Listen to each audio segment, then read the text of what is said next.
Chapter 95 Abyssal Devour. Blackie, how are things at your place at the moment?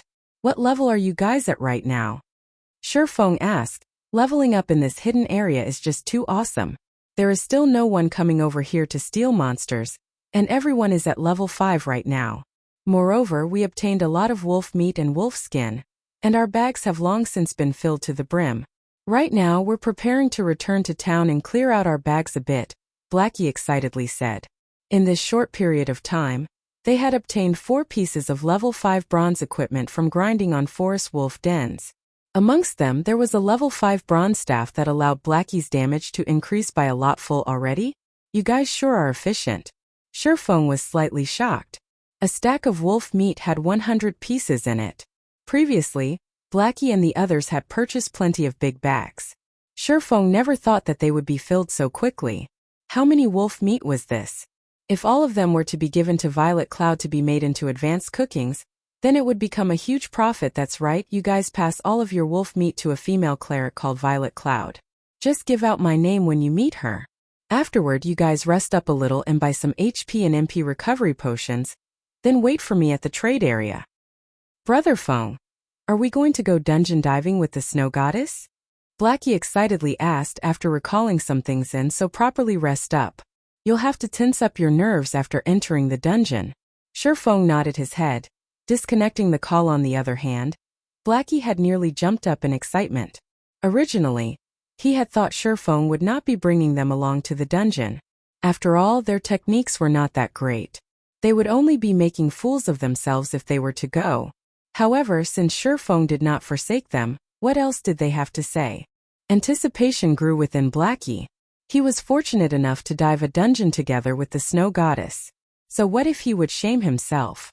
It would still be an honor when mentioned to others. Regardless of what others may say, they would be players who had gone dungeon diving with the snow goddess in the same party. White Sand Ruins, Stonehammer Town. When the town mayor Blackbeard saw Shifeng entering, he went forward and greeted Shifeng in a very welcoming manner. Brother Yifeng, you've come. The fruit juice you sold to me the last time was just too good. It captivated everyone in our little town. Now we can't sleep properly if we don't drink a cup before bed every day. Blackbeard joked. Lord Mayor Blackbeard, is this the Titan's heart that you wanted? Shifeng smiled, taking out the Titan's heart as he asked. When Blackbeard saw the gray-colored metallic sphere, his mouth suddenly opened wide in shock. This shape, this color, this texture. It was exactly the same as the Titan's heart mentioned in the legends, correct? This is the Titan's heart.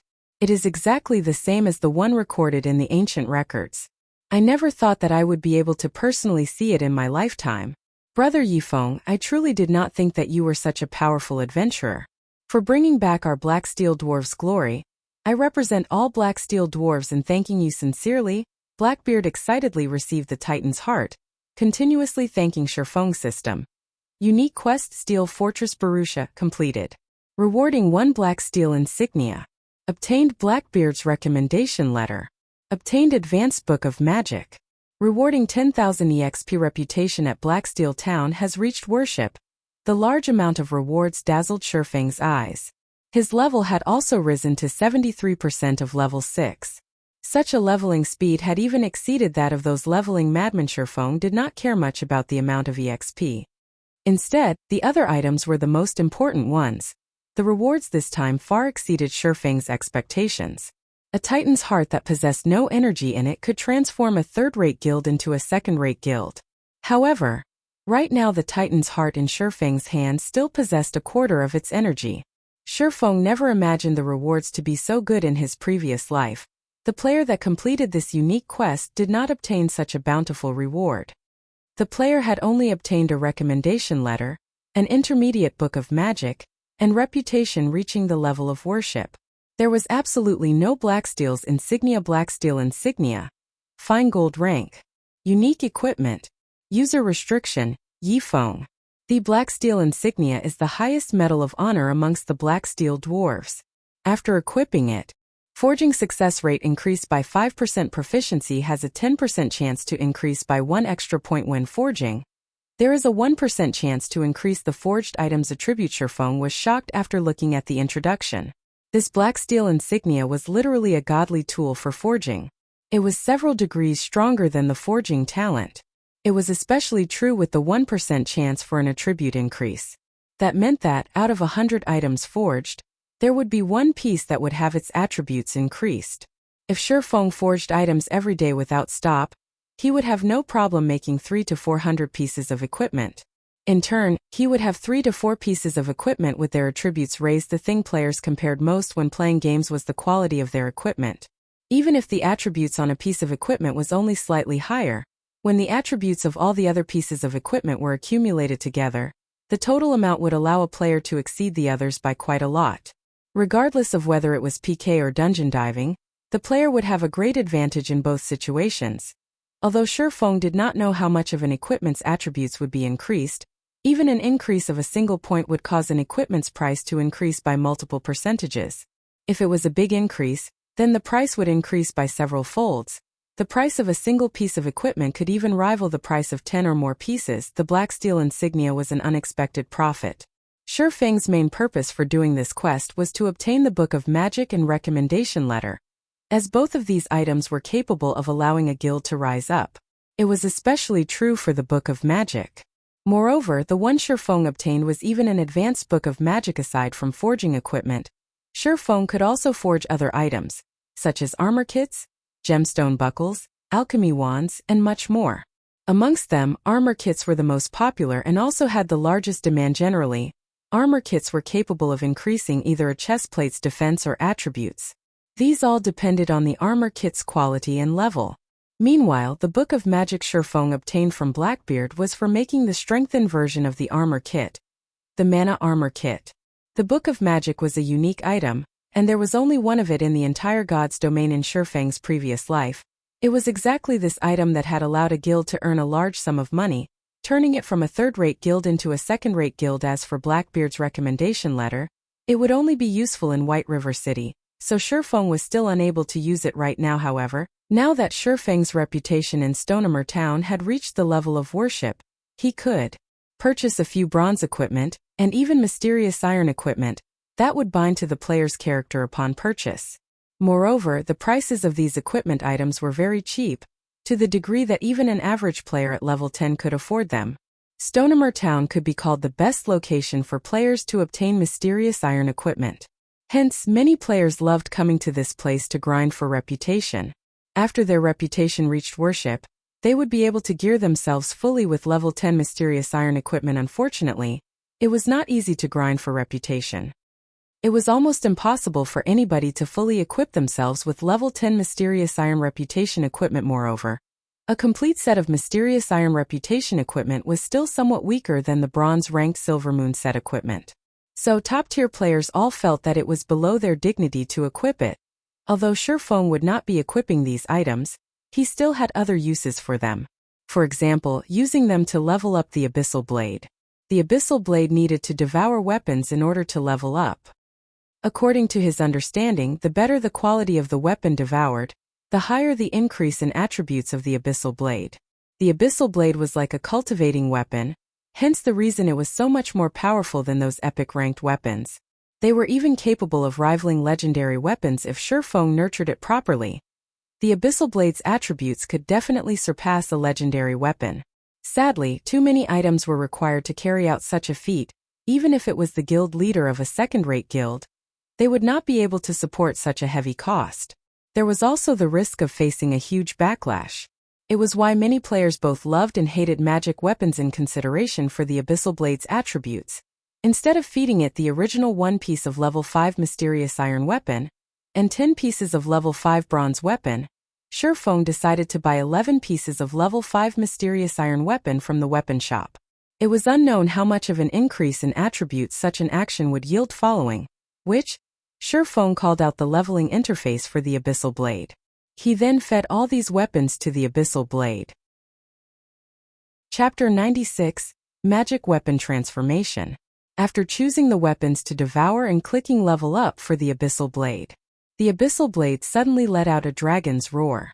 Countless black flames started emerging from the blade of the sword.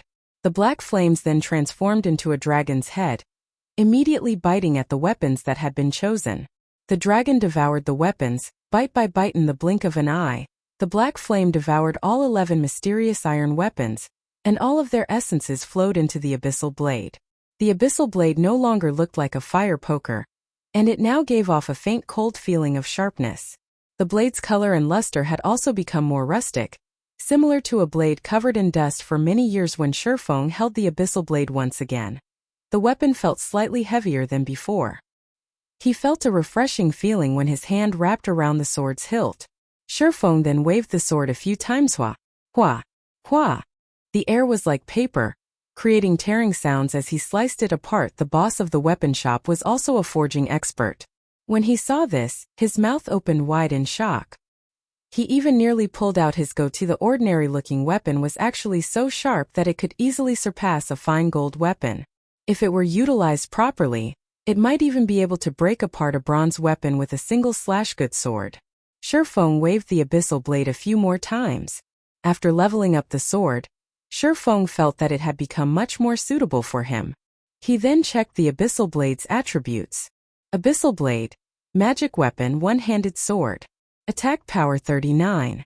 All attributes plus 14. Attack speed plus 5. Ignore monsters level by 5 levels. Attacks have a 15% chance to cause 2 times damage, 10% chance to induce doom curse, reducing all stats by 40%, lasting 30 seconds if wielder belongs to any swordsman job, all skill levels plus 2. Increase free ability points received by 2 points for every increase in level equipment. Level 5. Can be leveled up. Devour 10 level 10 bronze equipment, and 1 level 10 mysterious iron equipment, to level up to level 10. Can be evolved. Unknown. Additional skill 1. Phantom kill. Instantly creates a doppelganger. You can control this doppelganger. Doppelganger will have 50% of original body's attributes and all skills. At the same time, doppelganger and the original body can be swapped. Duration of 35 seconds. Cooldown 5 minutes. Additional skill 2. Abyssal bind. Binds enemies and prevent movement, reducing defense by 100%. Duration of 3 seconds. Cooldown 1 minute. Additional skill 3. 9 dragon slash. Instantly create 9 phantoms of the abyssal blade for the wielder to use. Each phantom sword is capable of dealing up to 30% damage. Duration of 24 seconds. Cooldown 5 minutes. The abyssal blade was personally created by Master Smithalises using the Black Dragon King's fangs as material. It is one of 36 famed swords, and it is ranked 31st. However, this sword has been cursed by the Black Dragon King. Aside from being able to provide the wielder with immense strength, there will be a backlash every period. However, after being remodeled by Jack using a star crystal, the strength of the backlash has been greatly reduced. If the wielder is unable to suppress the backlash, the wielder will receive the curse of the Black Dragon King, permanently reducing all attributes by 50%. Unable to be dropped, unable to be traded. The abyssal blade's attributes increased by quite a lot. Just its attack power alone could rival a level 5 mysterious iron two-handed weapon. With the basic attributes included, it would far exceed even a level 5 secret silver two-handed weapon. Was a one-handed weapon that had the destructive power of a two-handed weapon. Moreover, a one-handed sword was much lighter, and its speed was much faster. That meant the abyssal blade possessed both the destructive power of a two-handed weapon, and at the same time, the lightness and speed of a one-handed weapon. This was the terrifying part of magic weapons, and only master smiths were capable of forging such weapons with such a result. Shifeng was looking forward to the abyssal blade's rise to level 10 originally.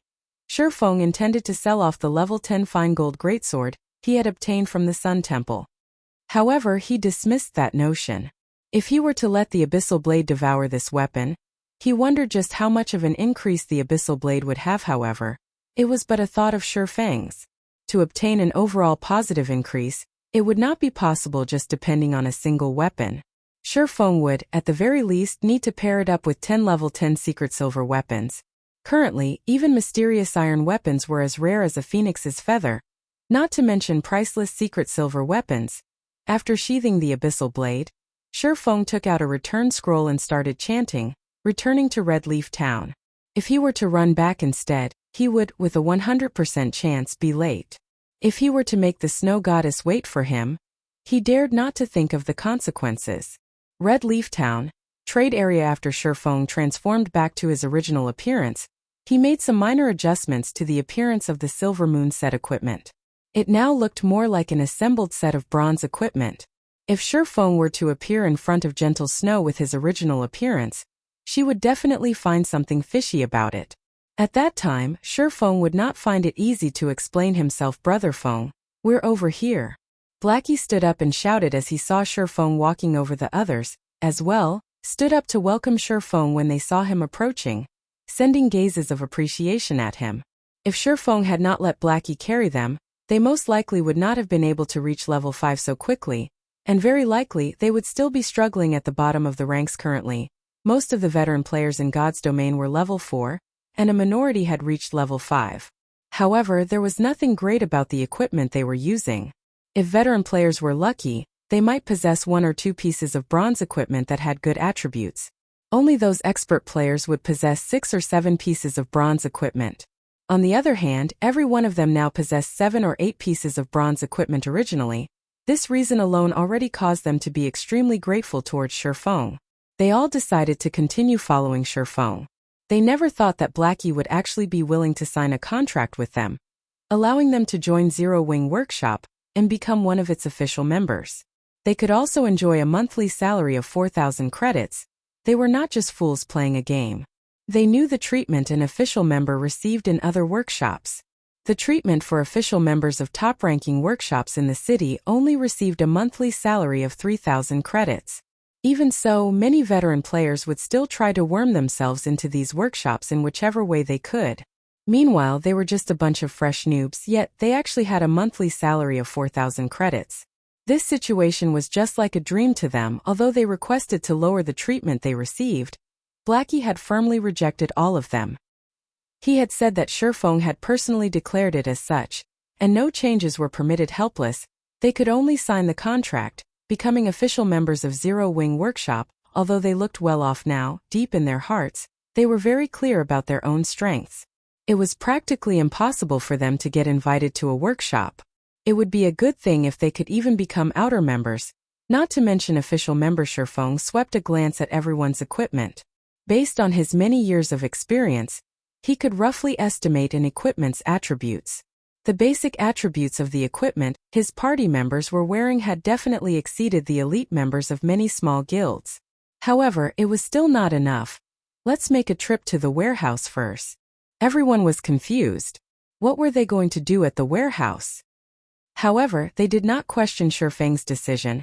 Only following him arriving at the bank, Shifeng retrieved all the equipment that could be used by his party members. He obtained all of the equipment from the treasure chests he opened in the Moonlight Forest. Every piece of the equipment had extremely good attributes. Everyone was dumbfounded when they saw the equipment. They had ceaselessly grinded monsters and had even killed quite a few elites. Yet, all of their gains combined could not even rival the equipment Shifeng had obtained by himself. The quality was, of course, much higher. It was all level 5 bronze equipment, surpassing the level 2 or level 3 equipment they obtained by leaps and bounds. Brother Feng, how many elite monsters did you actually kill? Blackie's heart was filled with shock. However, he did not remain courteous as he swapped all his equipment that could be swapped. After doing so, the set of equipment on his person was just slightly weaker than a level 5 bronze set equipment. However, the level 5 mysterious iron staff he wielded easily made up for this gap. The other party members also fully swapped out their equipment. Their basic attributes right now far surpassed those of the elite members of large guilds. Every one of them had exchanged their shotguns for cannons. Even if they were to enter a 20-man dungeon right now, they would still be full of confidence. Shifeng examined through everyone's attributes once, nodding his head in satisfaction as he said, "Let's go." Chapter 97 Gathering of Heroes. Dark Moon Valley. Dark Moon Graveyard. Countless tombstones stood around a dilapidated chapel. In the midst of night, one could hear wails of agony coming out from the tombstones. Meanwhile, kobold assassins roamed the dark and hidden locations around the broken-down chapel. This place was the most famous location of Dark Moon Valley due to this place being the closest and the first 20-man team dungeon activated near Red Leaf Town.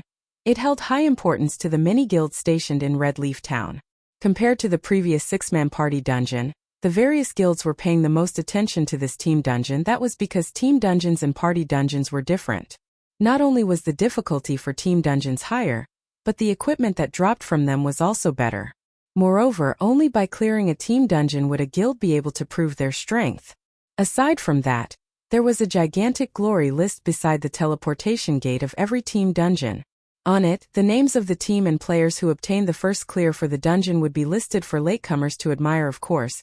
Aside from the first clear, the record for the fastest to clear the dungeon would also be recorded, with the reserved record set at 3 hours. As long as a team surpassed the record time, their names would be recorded. However, this record was not permanent but only temporary. As long as another team could obtain an even shorter record time, they would replace the current holders of the record. Currently, players filled all of the Dark Moon Graveyard. Aside from the various large guilds from Red Leaf Town, there were plenty of temporary groups attempting to challenge this team dungeon. Wow. It's just as expected of the competition for the first clear of the team dungeon. The equipment on these guys is just too gorgeous. Our temporary group has no chance of competing against them at all. That's only natural. Why don't you look at just how many times these guilds have cleared the level 3 to level 4 party dungeons? Even the team belonging to the weakest guild here would have 7 to 8 pieces of bronze equipment on each party member. Look at Martial Union over there. All of their members are wearing bronze equipment. Their leader, Ironsword Lion, is wearing the Wolf Fang set equipment that can only be obtained from the level 4 dungeon, Black Wolf's Denver. Ironsword Lion's equipment could be considered quite good amongst the unrated guilds. However, look over there at the third-rate guild, Heaven's Crowns. The equipment on their elite team's vice leader, Passenger of Wind, is the Spirit Wind set equipment obtained from the level 4 advanced dungeon, Ghost Fortress. The players of temporary teams gazed at the equipment of the guild teams in envy. They spoke about the items as if enumerating their own family's valuables, and the more they spoke, the more drool leaked out from the corner of their mouth. Only the elite parties of guilds could clear those high-difficulty party dungeons. Unaffiliated individuals like themselves could only look on with envy just as everyone was sighing in admiration at the equipment of these elite teams. Stabbing Heart of Assassins Alliance led a group of players over. The equipment of the group was extremely unified. All 20 players wore the same level 4 bronze equipment. Amongst them, the 2 silver daggers hung around Stabbing Heart's waist looked extraordinarily radiant. Crap. It can't be, right? Those are Gemini's thorns that only drop from the final boss of the hard mode of Ghost Fortress. An assassin who was a dagger fanatic cried out in shock suddenly. The team leaders and upper echelons of the other guilds all cast sidelong glances over to Stabbing Heart. This design and color were exactly the same as the information displayed on the official announcement, as expected of a second-rate guild. The Assassins' Alliance's strength cannot be taken lightly. They managed to clear the hard mode of Ghost Fortress without anyone noticing. Meanwhile, until now, we have merely killed off the first boss of hard mode. Passenger of Wind sighed with regret. Humph. So what if they manage to clear the hard mode? We will still start from the same starting point from now on. The difficulty of a team dungeon is not something a party dungeon can compare to. Clearing it depends more on the commands given. Ironsword Lion wrinkled his brows, snorting in disdain. He believed that his own techniques were no weaker than Stabbing Heart's. If he had not been ambushed by that Yifeng, causing him to lose a level, the party he led might have been able to clear the hard mode of Ghost Fortress. Interesting. When Shadow's leader, Zhang Luowei, heard the discussions of the other guilds, a faint smile appeared on his face. He was immensely arrogant, as if he did not place importance on any of these players. The various guilds present were unwilling to comply with each other. After all, God's domain had only recently begun. Nobody would know what the future would bring. The Assassins' Alliance was only this powerful due to their strong initial foundation. However, the first clear for the Dark Moon Graveyard could not be obtained just by relying on a strong foundation. At best, the Assassins' Alliance would only have a minor advantage over the other guilds. The first clear of this team dungeon this time around was considered a shuffling of power in Red Leaf Town. Whoever obtained the first clear would increase their prestige in Red Leaf Town, improving their guild's development. It would have a great effect on attracting new players to join their guilds. Everyone looked at the time. There was still over 20 minutes before the opening of Dark Moon Graveyard. They all stood by a side, patiently waiting. Sister Snow. This place is really lively. Xiao Yuer giggled, pulling on Gentle Snow's delicate arm. As she took a look at her surroundings, Gentle Snow nodded. She looked around with an indifferent face, her expression as cold as ice. She did not pay any attention to the guilds present. Instead, she was looking for a certain someone. Although Gentle Snow and her group kept a low profile when they arrived at the Dark Moon graveyard, everyone's sights still unconsciously turned towards the group, including the upper echelons of the various guilds. They still possessed the chance to compete in the case of second-rate guilds. However, it was but a fleeting dream for them to compete against a first-rate guild. The main reason being the gap between a first-rate guild and a second-rate guild was just too wide. Not only was there a difference in the number of players in the guild, but there was also the difference of the quality of players and fundings. Just by standing in this place, Gentle Snow caused a great pressure to loom over the upper echelons of the many guilds present. As for the cause for this pressure, aside from the disparity between their guilds, the disparity between personal strength was also one of the causes. As long as one played virtual reality games, they would certainly know of the Snow Goddess. However, this name was not praise for Gentle Snow's stunning complexion, but for her frightening strength as expected of the Snow Goddess. The equipment on her body is likely the most top-notch equipment available to players at this stage of the game. Stabbing Heart inwardly admired the silver-red battle armor that Gentle Snow wore. This was the flame light set equipment that could only be obtained from the level 5 advanced dungeon, Lava Cavern. The Assassin's Alliance was never able to clear this dungeon. Moreover, this flame light set was a mysterious iron set equipment that would only drop from the hard mode of the dungeon. The set equipment was much better than any other equipment, not to mention the crimson-colored Flame Spirit greatsword in Gentle Snow's hands. That was a level 5 secret silver two-handed sword. The weapon itself could easily overwhelm his pair of mysterious iron-rank Gemini's thorns. The pressure this set of equipment gave off to the other experts present was enormous. In addition to Zhao Yueru and Xiao Yuer's mysterious iron equipment, Gentle Snow's group practically flattened everyone else at the Dark Moon graveyard. How were these experts supposed to compete against Gentle Snow's group now? Why isn't he here yet? After taking a look around, a faint layer of frost appeared on Gentle Snow's face, as she was unable to discover Shifeng's figure anywhere. Ha. Snow, that guy must have known that he would just humiliate himself, so he didn't dare show up. Why don't we just call a few more members over? Zhao Yueru stuck out her impressive twin peaks, laughing delightfully. Gentle Snow gave Zhao Yueru's words some thought. The first clear for the Dark Moon graveyard was extremely important. If Shifeng really was not coming, then she should be making some preparations ahead of time. Just as Gentle Snow was prepared to contact her subordinates, Shifeng and his party ran over. Sorry, I've made you all wait. Shifeng scratched his head, apologizing. Although he hurried over, the distance was just too far. Moreover, they had met a level 5 extremely rare elite on the way here, so they had wasted some time. Chapter 98, Whetstone Recipe. After not meeting for just more than a day, Shifeng discovered that Gentle Snow and the others of her group had changed their equipment. All of them were wearing gorgeous equipment. The level 5 flame light set equipment all of them were wearing was the best team equipment currently available. With this equipment, as long as the team leader commanded properly, they would definitely conquer the normal mode of Dark Moon Valley after familiarizing themselves with the dungeon regarding the Dark Moon graveyard. Even if Shifeng now possessed a full suit of Silver Moon set equipment, he still had quite a lot of requirements. For instance, the advanced whetstone recipe. This was the strengthened version of the whetstone. The recipe for this item could only be obtained from team dungeons. Moreover, only bosses of the dungeon would have a chance of dropping it. You still remember to come. That's enough. Since you're already here, leave your party, and we'll reform the group. Zhao Yueru originally wanted to taunt Shifeng, but Gentle Snow stopped her a step earlier. Gentle Snow was still slightly angry from before, but after sweeping a glance at Shifeng, she shockingly discovered that Shifeng had reached level 6 currently. The level 6 players in all of Red Leaf Town were top-tier players previously. When she met Shifeng, his level was nothing special. It was just below average. Now that he was able to catch up to such a degree, one could see that Shifeng's leveling speed was extremely fast. As for Blackie and the others standing behind Shifeng, all of them were level 5.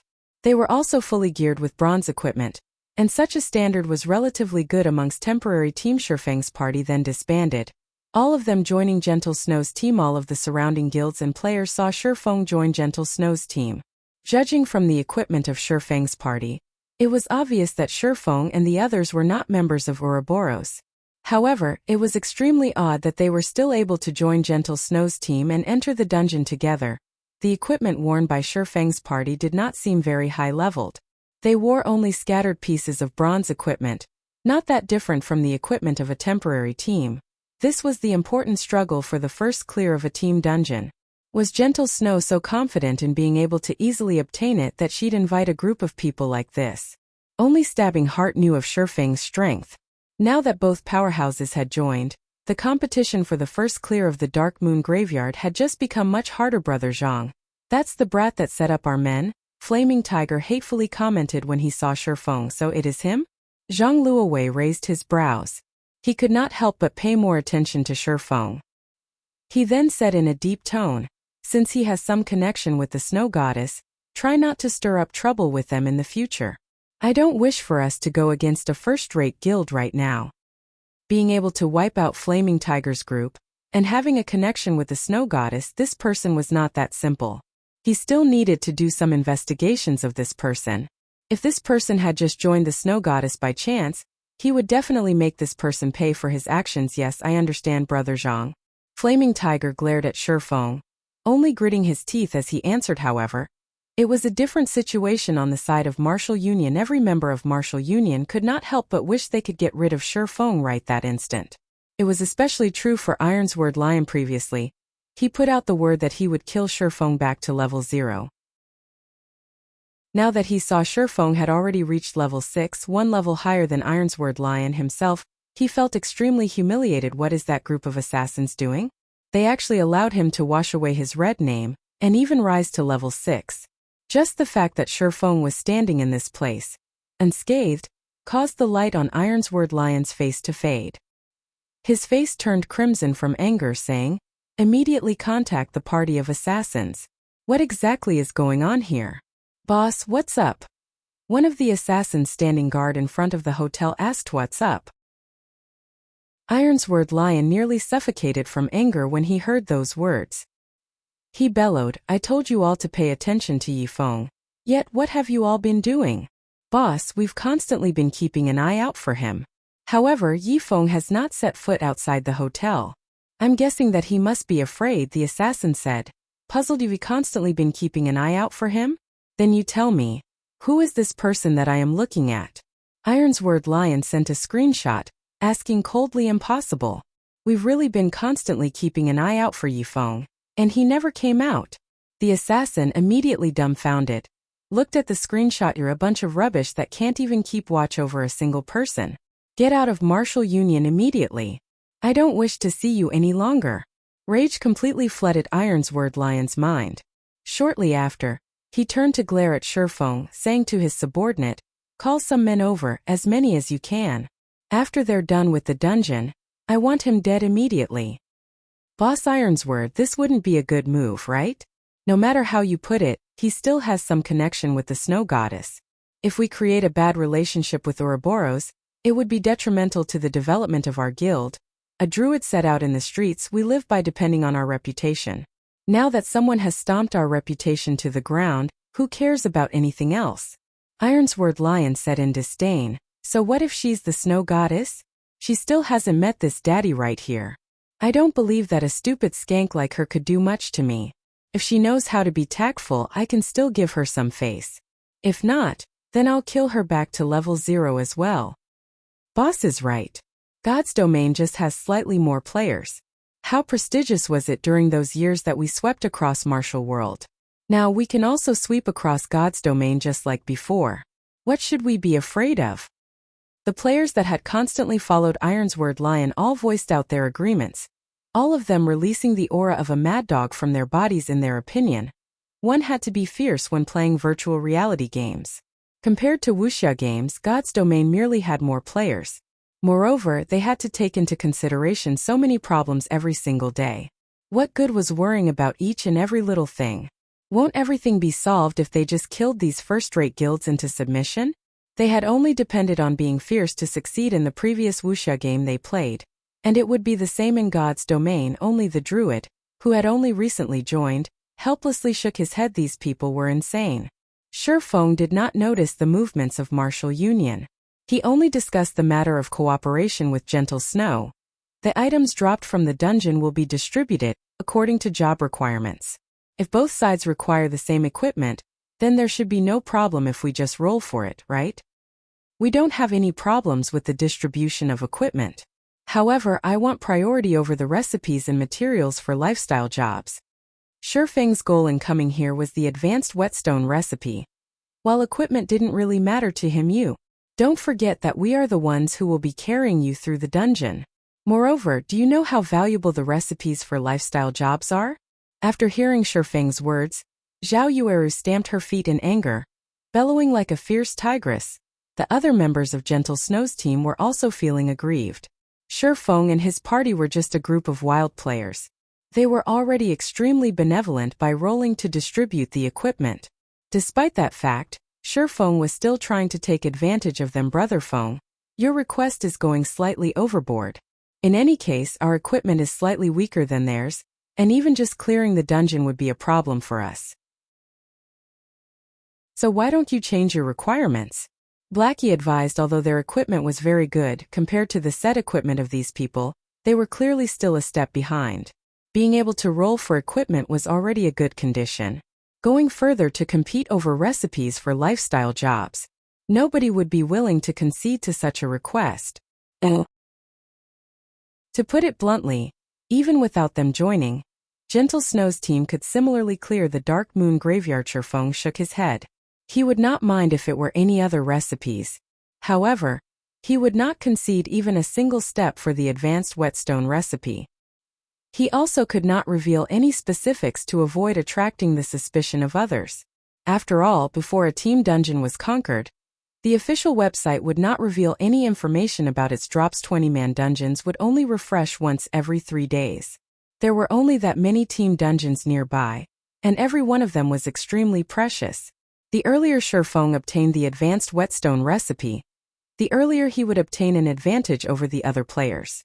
To a workshop like theirs that lived on the edge, they had even more reasons not to concede. Gentle Snow, who had an ice-cold expression, also opened up her mouth this time around, saying, "Recipes for lifestyle jobs are extremely important to our guild. Your request, I cannot agree to it." Chapter 99 Dark Moon Graveyard. Gentle Snow's single sentence determined the final verdict, not allowing anybody to refuse. After having worked with Black Flame, Gentle Snow discovered the importance of lifestyle jobs.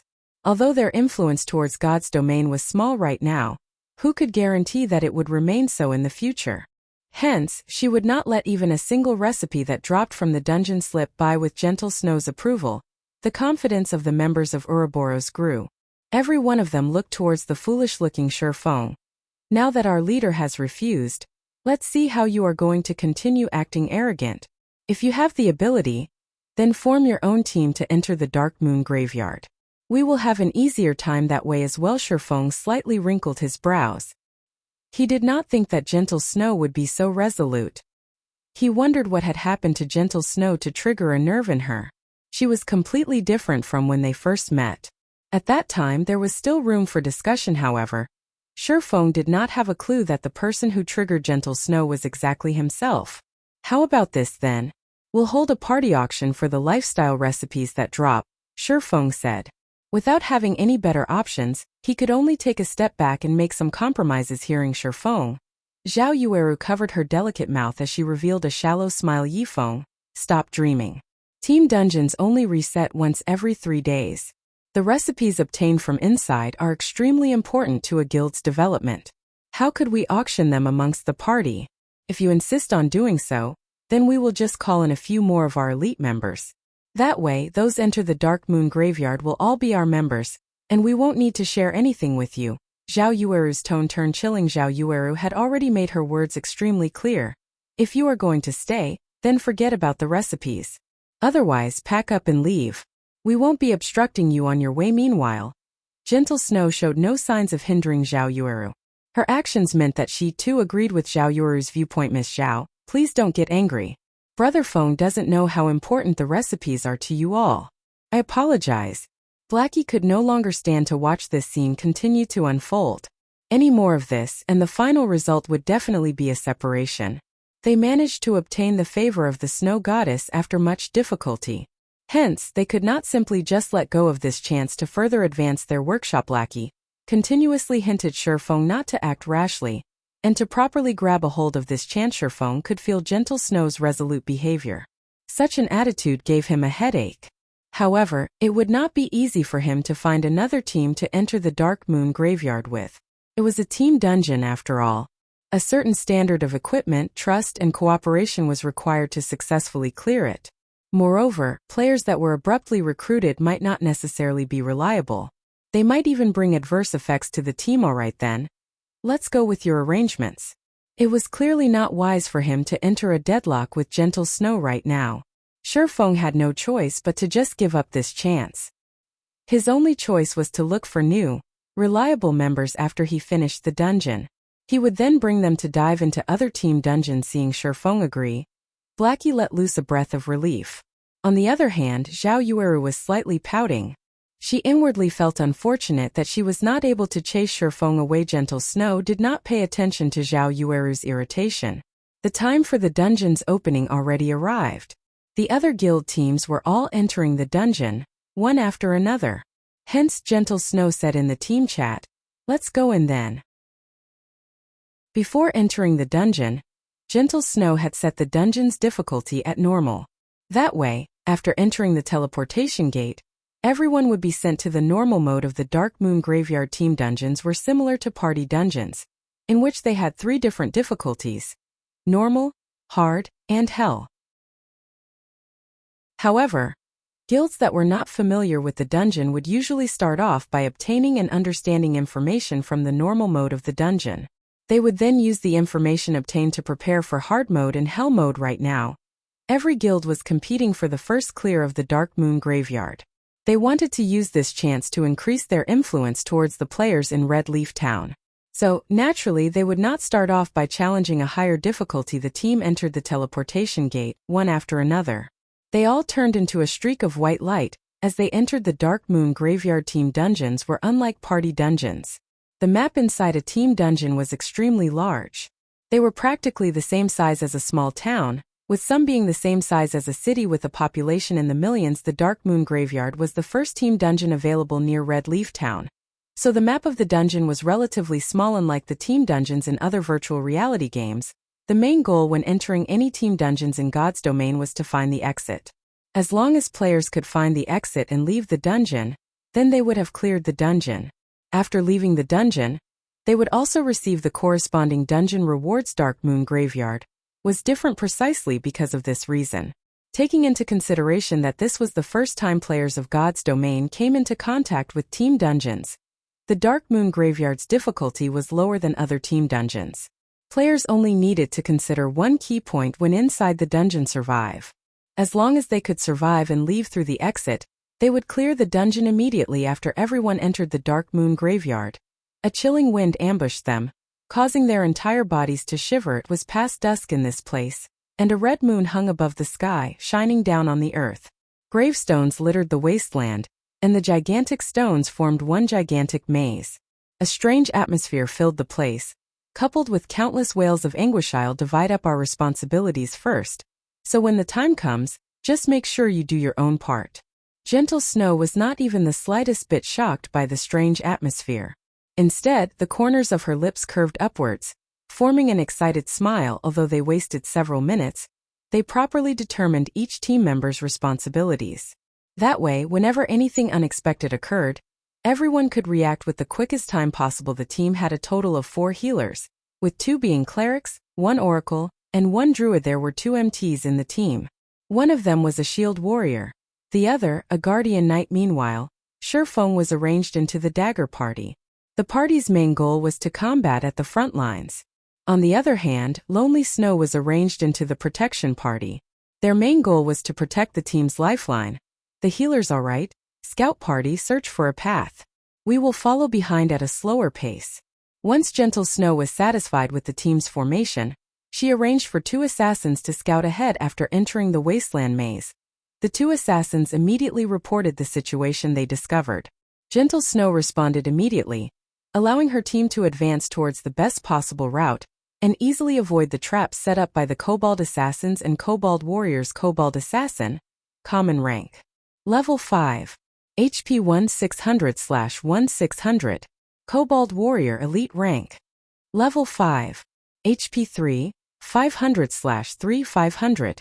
If they triggered the trap here, they would have to go up against more than 30 Kobold Assassins and 7 or 8 elite Kobold Warriors. Such a situation would definitely cause major losses to the team. Thanks to Gentle Snow's quick decisions, the team inched closer and closer towards the maze's exit. On the way, they only needed to kill a small amount of kobolds. Even Sherfeng was slightly shocked by Gentle Snow's leadership. It was as if all matters within the Dark Moon Graveyard were within the palms of her hands. Zhao Yueru walked up to Sherfeng's side, proudly saying, "What do you think?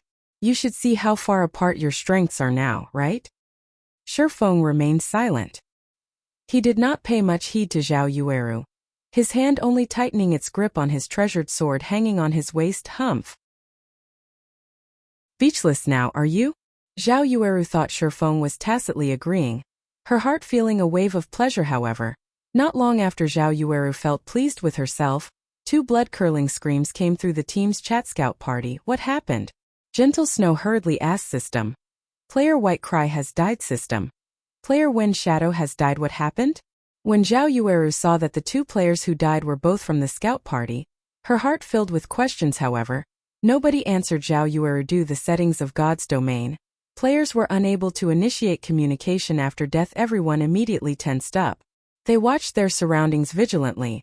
The mysterious deaths of the 2 players informed the members of Ouroboros of one thing: both players who died had very good techniques. Otherwise, they wouldn't have become elite members of Ouroboros. Their sudden deaths and the lack of even the slightest information could only mean one thing. This place had become extremely dangerous. Chapter 100. Go ahead if you can. Everyone pay attention to your surroundings. Healers, stand in the middle. Protection party, guard the healers. MTs, prepare to activate your life-saving skills at any time. Dagger party, prepare for battle.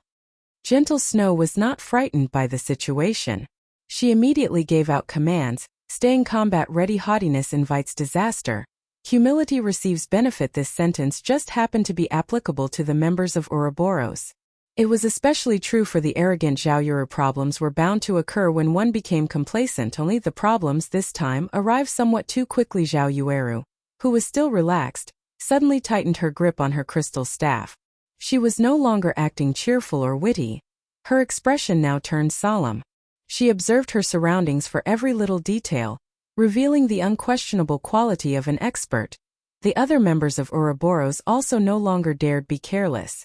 Although they were confident in their equipment, even possessing the confidence to overcome the Dark Moon Graveyard, this confidence still gradually faded after the 2 players were instantly killed. They could not help but become cautious and timid. As for Sherfeng's party, they were even more nervous. Inside their hearts, they were still considering themselves to be a bunch of noobs.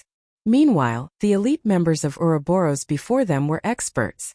Their techniques surpassed them by leaps and bounds. However, such experts that wore top-tier set equipment still died an unfathomable death. This Dark Moon Graveyard was just too horrifying.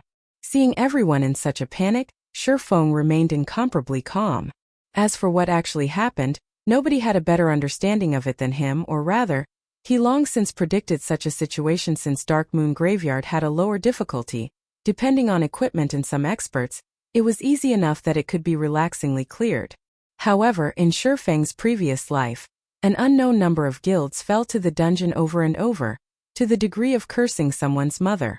Based on the strength of Gentle Snow's team, they would still be able to clear the dungeon, even after being team-wiped over a dozen times. Only, the price to pay for such an action was very high. Something's coming. MTs, pay attention, Sherfeng warned. He squinted his eyes, looking towards the fog that floated nearer. Everyone abruptly tensed, looking over. What's that? The shield warrior discovered a blurry figure inside the mist. The figure was hidden inside the murky fog, preventing anybody from getting a clear look at it. The team only knew that the thing was gradually wobbling closer, step after step, crawling as slow as a snail. As the distance between the 2 sides shortened, the wails of anguish became louder, causing all those present to have goosebumps just when the figure was about to leave the fog. MTs, activate your life-saving skills. Shifeng yelled. However, the shield warrior paid no attention to Shifeng's words. He had always looked down upon Shifeng in his heart. The last time they met, Shifeng was just a noob who got lucky. Shifeng was only able to attract their leader's attention because he familiarized himself with God's domain ahead of time. Although Shifeng was currently reached level 6, he had definitely depended on his familiarity with the quests and monsters in order to level up so quickly. He did not truly possess strength even if Shifeng's skills were good. The number of experts Ouroboros had recruited over the years from other virtual reality games exceeded 5,000. They were not lacking people such as Shifeng at all. In other words, within Ouroboros, there were plenty of players that were much better than Shifeng. Although the shield warrior did not pay attention to Shifeng's words, the guardian knight, Kola, had always trusted in Shifeng. He had, at the first instance, activated protection blessing on himself just as the figure within the fog was about to reveal itself. 2 black rays of light shot out from the fog, reaching the MTs on the front lines in the blink of an eye. These 2 rays of light were as swift as bullets. The bulky MTs had no way of dodging them at that moment. Gentle Snow only shouted, "MTs, use your life-saving skills." Unfortunately, Gentle Snow was still one step behind. One of the black rays immediately pierced the shield warrior's body, a damage of -1,600 appearing above his head.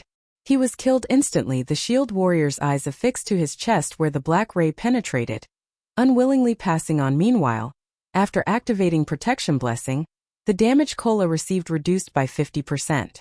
In addition to the secret silver rank sky armor that he received from Shifeng, Kola only received slightly more than -500 damage, losing slightly more than half of his HP. Everyone was dumbfounded after seeing this. A level 5 MT wearing bronze set equipment died. Just like that. Meanwhile, more figures started appearing out of the fog. When Gentle Snow recalled the terrifying black rays from before, she immediately commanded, "Healers, heal. Everyone retreat. Guardian Knight, cover everyone else's retreat. Anybody with a defense skill, pay attention and protect the Guardian Knight." Hearing Gentle Snow's commands, Kola hesitated slightly. He turned to look at Shifeng, intending to wait for Shifeng's command. "Retreat then. Pay attention to your positioning and maintain a straight line with the people behind." Shifeng nodded his head after receiving Shifeng's orders. Kola immediately took action. Seeing such a scene, Gentle Snow felt slightly upset in her heart. However, she did not voice it. On the other hand, Zhao Yueru was not as willing. "A noob like you, instead of listening to Snow's commands, you actually listened to that lucky dog shit's words?" Was he trying to imply that the Snow Goddess' strength and commands weren't as reliable as Shifeng's? However, just as Zhao Yueru was about to open her mouth, she immediately snapped it closed. That was because while Kola was retreating, he was actually able to simultaneously use his shield to block the black rays that fired towards the other players. He was even able to dodge the attacks of the black rays while, at the same time, retreating in an orderly manner. Such a feat was absolutely impossible for a fresh noob to accomplish. His skills were even better than their own shield warriors. By a thread with 4 healers healing him, Kola was able to maintain his HP above the safety line. During the occasional desperate moments, Shifeng would use parry to help Kola block the black rays, allowing Kola to retain his life. Such scenes caused the members of Ouroboros, who had been previously dissatisfied with Shifeng, to have a change of heart. They questioned whether they were able to carry out such actions. Moreover, Shifeng rescued Kola multiple times now, proving that it was not just a coincidence, but skill. As long as Kola did not die, the remaining team members would remain safe. It could be said that Shifeng was holding on to the lives of the entire team. It would seem that I have still been underestimating him. Gentle Snow started viewing Shifeng in a different light. Although she too helped Kola block some attacks, her actions were not as natural and pleasant as Shifeng's. He was capable of blocking the attacks while not hindering Kola's movements. After everyone retreated some distance, they were finally able to clearly see the figures within the fog. They had gigantic bodies with the height of 2 people. Their arms were both equipped with black metallic claws. When they attacked, their claws were like swords shooting forth and sheathing quickly after. All within a blink of an eye. Kobold Zombie, Special Elite. Level 6. HP 5000/5000. Just a single Kobold Zombie was headache to them. However, there were a total of 6 kobold zombies that appeared from the fog. Such numbers practically demanded their lives. To make matters worse, a group of kobold warriors also appeared in their path of retreat. Everyone finally understood the difficulty of a team dungeon. Its difficulty was practically over 10 times that of a party dungeon. Weary finished, Zhao Yueru felt despair in her heart when she saw the number of elites and special elites. How are we supposed to fight this many elites and special elites? Moreover, they have both ranged and melee to cooperate with each other. The other team members similarly agreed with Zhao Yueru's opinion. Is there no way for us to pass through? Gentle Snow creased her brows. She was unwilling to just leave the dungeon like this. At that moment, Shifeng opened his mouth, saying, if we utilize the terrain properly and cooperate well with each other, it is not entirely impossible. The members of Ouroboros felt displeasure in their hearts when they heard Shifeng. He was wholly mocking the inability of Gentle Snow's commands. Easier said than done. Who would know how to deal with this many elites and special elites? Go ahead if you can, Zhao Yueru sneered, looking at Shifeng with disdain. Chapter 101 Entering Hell once more. Ridiculed by Zhao Yueru in such a way, the expressions on Shifeng's party members turned dark. Even if Blackie loved beautiful women, he was still unable to overlook such an action. How could a great beauty like her have such a poisonous mouth? Although Blackie wanted to refute her, his words were unable to leave his mouth. The Dark Moon Graveyard was just too hard. Even if they believed in Shifeng's strengths and techniques, when faced with so many elites and special elites, who could guarantee that they'd be able to pass through? What? Nothing to say? Zhao Yueru asked coldly when Shifeng had remained silent as if he were in deep thought. The members of Ouroboros were also looking at Shifeng with disdain. They were already feeling despair towards the Dark Moon Graveyard, and even Gentle Snow felt helpless. So what could a beta tester with only some slightly good techniques do? You're just a beta tester. Who doesn't know how to talk big? If you have the ability, then you take command and kill all of those monsters. If you don't, stop spouting bullshit. Humph. Just a bunch of independent players foolishly making second guesses after we can't get through. The members of Ouroboros all had their own arrogance. They all supported Zhao Yueru one after another. They hurled all sorts of ridicule towards Shifeng, venting the despair in their hearts. What did guys you say? If it weren't for Brother Feng, would you still be alive right now? Shifeng's party members could no longer stand by idly and watch. Every one of them revealed expressions of anger, intentions of starting a fight surfacing. If it weren't for Shifeng's warning, both of the team's MTs would have died. Without the MTs to act as meat shields, the players behind would have definitely died, and it would be lucky if even a few survived. Just as both sides were about to start a dispute, a deep muffled voice came from the team, disrupting everyone's argument. Every one of the team members was dumbstruck, thinking they had misheard after observing the surrounding area and those monsters. I've thought of a way to get through the fog. I wonder if Miss Snow would be willing to let me take command? Shifeng faintly smiled as he looked at Gentle Snow. Regarding the ridicules of Zhao Yueru and the others, Shifeng did not mind them in the slightest. That was because everything was going according to his plan. From the moment Zhao Yueru started mocking him, his goals had already been achieved. If Zhao Yueru and the others did not react the way they did, how would he be able to seize the opportunity to take the initiative? If you can lead everyone across the fog, it won't be a problem to pass leadership to you. Gentle Snow's iceberg-like expression faintly changed. Being able to get through the fog was a good thing. She was also not a petty person. It was just that, for some reason, when she looked at Shifeng's smile, she had a faint feeling of disharmony, as if all of this was within Shifeng's grasp. Snow, I was only joking. How could you give this bastard leadership over the team? Zhao Yueru panicked. Ouroboros' first vice leader was actually being commanded by an outsider. Wouldn't that make them the laughingstock of the other first-rate guilds? They would call out Ouroboros for their inability. If you have any other methods to pass through, I won't really mind, Shifeng shrugged, spreading his hands to signify that he did not care. Zhao Yueru wanted to dissuade Gentle Snow. She had only been speaking out of anger before. If Shifeng had really become the team's leader, then wouldn't an upheaval occur within the team? Who would be willing to submit to an independent player? Even if Shifeng's techniques were quite good, There were still heaps of such personnel within the guild. Okay, now is not the time to care about reputation. Clearing this dungeon is our priority. From now on, Yifeng will command the team. His words are my words. If anybody doesn't listen, you'll know the consequences, Gentle Snow said in a chilling tone. Gentle Snow naturally knew Zhao Yueru's concerns. She too had considered the problems. However, if they gave up the team dungeons first clear due to this little reputation, that would truly cause their guild to become the laughingstock of other guilds. Alright then. Whatever you say.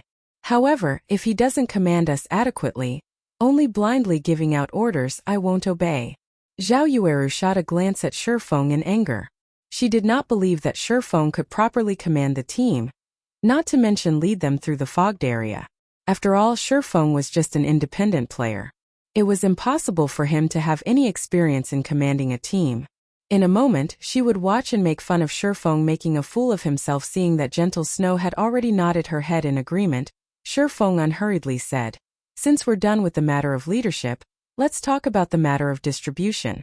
All of the equipment will be given out according to job requirements, while the other items will be auctioned within the team. Any problems?" Yifeng, don't go overboard. Zhao Yueru glared at Shifeng like a wrathful tigress. Miss Zhao, I'm not trying to swindle even a single item. We're just fairly competing inside the dungeon, so is there a need to talk about going overboard? Shifeng calmly smiled. Previously, Shifeng agreed to Gentle Snow's arrangements because he did not possess the power to back himself up. He knew the strategy to conquer the Dark Moon Graveyard. However, he couldn't reveal that fact earlier. After all, Team Dungeons had not activated during the beta test of God's Domain. Hence, if Shifeng were to reveal knowledge that not even beta testers of God's Domain had, Gentle Snow and the others would definitely become suspicious. Now, everyone was aware of the Dark Moon Graveyard's information. Moreover, Shifeng himself had followed them into the dungeon.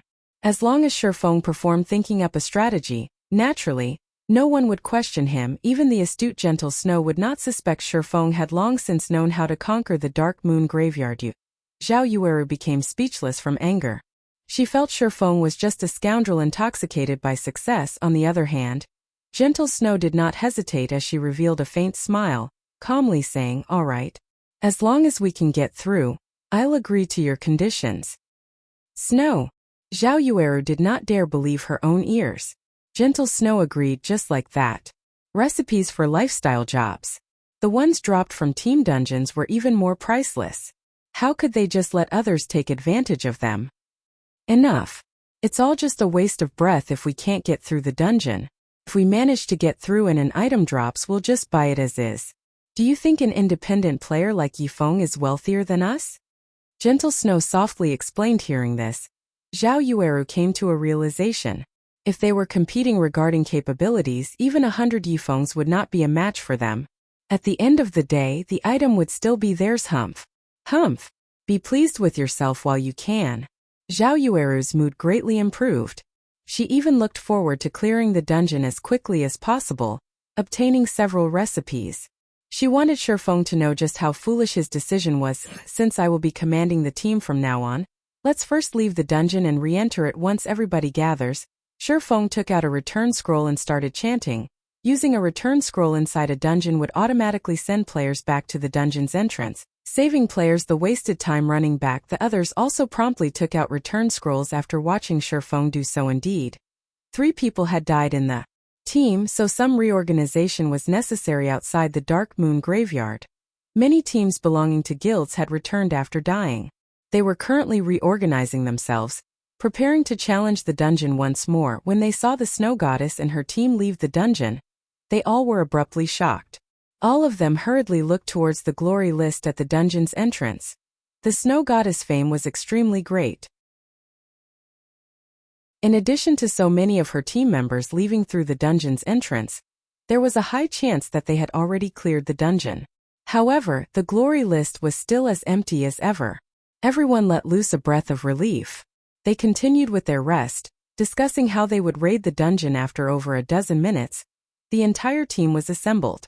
Everyone once more walked towards the teleportation gate. As the leader of the team, Feng immediately adjusted the dungeon's difficulty to hell mode immediately. The color of the teleportation gate changed. A flickering image of a ghost's head appeared, causing others to shudder before anyone within the team could react. They turned into black rays of light as they entered the dark moon graveyard outside the dungeon's entrance. The members of the various guilds were all dumbfounded. What sort of situation was this? Didn't they just enter normal mode once? After understanding some information about the dark moon graveyard, they're already starting to raid hell mode. Was there a need to be so strong-willed? Chapter 102 Cobalt King 1. The sky was dark, and the bright moon illuminated all of the dark moon graveyard compared to the normal mode of the dark moon graveyard. A great expanse of dense fog shrouded the wasteland. Not only did it obstruct one's vision, but it also carried with it an endless air of murder. It was like a battlefield. A heavy and oppressive feeling permeated the wasteland, causing one's body to grow sluggish. This is the hell mode of the dark moon graveyard? Gentle Snow surveyed her surroundings, revealing an indifferent smile. She discovered that the fog here was almost alive, and she felt as if she were being watched. Moreover, there were crimson-red spots glowing, floating about the fog, most likely the blood-red eyes of the kobolds. Just the number of monsters here far exceeded that of the normal mode. Moreover, there was also the dense fog hindering one's vision, greatly increasing the difficulty of battle. Yifeng, what are you trying to do here? Why did you bring us to hell? Zhao Yueru looked towards Feng, interrogating him after experiencing the terror of normal mode. Even an idiot knew how horrifying hell mode would be. This was not a place for people at all. Right now, they could not even clear normal mode, so coming to hell mode was just plain suicide. Gentle Snow was also curious as to why Feng had done such a thing. Judging from Feng's behavior, he was definitely not a brainless person. Even Feng's own party members were extremely curious. They had clearly agreed on entering the normal mode. Yet, why had they entered hell mode? I'm the team leader now, my words are final. Since I've chosen hell mode, I obviously have my own reasons. You may leave if you have any opinions about it. I won't be stopping you, Feng said with a smile. What comes around, goes around. Previously, he had only humbly submitted to Zhao Yueru because he could not reveal his hand. Now that they were in his territory, naturally, he would no longer act with modesty. You bully. Zhao Yueru's almond eyes widened into circles as she glared at Feng, her twin peaks bouncing indefinitely. She stomped the rock beneath her feet, unable to find any words. She gritted her teeth, immediately turning her head away and no longer looking at Feng. This scoundrel actually went so far as to use her previous words to spite her, possessing not even a hint of a gentleman. When all of this was over, she would properly put Feng in his place. Originally, Blackie intended to mediate between the two. However, when he saw Zhao Yueru's sudden silence, not speaking even a word, he secretly raised his thumb at Feng as expected of Brother Feng. He even dared meet a great beauty head-on. If he were standing in Feng's position, he would not have been able to do such a thing. Yifeng, do you really have the confidence to clear hell mode? You should know that, although the difficulty is only different by 2 levels on the surface, in reality it is 10 or more times harder. The requirement of equipment, cooperation, and leadership also increases by several levels. I don't want my team members to die a meaningless death, Gentle Snow softly asked. Although the death penalty inside team dungeons was much lower than the death penalty in party dungeons, it was still a 5% experience loss. Moreover, hell mode was different than the other difficulties. The loss of experience in hell mode after a single death was 10%. Without a success rate of 70% or above, most players were unwilling to dive into the hell mode of a dungeon. There should be no problems. However, we still have to try before we can know the results. Feng did not reveal his full opinion. Based on the team's current composition and equipment, Feng was extremely confident of clearing the hell mode of the Dark Moon Graveyard. Otherwise, he wouldn't have chosen hell mode in the first place in Feng's previous life. Only after going through countless team wipes and experience accumulation, he figured out several methods of passing through the hell mode of the Dark Moon Graveyard. If he let Gentle Snow to fumble about slowly, who knew how long he would have to wait or how many team wipes they'd have to go through before they successfully passed through. Watching Feng's calm behavior, after giving it some thought, Gentle Snow decided to support Feng's decision. It was a good chance for her to observe the extent of Feng's capabilities.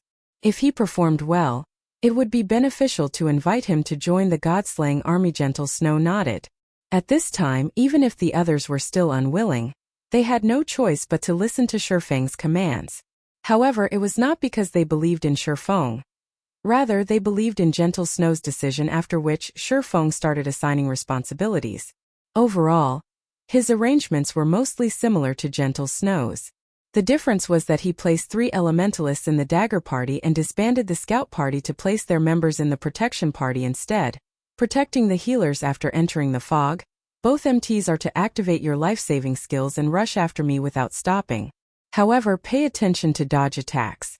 Everyone in the back must also follow, and remember, no matter what happens, never stop moving your feet. Healers only need to use instant cast skills to heal the 2 MTs. Everyone else should use your own recovery potions, Shifeng explained. If all of you understand, then everyone should use a speed scroll now. Everyone grew suspicious after hearing Shifeng. What was he trying to do, turn them into kamikazes? He even wanted them to use speed scrolls. Was he complaining that they wouldn't die quick enough? Moreover, they could only earn so much money from a trip into the dungeon. There were 20 players in the entire team, which meant they would be expending 20 speed scrolls. Just how much money was that? Alright, everyone, just use your speed scrolls. Noticing the unwillingness in everyone's eyes, Gentle Snow could only helplessly support the command. Everyone was helpless. Speed scrolls were very expensive, and each of them had only prepared 2. However, before they even started killing monsters, they were already required to use one of them. This was just too extravagant, however. Such a decision did not alarm Shifeng's party members.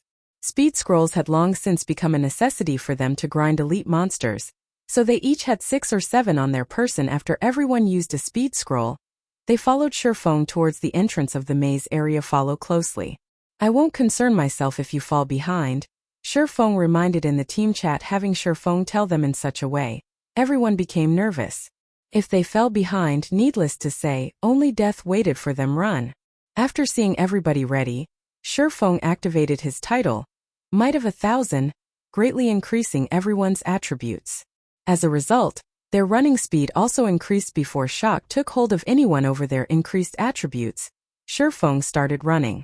Every one of them tightly chased after him, disappearing into the fog within.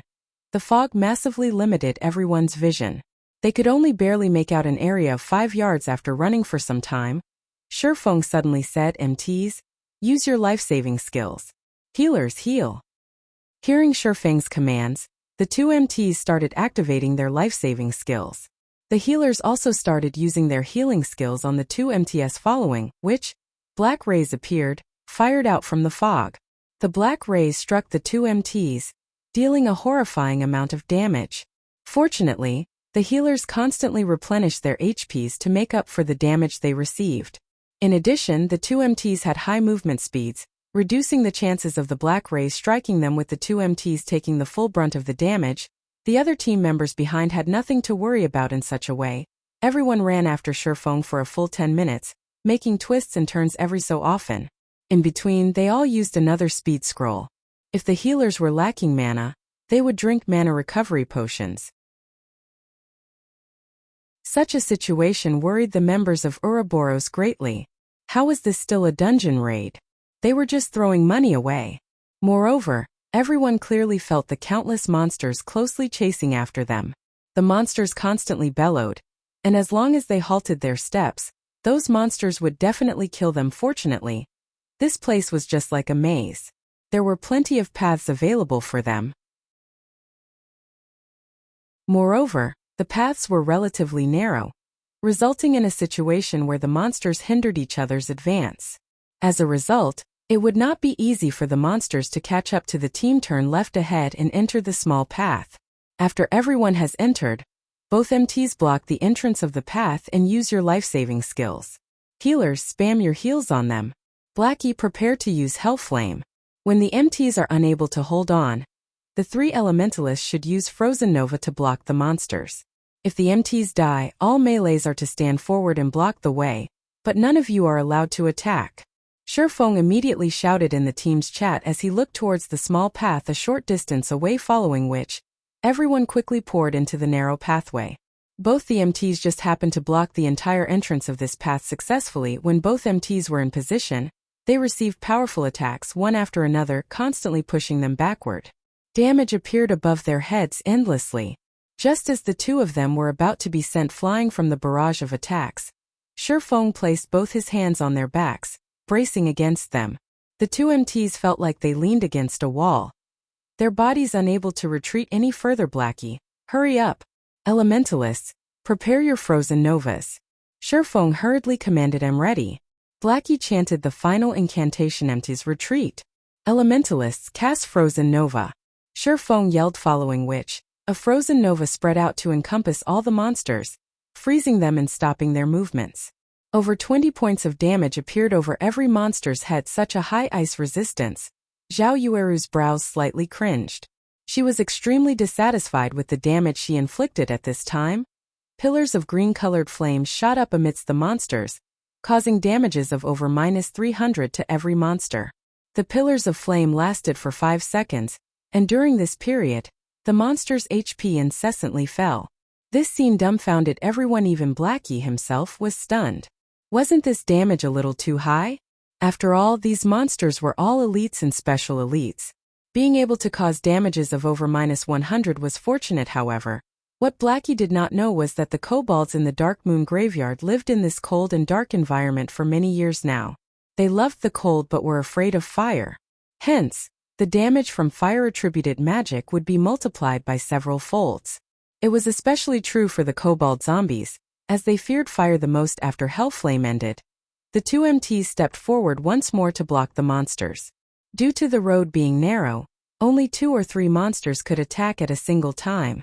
If it was the large-sized kobold zombies, just one of them was enough to fill the entire path. Moreover, the kobold zombies were unable to display their might in such a narrow space. At most, 1 or 2 claw attacks would land on the MTs, and even then the MTs were sharing the burden with each other. As a result, the kobold zombies became utterly harmless after more than 10 minutes passed. Blackie's Hellflame annihilated the kobolds that rushed towards the team.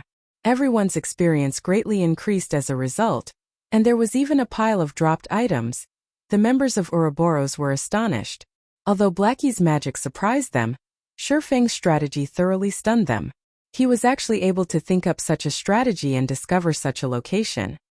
His mind and perception were truly great. Members of Ouroboros had always revered the strong. As a result, every one of them now felt embarrassed over their previous slandering of Shifeng. Even Zhao Yuru was rendered speechless after witnessing Shifeng's leadership. However, she still felt hatred for Shifeng inside her heart. She silently lamented over the stupidity of these monsters. As expected, he does possess real skill. It is no wonder he rose to level 6 so quickly. Gentle Snow started her re-evaluation of Shifeng's strength. She did not imagine that he would be capable to this degree. Not only did he possess a title that could raise the entire team's attributes, but he also had such a frightening perception. Shifeng's performance far exceeded her expectations. If her team had such personnel in the future, they would have a much easier time conquering dungeons. A total of 28 pieces of equipment dropped. Among them, there are 9 pieces of mysterious iron rank, while the rest are bronze equipment. We'll distribute them according to jobs. Shifeng arranged the loot and distributed the equipment. He distributed them accordingly, and players who had similar jobs would roll for the equipment, with the higher number obtaining the equipment. Hearing Shifeng report their gains, everyone sucked in a deep breath. They were unable to utter a single word due to their excitement. Currently, mysterious iron equipment was considered top-tier equipment. Previously, they had killed so many monsters in the normal mode of Dark Moon Graveyard, yet only a few pieces of bronze equipment dropped. Right now, however, they only killed a large wave of monsters, but already obtained so much mysterious iron equipment and bronze equipment. This drop rate was just too frightening.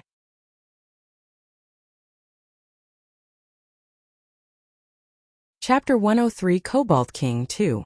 Discovering that the hell mode of a dungeon dropped so much valuable equipment, even Gentle Snow was stunned. If they could clear the hell mode of the Dark Moon Graveyard, it was unknown just how much top-tier equipment they could obtain.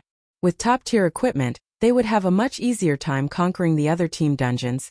Thinking up to this point, Gentle Snow became much more interested towards conquering the hell mode of the Dark Moon Graveyard. It was just that she did not know whether Shifeng was capable of accomplishing this magnificent feat. After Shifeng distributed the equipment, many of the team members immediately swapped out their old equipment for the new. It was especially true for the extremely lucky Blackie. Blackie was the only Cursemancer on the entire team. Among the 9 pieces of mysterious iron equipment, there were 2 pieces of the Deathword set equipment meant for Cursemancers. The Deathword set equipment was at the apex of all level 5 set equipment for Cursemancers. Just the effect of having 2 set pieces increased Blackie's Dark Arrow by 1 level. In addition, Blackie's Dark Arrow was already level 4 at level 5. The Dark Arrow's damage increased by a large leap. Meanwhile, Kola managed to win a mysterious iron shield by rolling. After equipping the shield, his defense surpassed the shield warrior from Ouroboros, Ghost Chop, by quite a lot. Although many items dropped, Shifeng incessantly shook his head at these items. None of these items attracted his attention. Why don't you want this piece of bronze equipment for swordsman? Gentle Snow asked, astonished with just a glance at Shifeng's equipment. Anybody could tell it was just individual bronze equipment assembled together. According to logic, their attributes should be much weaker than the equipment dropped from the hell mode of the Dark Moon Graveyard. However, Shifeng remained indifferent towards the equipment drop. The attributes of this equipment isn't as good as what I'm currently using. Just give it to your guild swordsman. Shifeng carelessly gave the equipment to Gentle Snow. Naturally, he would not mention that he already possessed a set of Silvermoon set equipment, which was the best set equipment for swordsmen under level 10. After hearing Shifeng, the other swordsman in the team repeatedly expressed his gratitude towards him. Even if Shifeng were to take away the equipment for swordsmen, nobody on the team would complain. On the contrary, they would feel it was only natural that he would do so. No matter what anybody said, it was all due to Shifeng's efforts that they were able to obtain so much equipment. However, Shifeng displayed himself to be extremely impartial, causing the members of Ouroboros further admiration. Their gazes when they looked at Shifeng held even more reverence. Now Shifeng stayed unmoved while faced with top-tier equipment. In the virtual gaming world, not many people would be capable of remaining as impartial when leading a temporary team. Noticing everyone had mostly recovered, Shifeng said inside the team chat, "Everyone, prepare yourselves. We will be going to the next strategic point. Those without speed scrolls, come get them from me." The members of Ouroboros were troubled when they heard this. Each of them had only carried 2 speed scrolls and both had already been used. However, they felt extremely awkward asking for speed scrolls from Shifeng. After all, they previously made a mockery of Shifeng. It would practically be a slap to their own faces if they asked Shifeng for the expensive speed scrolls now. However, if they remained stubborn, they would only embarrass themselves when they died later on. "Can I buy some speed scrolls from you? I didn't have them prepare enough speed scrolls previously. We would feel extremely ashamed if you were to just give them to us for free." Gentle Snow naturally knew of her teammates' embarrassment. Without having a better option, she chose to take the initiative. All right. Since Gentle Snow already asked, Shifeng would not refuse. After all, his money didn't grow on trees either. Fortunately, Shifeng was prepared for such a situation, purchasing plenty of speed scrolls. He provided each team member of Ouroboros with 3 speed scrolls. However, when the members of Ouroboros were trading the speed scrolls with Shifeng, they all had their heads lowered in embarrassment. They felt deeply ashamed in their hearts. Some of them also thanked Shifeng directly, leaving Shifeng at a loss. "Dirty bastard. This lady is a magnanimous person. Seeing that you've performed well, I've decided to forgive you. Give me the scroll then." Zhao Yueru walked towards Shifeng, her head raised and her arms hugging her bosom. The crimson-red robe she wore revealed a deep cleavage, and a bashful tinge of red appeared on her delicate face as she spoke. Shifeng naturally understood that it was a difficult feat for the incomparably prideful Flame Witch from his previous life to carry out such an action. If other players were to see her behaving as such right now, most likely, their jaws would have fallen to the ground from shock by now. Not only was Zhao Yueru currently displaying frailty, but she also apologized to Shifeng. Even Xiao Yuer was pinching her own tender, pink cheeks. Thinking she was hallucinating, Shifeng only revealed a smile at Zhao Yueru's display as he traded the speed scrolls to her. However, inwardly he was baffled. Was the sun rising from the west? He did not think that Zhao Yueru had such a side to her. If other men were to see this, their bones might turn to mush. Shifeng did not think that his unintentional action would actually allow him to witness such a scene. A pity he did not record the moment on the other side. Just as Shifeng and the others busied themselves in the Dark Moon graveyard, the other guilds were still exploring the maze. They died over and over. Such a situation caused many guilds to give up their conquest of the Dark Moon graveyard. If they continued this act of suicide, they might not properly recover their horrifying experience loss. However, there were still some of the stronger guilds who continued their exploration, conquering the Dark Moon graveyard bit by bit. 3 hours after the Dark Moon graveyard opened, there was still not a single guild that managed to clear the dungeon. After frantically trying to conquer the dungeon, the Assassins' Alliance, Heaven's Crown, and other raided guilds started to cool their actions. They started to calmly analyze all the information they obtained from the dungeon. Meanwhile, the team Shifeng led had already killed their way towards an underground mausoleum, preparing to enter it. In order to arrive at this mausoleum, Shifeng had led the team through 2 more similar massacres, obtaining more than 40 pieces of equipment and various materials. Everyone in the team greatly improved as a result. The 2 MTs in the team also surpassed the 400 defense threshold. Now, even when faced against the kobold zombies' claw attacks, they could resist 2 hits head on. This underground mausoleum was situated in the central region of the wasteland. It was also the Dark Moon graveyard's sole exit. In order to avoid suspicion, Shifeng intentionally took several detours, just as Shifeng and the others were about to enter. Gentle Snow looked towards the serene and distant mausoleum, suddenly saying, "There are no monsters in the surroundings. This place may very well be the exit of the Dark Moon graveyard. We should let the assassins scout ahead first. That way, if there are traps ahead, we won't risk a team wipe." Alright. Although Shifeng knew there were no traps, he couldn't actually reveal that. So, he could only agree to Gentle Snow's suggestion, following which, one of the assassins snuck into the mausoleum. After more than 10 minutes passed, the assassin reported that there were no dangers ahead. The assassin also discovered a teleportation circle inside a large hall. However, there was a gigantic monster standing guard in the middle of the teleportation circle. The assassin did not close in on the monster for fear of being discovered. Moreover, the room was dimly lit, so the assassin could not clearly see the information of the monster within. "Let's go take a look then," Shifeng said as he entered the mausoleum. Although the assassin did not know what kind of monster was inside, Shifeng certainly knew the monster guarding the teleportation circle was the final boss of the Dark Moon graveyard. It used to be the king of kobolds, the Kobold King Patch Leo. The moment everyone entered the large hall, the dimly lit hall suddenly changed.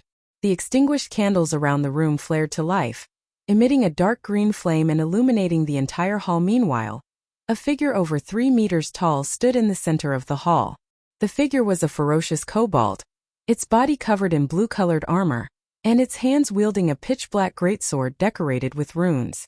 The kobold silently stood on the magic circle, not even moving a muscle as its entire body radiated a frightening pressure. Everyone used observation skills, one after another, wanting to understand this monster. However, after seeing its information, everyone's complexion turned pale. They felt a deep terror as they gazed at this creature. And even Gentle Snow sucked in a cold breath. None of them had any confidence in killing this monster.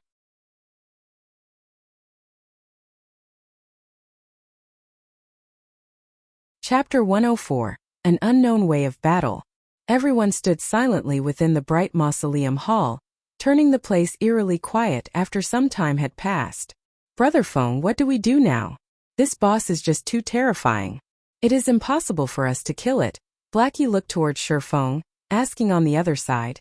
Zhao Yueru said helplessly, "Snow, it seems we won't be able to clear the dungeon after all." The other team members also indicated their agreement. There could be no greater folly than to attempt something they already knew to be impossible. Are we just going to give up like this? Gentle Snow's slender eyelashes trembled slightly, her crystal-clear eyes shifting towards the Kobold King's figure once more. They had reached this point after much difficulty. Were they just going to give up like this? Kobold King Patch Leo Lord Rank. Level 6. HP 120,000/120,000. Not mentioning its frightening amount of HP, just the mere words Lord Rank were enough to cause players to tremble. That meant that there was a single aspect to this monster that was extremely terrifying, either in terms of speed, strength, or magic. Based solely on the terrifying aura radiating off of the Kobold King's body, its bulging iron-like muscles, the pitch-black greatsword as tall as a man, which pierced deeply into the ground. Even without having any exchanges with this Kobold King, everyone knew there was no way to overpower it. Why don't we give it a try first? Ghost Chop, try out the boss capabilities. The others will leave the hall first, Gentle Snow said after giving it some thought. Gentle Snow still intended to give the boss a try. She was hoping to look for a strategy to kill it. Let's leave first then, Sure Feng said as well. Gentle Snow's thoughts were exactly the same as his. He would let the MT try out the boss, then let the team watch. That way, he would have an appropriate excuse when he revealed his strategy. Following this, the Shield Warrior, Ghost Chop, activated his video recording, charging towards the Kobold King alone. Meanwhile, the thick and heavy stone doors leading into the hall started closing. Just as Ghost Chop was midway through his charge, the Kobold King abruptly opened its eyes. Ketchak. The Kobold King casually pulled out the pitch-black sword from the ground. Its robust legs abruptly exploded with power as it similarly charged at Ghost Chop like a fierce gale. The Kobold King swept towards Ghost Chop. Ghost Chop's body was frightened stiff. He rapidly reacted by raising his shield, blocking it in front of his chest. In the blink of an eye, a black ray, which carried with it an explosive sound, struck on the shield hong. Ghost Chop's entire person was sent flying, and a damage of 633 points appeared above his head. His entire arm felt numb from the attack. If he had not used his shield to block, he might have been killed instantly. Ghost Chop felt that his own techniques were quite good, and he was an elite member of Ouroboros. Moreover, his task right now wasn't even to kill off the boss. If he could not even force the boss to reveal its hidden cards, then he would be an absolute disgrace. Ghost Chop abruptly stood up. He poured a bottle of basic regeneration potion down his throat, his HP recovering to more than half of its total. Just as he was considering attempting another bout with the boss, he suddenly discovered that the boss was already standing behind him, its greatsword raised up high. Abruptly, the Kobold King slashed the greatsword at Ghost Chop's shield wall. Ghost Chop no longer had the option to dodge the attack. He could only use his life-saving skill to take the attack at full force. When used, shield wall would reduce the damage the user received by half for a duration of 12 seconds. The black runic greatsword struck down once more. Although Ghost Chop had used his shield to block the attack again, he was instantly forced into a kneeling position by the resulting pressure. The stone bricks beneath his feet cracked apart like a spider's web, and his HP instantly fell by 426 points, leaving him with only a thread of life remaining. The Kobold King then kicked towards the side of Ghost Chop's abdomen. Ghost Chop helplessly imprinted himself onto a wall, and his HP instantly dropped down to 0. Only 3 seconds had passed since the start of the battle. Just like that, an MT that was equipped with top-tier equipment was dead, so much so that, even before the stone doors had closed shut, they had opened once more. Everyone looked at Ghost Chop, who was planted into a wall, shocked. What was this situation? The door had just closed before opening again, and their MT was already dead. "Where revive Ghost Chop," Gentle Snow said with a gloomy expression. Ghost Chop being killed so quickly was a clear indicator of how strong this boss was. After Ghost Chop was revived, a somber expression hung on his face. He unwillingly shared with everyone the recording he made, allowing them all to analyze the boss' strength. Strong. Zhao Yueru could not help but say in shock, this general speed and reaction speed, this strength, and also the constantly varying attack patterns. Is this really an NPC? Are we sure this isn't a martial arts expert in disguise? Before even witnessing the boss in battle, everyone could already feel how powerful it was. Now that they witnessed this for themselves, aside from feeling shocked, they were also astounded. With Ghost Chop's skills, he was actually unable to even damage the boss. This was just too horrifying. Even if it was the strongest chieftain rank monster Gentle Snow met before, in comparison to this Kobold King, it would only be a little rabbit. As for Shifeng's party, whom had battled with a Lord rank boss before, after looking at the recording, even they were feeling apprehensive as expected of a Lord rank boss in a team dungeon. Compared to the Lord rank boss of a party dungeon, it was at least several times stronger. Not only was its speed and strength a problem, but its attack patterns were even more so. There were just too many variations. It was as if they were fighting in a close-quartered combat against an expert. Moreover, the physical attributes of this expert were better than theirs by several fold.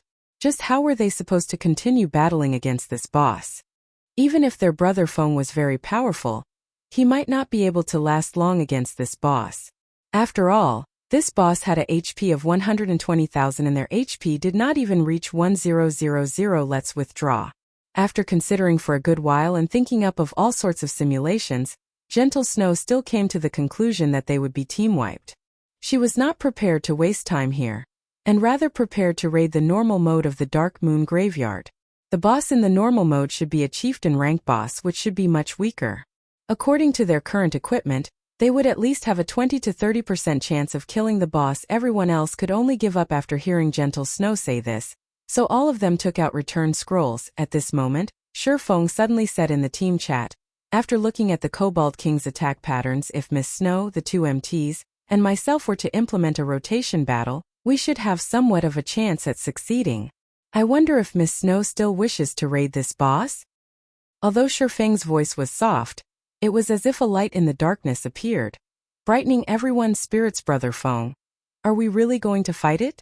Blackie looked at the Kobold King, swallowing down a mouthful of saliva. Even at such a distance away from it, Blackie could still feel his legs trembling. If he were to close in on it a little more, he might already be on the ground, kneeling. In fact, it wasn't just Blackie who was impacted by the Kobold King's imposing aura. The other team members did not fare any better than Blackie.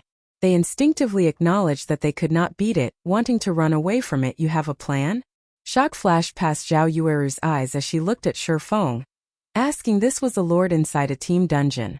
Its HP was several times higher than the lords in the wild. Its attack power and attack patterns as well were despairingly powerful. Zhao Yueru did not think that Feng would have a method to raid it. Feng shrugged his shoulders, looking at the Kobold King as he said, my confidence at succeeding isn't high. However, we can still give it a try. Isn't it just a 10% experience loss? Killing all the way here, the experience we obtained has far exceeded just 10%. Even if we died, we have already obtained a lot of equipment. Don't tell me that you guys are so willing to just give up? Gentle Snow was slightly shocked. She did not think that Feng could bring her so many surprises. Even if they could not raid the boss this time, she would definitely pull Feng into Ouroboros. What are the chances for success? Gentle Snow asked, her iceberg-like expression finally revealing a warm smile. 20%. Feng had already made the most conservative estimation. In reality, he had estimated their success rate to be at 50%. However, he was worried that if he were to say it out loud it would be bad. He might attract suspicion. What? You said 20%. Zhao Yueru rolled her eyes at Feng. With such a low success rate, who would dare take the challenge? Alright, let's hear your plan then. We will be supporting you fully. Gentle Snow interrupted Zhao Yueru, saying softly. Gentle Snow herself had estimated their chances at getting rid of the Lord rank boss at 0%. As for a chieftain rank boss, she had estimated the success rate to be at 20 to 30% chance. Judging from Feng's previous behavior, he did not seem like a person that exaggerated things. Since Feng had a similar certainty for success, wouldn't killing the Lord rank boss be much better? Moreover, she was extremely interested in the 4-man rotation battle Feng had mentioned. She did not know what kind of method of battle this was to actually let them have such a high chance of success against the Lord rank Kobold King.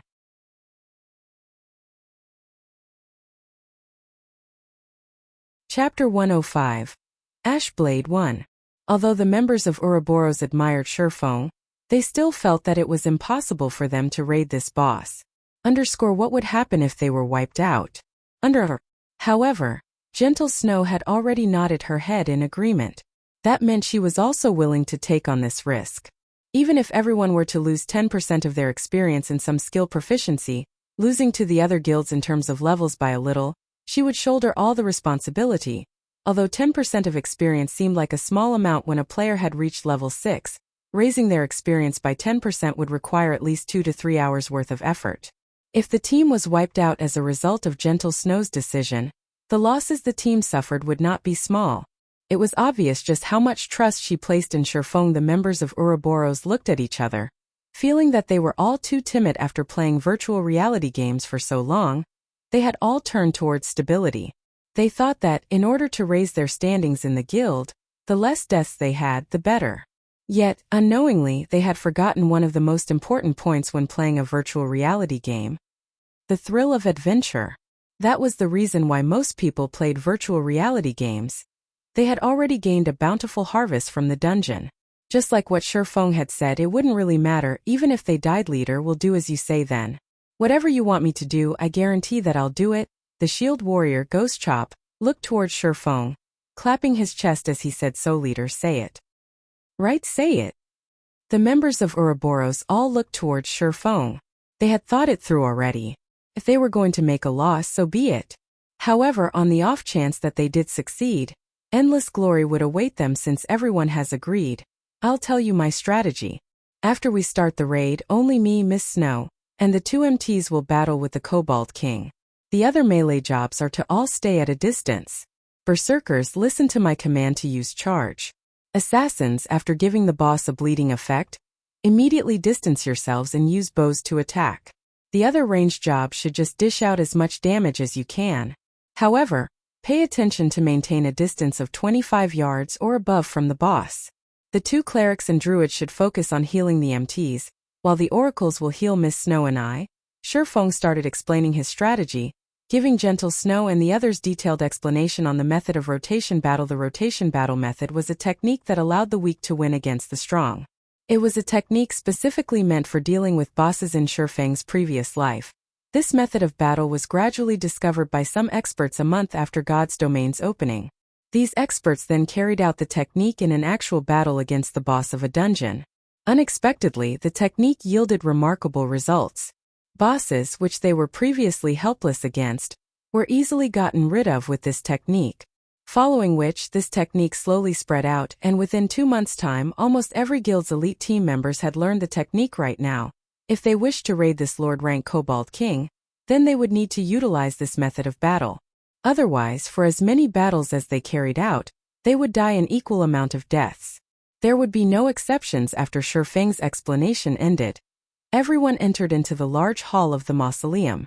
The Kobold King, equipped with blue-colored armor, still stood silently in the middle of the hall. Kola, start the raid. Pay attention to your positioning and set aside the Kobold King for the ranged players. After which, you and I will cooperate to hold off the boss. When we are both unable to hold it off any longer, Ghost Chop will be responsible for relaying the boss over and cooperate with Miss Snow to hold it off.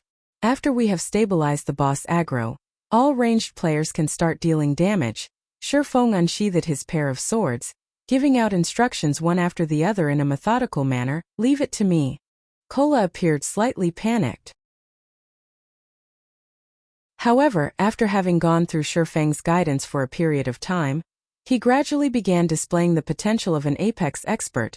After everyone was in position, Kola immediately rushed at the Kobold King with his bear-like robust body. However, before he had even covered half the distance, and having yet to alert the Kobold King, he used Divine Shield Strike. Kola's shield flew out, transforming into a shooting star as it shot towards the Kobold King. Just as the flying shield was about to hit the Kobold King, the Kobold King abruptly opened its eyes, revealing 2 blood-red orbs. Its mouth opened wide, exposing a sinister, cold smile. With a single draw of its greatsword, the Kobold King sent the shield flying away. The shield did not cause even a single point of damage before anybody could be shocked by the Kobold King's skill. The Kobold King had taken a large stride forward. It reached Kola in the blink of an eye, its greatsword striking downwards with the arm that was holding onto the shield. Kola blocked against the attack from the greatsword, receiving more than 400 damage. Meanwhile, Kola's other hand abruptly tightened its grip around the dagger, and with a yell, he slashed out the dagger, striking at the side of the pitch-black greatsword. The sword brandished by the Kobold King, due to the offset produced from Kola's dagger, had slid off along his shield and pierced into the ground, causing a halt to the Kobold King's battle rhythm. Beautifully done. Shifeng appeared behind Kola at this moment. Shifeng brandished the crimson blade, striking at the Kobold King's greatsword once more, causing the greatsword to sink deeper into the ground. At the same time, Shifeng cast Chop, using the Abyssal Blade. The sword transformed into a black ray as it pierced at the Kobold King's neck this time. They finally caused damage to the Kobold King, with a damage of 193 points appearing above its head before Shifeng could retrieve his swords. The Kobold King had released its grip on its greatsword, sending a punch towards Shifeng's switch. Shifeng yelled. Ghost Chop had long since been waiting at the side. Immediately he sent a slash at the Kobold King's arm. As a result of the impact, he was sent retreating 2 steps backward by the Kobold King's fist with a damage of over 200 points appearing above his head. However, the Kobold King was also forced back, its body nearly losing its balance. Gentle Snow rushed up at this time, her Flame Spirit greatsword transforming into a sword of fire as she used Flame Slash on a gap in the Kobold King's armor, dealing 132 damage to it. Soon after, the Kobold King finally managed to stabilize its body. It brandished its greatsword in a fit of rage, casting a horizontal slash. However, Kola was a step ahead of it as he forcefully received this horizontal slash. As a result, no one else received a single point of damage from the Kobold King's attack. Kola himself, however, received 560 damage. Fortunately, there were 3 healers healing him at the same time, bringing his HP from a critical state back up to more than half. Subsequently, Shifeng and Gentle Snow continuously overlapped their attacks with each other, while Kola and Ghost Chop kept on receiving the damage, and the healers healed them without stopping. In such a way, the team slowly reduced the Kobold King's HP after coordinating their attacks for several rounds. Gentle Snow was extremely astonished. She did not think there was such a way to fight against a boss. She really did not know just how Shifeng had managed to think up such a technique. However, what shocked everyone even more was the damage caused by Shifeng. The damage he caused left everyone practically dumbstruck. A single Thundering Flash was able to cause almost 700 total damage. Earth Splitter caused over 400 damage, while his normal attacks each caused over 100 damage. Compared to that, Gentle Snow, who was equipped with a suit of mysterious iron set equipment and a secret silver greatsword, had only managed to deal around 240 damage, even after using her most powerful skill. Seeing such a scene, everyone began to wonder between Shifeng and Gentle Snow, just who was actually the berserker here. However, no one knew that Shifeng wielded a magic weapon in his hands. In addition to the Silver Moon set equipment and his damaging skills, which were at level 4 to level 5, the damage he could cause would naturally be exaggerated. Ranged players can start attacking now, Shifeng shouted in the team's chat after feeling that the boss hatred had been completely stabilized at this time. The others were woken up with a start. The mages started reading out incantations, sending out fireballs and dark arrows. Meanwhile, the rangers continuously fired off arrows from their bows, causing a series of damage to the Kobold King. Amongst all these attacks, Zhao Yueru was the person who dealt the highest damage in a single attack, which was over 100 damage. Following her, Blackie could also deal over 80 damage with each of his dark arrows, while the others only dealt 40 to 50 damage under Shifeng's instructions and the constant combination attacks. The Kobold King became helpless. The Kobold King was forced to retreat, step after step, until its HP continuously decreased without pausing. From start to finish, it was constantly forced into a passive state, unable to display its true potential after being continuously attacked for over 10 minutes. The Kobold King's HP had been reduced down to 30%. Reaching the boundary of entering a berserk state, the Kobold King's body started increasing its size, and its muscles inflated. After it goes berserk, we won't be able to hold on for long. Ranged players, stop all your attacks, and MTs prepare to activate your life-saving skills to escape. Remember to pull the boss aggro before running. Everyone else should distance yourselves from the boss. The other warriors, wait for my command to use charge. Mages who have restriction skills should all get ready. Seeing that the Kobold King was starting to go berserk, Shifeng loudly reminded. Immediately, he too distanced himself from the Kobold King. A Lord rank boss berserk was no small matter. If it was not properly dealt with, then the result would be a team wipe now. Their chances of successfully killing the Kobold King depended on whether the two MTs were able to survive.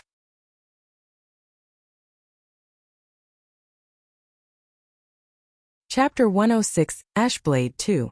Ayo! Ayo! Ayo! The Kobold King let out an angry roar. Multiple shockwaves rolled out and struck the team, causing 60 to 70 damage to everyone with each consecutive wave. Moreover, the mages in the team were constantly forced to retreat backward by each shockwave, having no choice but to lean against a wall. Lowly ants. You dare taint this sacred ground with your presence? Receive the punishment of death. The Kobold King's enlarged foot abruptly stomped down, causing the stone ground in a 5-yard radius to crack, and sending debris flying into the air. After seeing this destructive power, the two MTs could not help but have a cold sweat seep down their backs. Fortunately, they had retreated a step earlier. Otherwise, the consequences of receiving that stomp would have been unimaginable.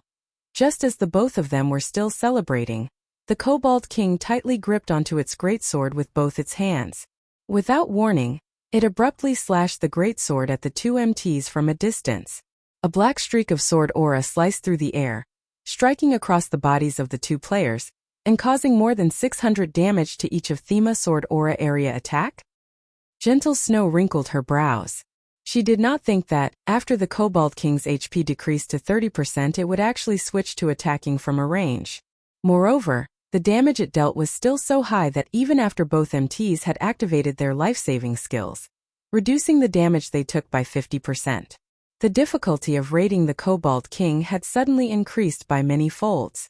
If the chieftain rank Kobold King could carry out a similar feat, then it would be quite fortunate if her previous estimates could have even a 10% success rate. All healers heal the two MTs.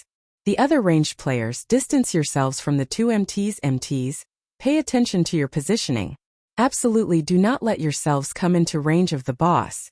The other warriors prepare to use charge to restrict the boss. Shifeng immediately commanded. Before Shifeng could finish his words, the Kobold King took action. It stepped out from the debris and abruptly rushed towards the Guardian Knight, Kola, who first held its aggro. The Kobold King reached Kola in an instant. The Kobold King swung down its raised sword, the sword bringing along a fierce gale as it descended. Meanwhile, Kola, who had suffered over 600 damage from the previous attack, did not possess even half of his total HP. If he received this attack right now, he would die with 100% certainty. Following the descent of the greatsword, a loud boom resounded, and a fierce gale enveloped the entire hall. Why am I still alive? Kola peeped open his eyes and discovered that his surroundings had not turned pitch black. Instead, he saw a familiar back standing in front of him. He immediately shouted in surprise, "Brother Feng! Run quickly!" Although Shifeng had parried the attack with both his swords, the Kobold King was already prepared to swing out its sword a second time. Unable to use parry any longer, Shifeng was left with no choice but to use out one of his life-saving skills. Defensive Blade. Kola dared not stay any longer, hurriedly running away. Meanwhile, the healing spells from the 4 healers only now landed upon Kola's body, recovering him back to his full HP. After running away for about 2 yards, Kola turned his head to the sound of stone bricks exploding in his ears and saw clouds of dust rising into the air, following which, Shifeng ran out from the dust cloud, not daring to stay even half a second longer. After all, the Berserk Kobold King possessed the capability of instant killing him. Just after Shifeng ran out of the dust cloud, the Kobold King was already hot on his heels. However, its target was not Shifeng, but the escaping Kola used charge to block it. Shifeng naturally would not let the Kobold King have its way. Immediately after Shifeng commanded, the 3 spectating berserkers started using charge in succession. The first charge only caused the Kobold King to pause slightly. Following it, the second charge caused it to retreat by a single step, while the third charge made it retreat by 2 steps. Although the Kobold King did not enter a fainted state, it was sufficient just by having the knockback effect. After they finished using charge, the berserkers immediately got out of the way. However, one of them was a tad bit slower, and the sword aura coming from the Kobold King's horizontal slash brushed past him.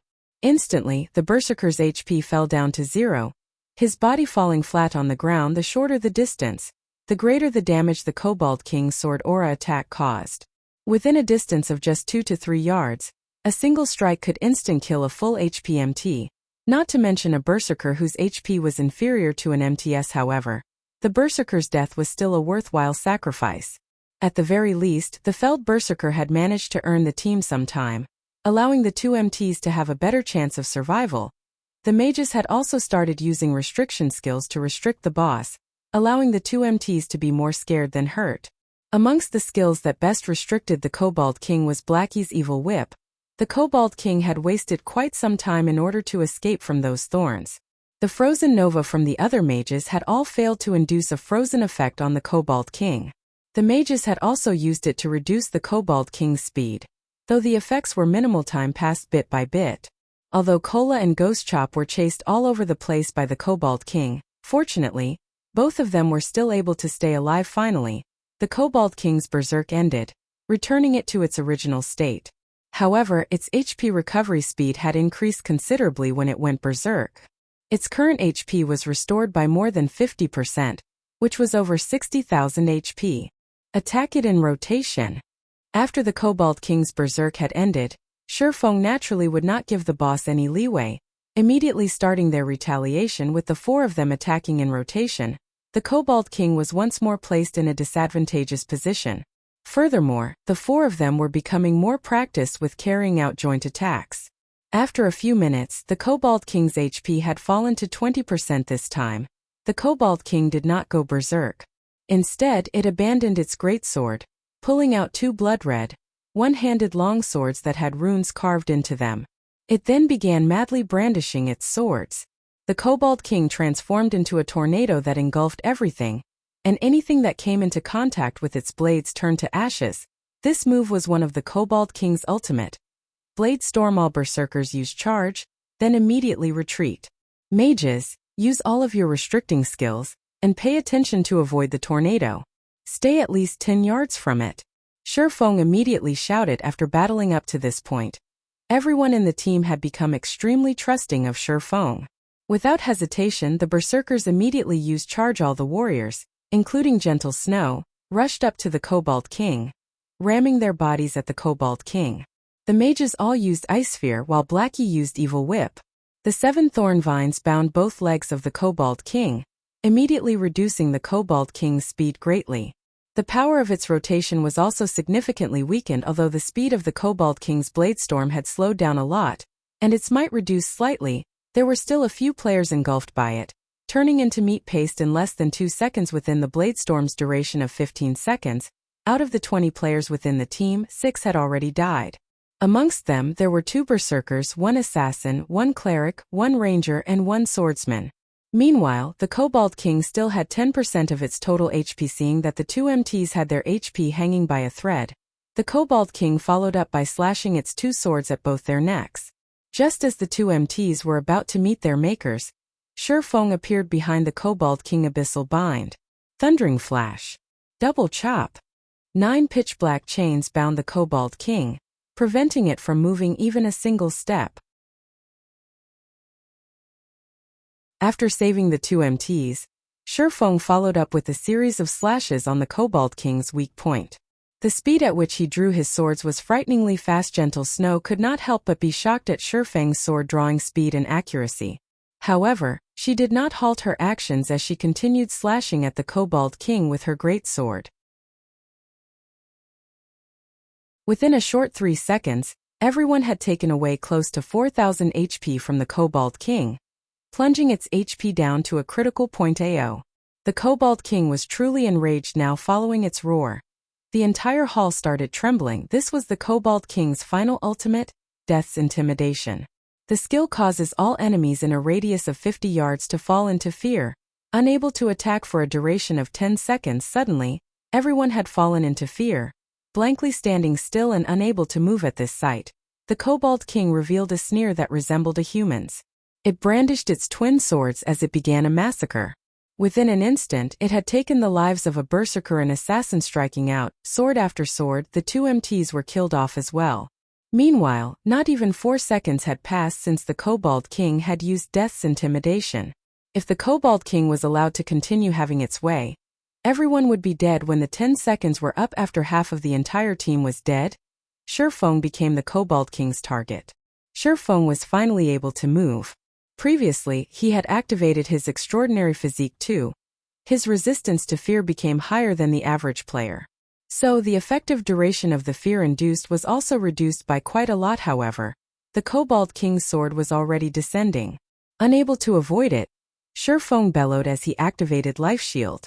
At the most critical moment, just as the Kobold King's greatsword was about to land on Feng, the Abyssal Blade had managed to block off this attack. Following which, Feng's entire person was sent flying from it, with a damage of over 640 points appearing above his head. Fortunately, Feng had over 1000 HP right now. In addition to the life shield absorbing some of the damage he took, he had managed to survive the Kobold King's attack.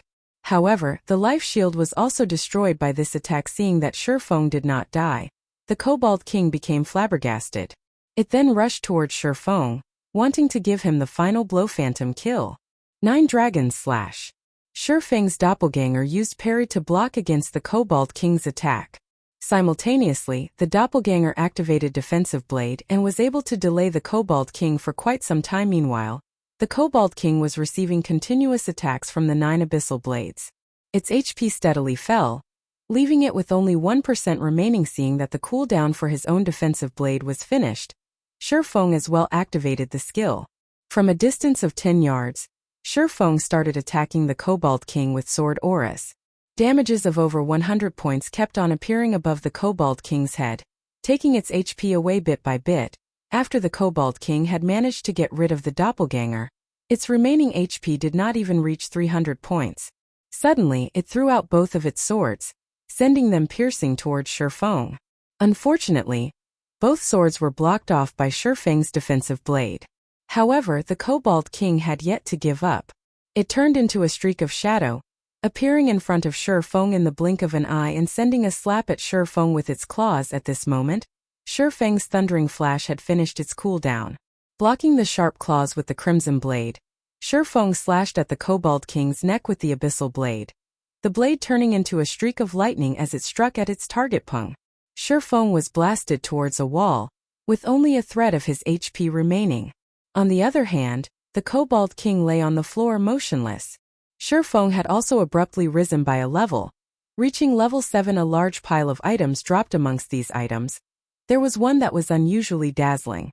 The item released a demonic silver glow, bringing a chill to those who laid their eyes on it. Ash Blade. Feng was shocked after seeing this item. This thing was the legendary item of Dark Moon Graveyard. In Feng's previous life, he had only heard rumors of it, and never actually saw it before.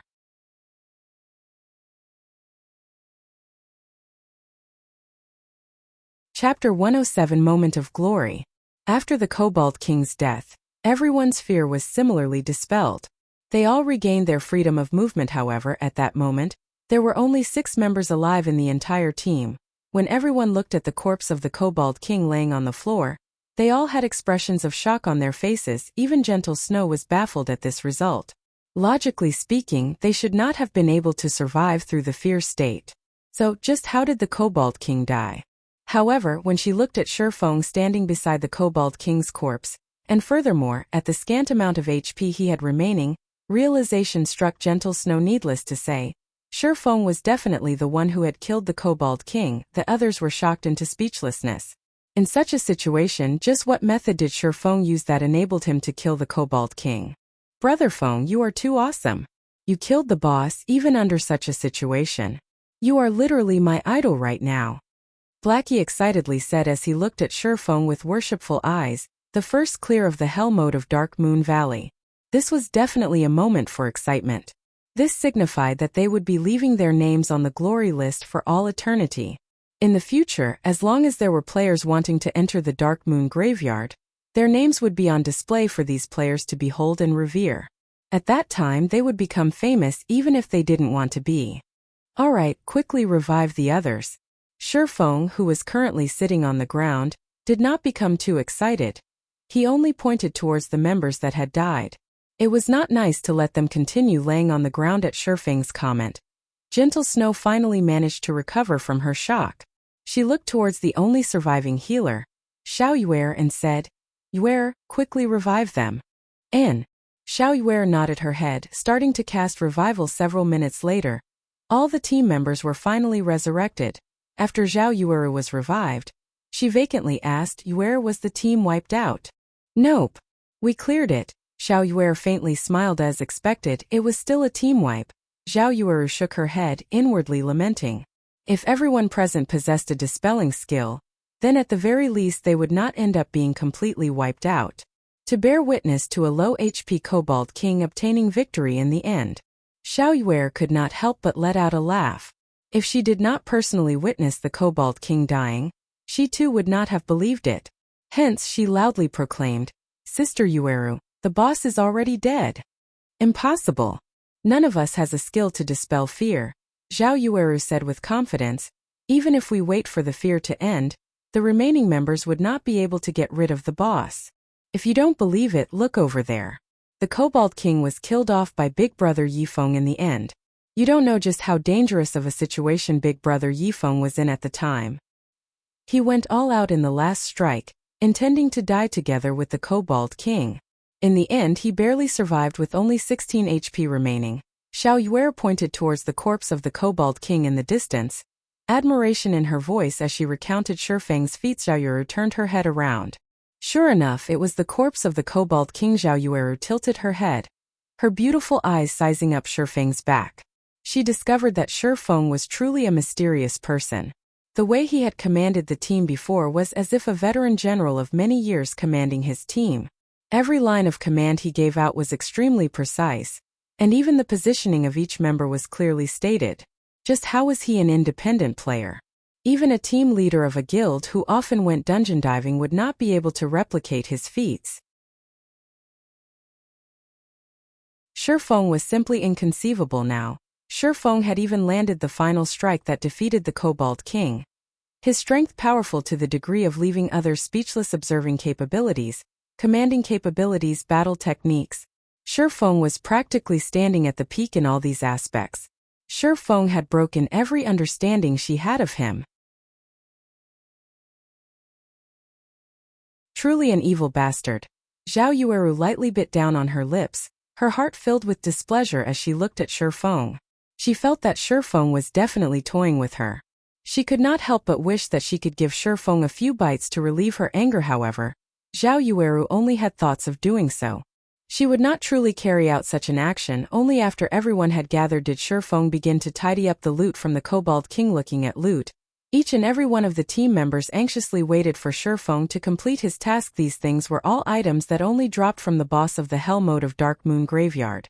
Every one of them was completely priceless. I'm done arranging them. There are a total of 8 pieces of equipment and 6 other items. Amongst these are 2 pieces of secret silver weapons, a level 5 greatsword and a level 5 shield. There are also 2 independent pieces of secret silver equipment. One is for clerics, the other is for swordsmen. The remaining 4 pieces of equipment are all pieces of mysterious iron set equipment. We will decide by rolling if more than one person needs the same piece of equipment. Shifeng gave a general introduction of the items. At the same time, he shared the information for everyone to observe. Runic sword. Secret silver rank. Two-handed sword. Level 5. Equipment requirement. Strength 30. Attack power plus 45. Strength plus 9. Endurance plus 8. Attack speed plus 1. When attacking, there is a 10% chance to cause a heavy impact effect, and 10% armor destruction effect. Runic shield. Secret silver rank. Level 5. Equipment requirement. Strength 23. Defense plus 69. Block rate, 35%.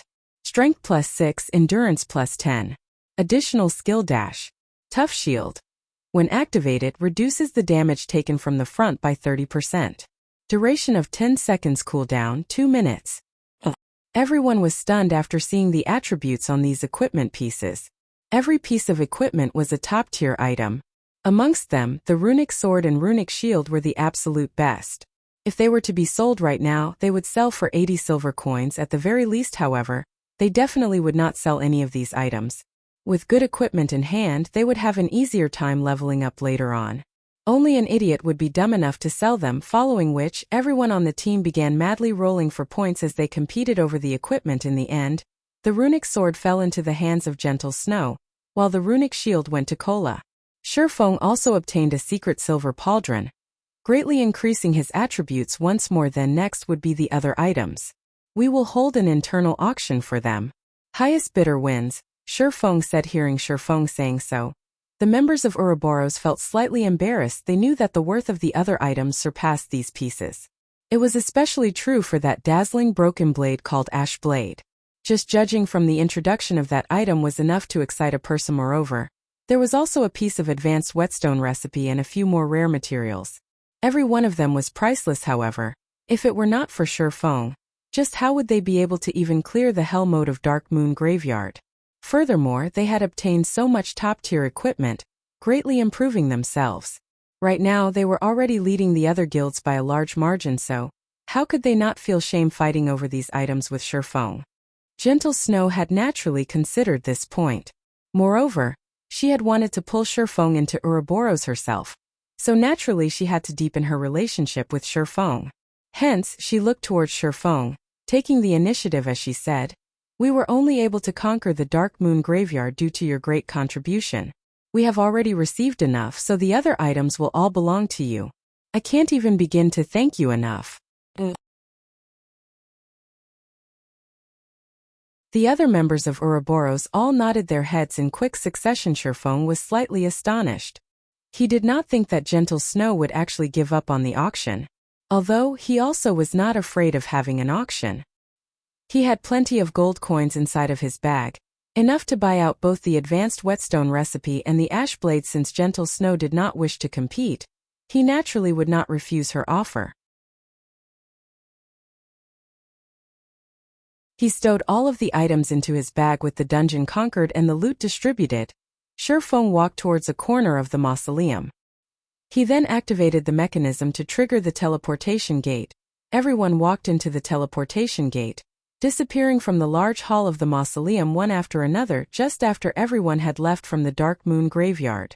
White River City Region System Announcement. Congratulations to Ouroboros for becoming the first team to conquer the hell mode of Dark Moon Graveyard. All players within the team will be rewarded with 10 reputation points in White River City Red Leaf Town Region System Announcement. Congratulations to Ouroboros for becoming the first team to conquer the hell mode of Dark Moon Graveyard. All players within the team will be rewarded with 30 reputation points in Red Leaf Town System. Congratulations to Ouroboros for becoming the first team to conquer the hell mode of Dark Moon Graveyard. All players within the team will be rewarded with 1 mysterious treasure chest, 50,000 EXP, and 10 glory points.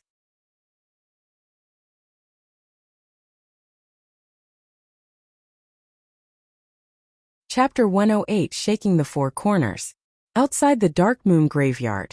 This dungeon is just impossible. Without an average level of 10, who would be able to clear it? Flaming Tiger, who had just revived out of the dungeon, cursed in all 3 times he had entered the Dark Moon Graveyard. Not once had he even found the location of the dungeon's boss before his entire team dropped dead. This dungeon was just toying with them. Everywhere inside the dungeon was filled with elite monsters. Even if they killed some, there was still an endless stream of monsters to slowly grind them to death. It was absolutely frustrating. Zhang Luowei raised his thick brows, his complexion gloomy as he looked back toward the teleportation gate of the Dark Moon Graveyard in the distance. With such lack of progress, it had long since passed the point of just making a loss. If this situation continued, it would be detrimental to the team's future development. Everyone rest up for a while. We can't continue wasting our time here. I'm guessing that the progress of the other guilds isn't that good either. They should have died several times as well already. Let's take this chance when the other guilds are focusing on the Dark Moon Graveyard to raid the level 5 party dungeon and lava cavern in separate groups. In any case, they won't be able to conquer this team dungeon. We can also use this time to increase our levels quickly, Zhang Luowei said, choosing to give up on the Dark Moon Graveyard. Although leaving their names on the glory list would be a quick way to raise the fame and influence of their guild, it was an entirely different matter if everyone was similarly unable to conquer the dungeon. The only other thing they could compete in were in terms of average level and equipment of the guild's elite members, and also in terms of who could set foot into White River City the earliest. In fact, it wasn't just the members of Shadow that were faced with such a situation. All the guilds in the entire White River City were currently trapped in this suffering known as Team Dungeons. Nobody had thought that the Team Dungeons difficulty would be so high, leaving them utterly helpless. The virtual reality games in the past usually had less monsters than players inside of dungeons. In God's Domain, however, the number of monsters inside the dungeons greatly outnumbered that of the players. It was a number that was simply impossible to cope with.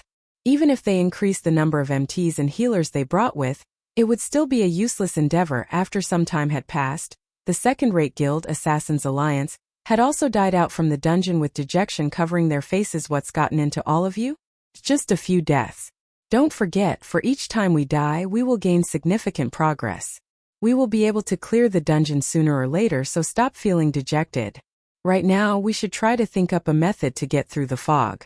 After some rest, we will try to raid the dungeon one more time today. Stabbing Heart said inside the team chat. Being encouraged by Stabbing Heart like this, the team members regained quite a lot of their confidence. They all started voicing out their ideas and suggestions, intending to conquer the Dark Moon Graveyard at all costs. White River City Region System announcement. Congratulations to Ouroboros for becoming the first team to conquer the Hell mode of Dark Moon Graveyard. All players within the team will be rewarded with 10 reputation points in White River City Red Leaf Town Region System announcement. Congratulations to Ouroboros for becoming the first team to conquer the Hell mode of Dark Moon Graveyard. All players within the team will be rewarded with 30 reputation points in Red Leaf Town. Just as the various guilds were considering whether they should give up raiding the Dark Moon Graveyard, 2 consecutive system announcements immediately attracted the attention of every guild within White River City. Meanwhile, when the players of Red Leaf Town heard of this system announcement, they were first filled with shock, but they were soon cheering and shouting in worship. Ouroboros is just too awesome. They're practically inhuman. I heard that the Snow Goddess was the one who led the dungeon raiding team. My goddess is just too powerful. The other guilds haven't even cleared the normal mode, but the goddess has already cleared Hell mode. This won't do. I want to join Ouroboros. I would be satisfied even if I could become the goddess servant. The players in Red Leaf Town had all started conversing about Ouroboros and the Snow Goddess. Aside from worship, they were also filled with awe simultaneously. The entire region of White River City was sent into a cacophony of noise. What kind of joke is this? We can't even manage to find the boss of the normal mode, so just how did Ouroboros manage to even clear the Hell mode? The guild leader of Emerald Dragon Gate slammed on the desk as he cursed. Could the team dungeon in Red Leaf Town possibly be easier? Then Stabbing Heart should have, at the very least, cleared the normal mode already. The guild leader of the Assassin's Alliance entered deep thought after looking at the system announcement. While all the large guilds were still having headaches over obtaining a town region announcement for themselves, as if trying to take their lives, a city region announcement had appeared. The upper echelons of the various guilds suddenly felt an immense pressure weighing on them, pushing them to accelerate their raiding progress quickly. However, such a pressure did not come from the fact that the Snow Goddess had managed to clear the Hell mode of a team dungeon. Instead, it came from the fact that the influence of the system announcement was simply too huge. In merely a moment, the system announcement had placed Ouroboros at the summit of White River City. Players who were new to God's domain did not possess extensive knowledge about the strengths of the various guilds in existence. However, what they did know was that Ouroboros was definitely the best guild in White River City. They couldn't help but admit that the Snow Goddess performance was just too dazzling. Compared to the guild leader of Ouroboros himself, who had a large number of experts under him in Star Moon City, the Snow Goddess was much more formidable. A short moment after the appearance of this system announcement, all the upper echelons of the guilds within Star Moon Kingdom discovered that they had underestimated the Snow Goddess' ability. Fortunately, the Snow Goddess was not tasked around the area of Star Moon City. Otherwise, the consequences for them would be unimaginable. Meanwhile, Gentle Snow herself remained unaware of what was currently happening in the various regions of God's domain. She was still busy looking at the glory list together with Shurfeng and the others. The glory list, which was made up of obsidian stone, was 3 meters in height and 2 meters in width. On it, the names of Gentle Snow and the other team members were already carved. Moreover, their names were carved at an extraordinarily eye-catching location, at the very top of the glory list. On the first line of the glory list, the word Ouroboros was carved in big scarlet characters. Meanwhile, below Ouroboros, the names of every team member were recorded in smaller-sized, silvery white characters. Brother Feng, look, we're on the list. We're on the list. Blackie was close to shedding tears of excitement after seeing his own name up on the glory list. After playing games for so many years, not once had he ever enjoyed such an honor. However, it wasn't just Blackie who behaved in such a way. The other members of Shifeng's party were similarly excited. They all rejoiced at being able to follow after Shifeng, becoming official members of Zero Wing Workshop. Meanwhile, the various guilds standing in the distance all looked towards the glory list with eyes full of envy, for as long as future players arrived at the Dark Moon Graveyard, they would inevitably see these names, giving their admiration and worship. On the other hand, the upper echelons of the various guilds present had instead looked towards the icy cold, gentle snow, expressions of respect and helplessness appearing on their faces. Everyone was clear about the difficulty of the Dark Moon Graveyard. Absolutely none of them would think that the Hell mode of Dark Moon Graveyard was easier than the normal mode. At the very least, the difficulty in Hell mode would be several times higher. However, despite all odds, the team led by Gentle Snow had succeeded in raiding it. Moreover, she had even brought along a few independent players instead of bringing along the strongest team in her guild. The Snow Goddess had clearly surpassed them in terms of leadership and personal strength by leaps and bounds. They were on two completely different levels up to this point. These upper echelons had all begun to think that their luck was just too poor.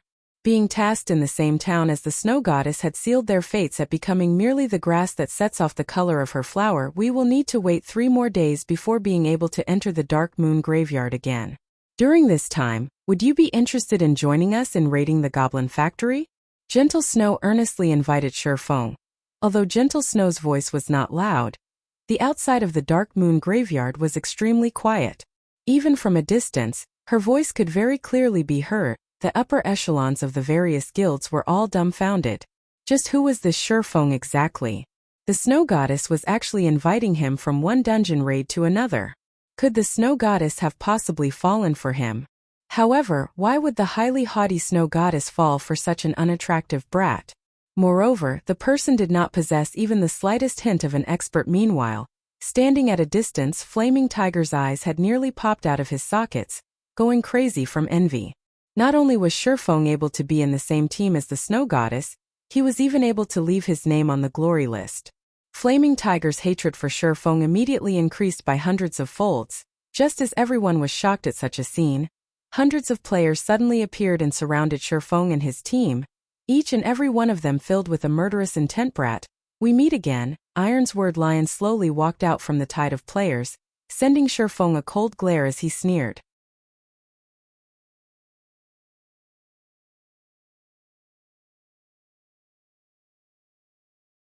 Chapter 109. Domineering Ironsword. This moment, Ironsword Lion had waited for too long. He was unable to suppress the excitement in his heart. Previously, after failing the dungeon raid, he chose to give up on the endeavor. Instead, he camped outside the Dark Moon Graveyard. However, he was greatly shocked when Shifeng and the others safely exited the dungeon, followed by the emergence of the system announcements. Although Martial Union had entered the Dark Moon Graveyard, they did not gain a single thing from it. On the other hand, not only had Shifeng's team managed to clear the dungeon, but it was also the hard mode of Dark Moon Graveyard. Although Ironsword Lion was a brute, he still knew that the gains from clearing the Dark Moon Graveyard would not be meager. Needless to say, the harvest from Hell mode would be even more astonishing. When Martial Union first set foot in God's domain, they did not possess any significant wealth or resources. Moreover, they were unfamiliar with a game such as God's domain. Developing a guild was extremely challenging. They had to grow by competing over elite monsters, killing well-equipped players for equipment and money, and raiding party dungeons. The larger their guild became, the more wealth and resources they needed. However, they were unable to find any sources of income, only relying on robbery to sustain their guild's operation. Now that Shifeng and his team had cleared the dungeon, it was undoubtedly good news for Ironsword Lion. Not only would he be able to obtain revenge, but he would also be able to make a huge profit out of it, killing 2 birds with 1 stone. Boss Ironsword, look at the shield on their guardian knight. Not only are there runes carved on it, but the shield is also giving off a faint violet hue that only secret silver equipment possess. That is definitely equipment they obtained from the Dark Moon Graveyard. Boss, look at that brat's pauldrons. It is also giving off a violet hue. It is a secret silver equipment as well. The subordinates behind Ironsword Lion salivated as they pointed towards the equipment on the bodies of Shifeng's party members. The worst equipment currently worn by Shifeng's party members were bronze ranked, while there were even some who had mysterious iron equipment. However, they clearly did not possess the equipment before they entered the dungeon. Hence, they must have obtained them from within the Dark Moon Graveyard, which also meant that all of them were level 5 mysterious iron equipment and secret silver equipment. Every piece of the equipment was priceless, boss. If we were to steal all of the equipment and sell them, it would solve the problem of developing our guild. Drifting Blood looked towards Shifeng's equipment, giggling as he spoke. Ironsword Lion nodded, thinking that Drifting Blood's words made sense. The main reason their guild was developing slowly right now was due to their lack of funds. If they stole all of the equipment worn by Shifeng's party, then the problem of their lack of funds would be solved. Although Shifeng's strength was not bad, even rising up to level 7, when faced with over 100 players, what more could he do? Brat, don't even think of escaping today. Be smart and hand over all your equipment, compensate me with 10 gold coins, and let me kill you back to level 0. Then, I'll consider this matter settled. Otherwise, prepare to delete your account and start all over. Ironsword Lion glared at Shifeng. Sneering, Shifeng looked at his surroundings, discovering that Ironsword Lion had brought over 130 players with him. Amongst them, a majority of the players were around level 3, their equipment terribly poor. There were only slightly more than 30 players who had reached level 5, while the equipment they were using was all bronze equipment. Meanwhile, Ironsword Lion was the strongest out of all of these players.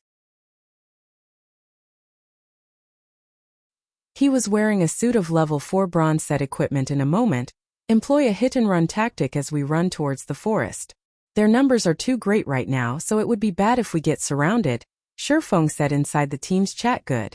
My hands have been itching to PK someone for quite some time now. Blackie rubbed his fists as he spoke. The other members of Shifeng's party all started laughing. They had long since wanted to test out the prowess of their new equipment. They intended to kill to their heart's desire. If they could each kill 2 players, it would be a 2-for-1 profit. If they could kill 3 or more, they would make a huge profit. At this moment, Gentle Snow stood out from the team and looked towards Ironsword Lion, softly saying, Yifeng is a friend of mine. I wonder if you can give Ouroboros some face and forget about this matter? Everyone from Ouroboros could already tell that the players from Martial Union were here for revenge, Shifeng being their target. They wondered just what Shifeng had done to enrage them. Was he trying to battle an entire guild just by himself? As expected, every expert would have their own unique personalities. Even Shifeng was no exception to this fact. However, Martial Union was just an unrated guild. Since Ouroboros had already shown themselves, as long as the upper echelons of Martial Union had some brains, they should naturally know to back off. After all, Ouroboros was much stronger than Martial Union. Move aside, stupid hoe. I don't give a damn about Ouroboros. If you wish to help this brat, I'll take care of you all the same. Ironsword Lion cursed in a bad mood. Although Gentle Snow was indeed a world-shaking beauty, the equipment she wore was even more dazzling. It was especially true for the black runic greatsword in her hands. Just a simple glance at it and one could tell that it was a high-quality secret silver weapon. It just so happened that he was also in need of such a weapon. Moreover, if he got rid of Gentle Snow, he would be able to spread his name throughout God's domain. It was killing multiple birds with a single stone. However, what Ironsword Lion did not know was that, because of his casual remark, the entire Dark Moon Graveyard had entered a solemn state. Each and every player present looked towards Ironsword Lion in shock, inwardly admiring Ironsword Lion for his courage. Then, does that mean that you intend to start a war with Ouroboros? Gentle Snow's expression sunk, her tone abruptly turned chilly as she asked. Although Gentle Snow casually spoke those words, the frostiness her words gave off could be felt, even by those uninvolved. The members of Ouroboros similarly remained silent, not daring to let out even a sound as they watched Gentle Snow's angered appearance. None of them had seen it before, nor did they wish to see it. Right now, however, there was a fool that actually dared to curse at Gentle Snow. This was the first time they had witnessed such a scene. They no longer dared imagine what would happen. Bitch, the others may fear your Ouroboros, but not me. Ironsword Lion licked his lips. His eyes filled with greed as he looked at the attractive equipment on Gentle Snow's body. However, he remembered that he wanted to kill Shifeng the most. He then turned his sights towards Shifeng, loudly saying, Brat, don't think that, with a bitch protecting you, You'll be able to survive through today. Rest assured, I won't let either of you get away. Brothers, go. Kill them and we'll share all of their equipment. Suddenly, over 100 players rushed at Shifeng and his team.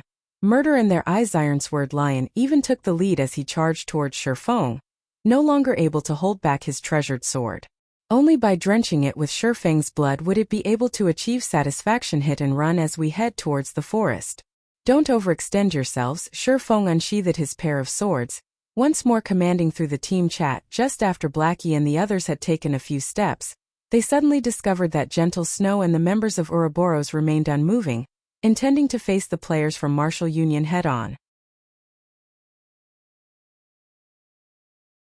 They truly did not know what was going through Gentle Snow's head. However, since Gentle Snow was sticking up for Shifeng, naturally, Shifeng could not escape into the forest to carry out guerrilla warfare. Blackie and the others also looked towards Shifeng with questioning gazes. Shifeng sighed, helplessly saying, "Kola, you hold the front, and remember not to extend yourself too far out. Drowsy Sloth, pay attention to healing the others. Blackie, use Hellflame in the areas with more people. Gluttonous Mouse, stay behind and kill the ones with low HP. Lonely Snow, you're with me."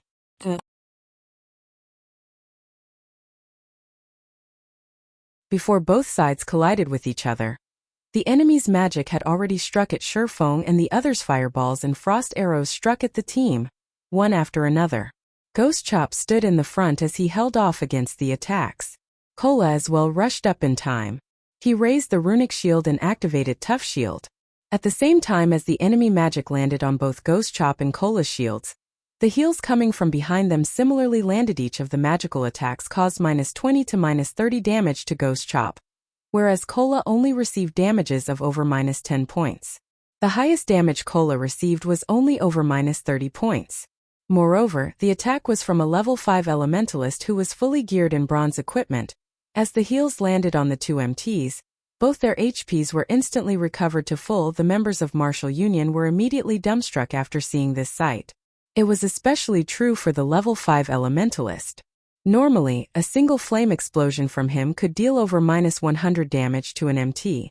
However, when used on Kola, the skill only caused around -30 damage. Kola's defense was just too high.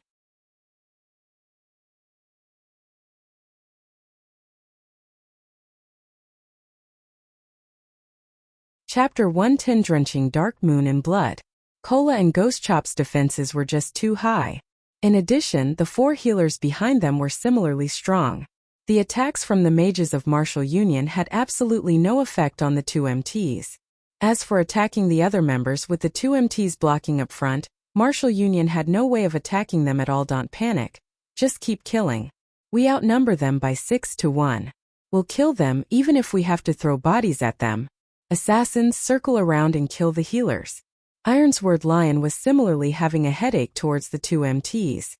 However, his many years of battle experience allowed him to quickly think of a solution at that moment. The team announcement for Ouroboros rang out. System. Team Martial Union has initiated an attack against your team. For the next 2 hours, all members within the team are be able to freely retaliate without receiving any punishment, without the need to worry about becoming a red player. Everyone became much more motivated. You dare initiate a war against us, Ouroboros? None of you know the immensity of heaven and earth. All of you die. The flame witch Zhao Yueru could finally display her frightening might. After her hand traced out the final incantation in the air, one of her ultimate skill, Frost Flame Explosions, activated. Magic struck Martial Union's MT, causing a series of damages over -200 points and instantly reduced his HP to a critical level. However, shortly after, the healers of Martial Union quickly pulled their MT's HP back up. Fire Dragon's Roar. Zhao Yueru revealed a smile as she finished chanting her incantation. She lightly pointed a finger at that MT, causing the fire mana in her surroundings to gather at the tip of her finger. In the blink of an eye, a gigantic fire dragon appeared and rushed at that MT, devouring him whole. Even with over half of his HP remaining, the MT of Martial Union instantly died. The melee players of Martial Union all sucked in a cold breath. The MT that had just fallen was Martial Union's core MT. He was equipped with a complete set of level 4 bronze set equipment, and he was also using a level 5 bronze shield. The top mages within the guild could only cause -80 to -90 damage to him. Now, even though there were healers healing him, he was still killed in 2 moves. Just how high was that female elementalist's damage? During Martial Union's momentary pause, Blackie had finished chanting the incantation of Hell Flame immediately. Pillars of green-colored flame appeared amongst the areas with a high density of players. The pillars of flame that shot towards the sky caused over -300 damage each second to every player, and within an instant over 10 players lost their lives. The players from Martial Union were all dumbfounded at this sight. A single spell killed over 10 players. Just how were they supposed to contend against this? Don't be afraid. Spread out a bit. They'll be finished as long as we can get close to them. Ironsword Lion shouted confidently. The members of Martial Union felt what Ironsword Lion said was logical.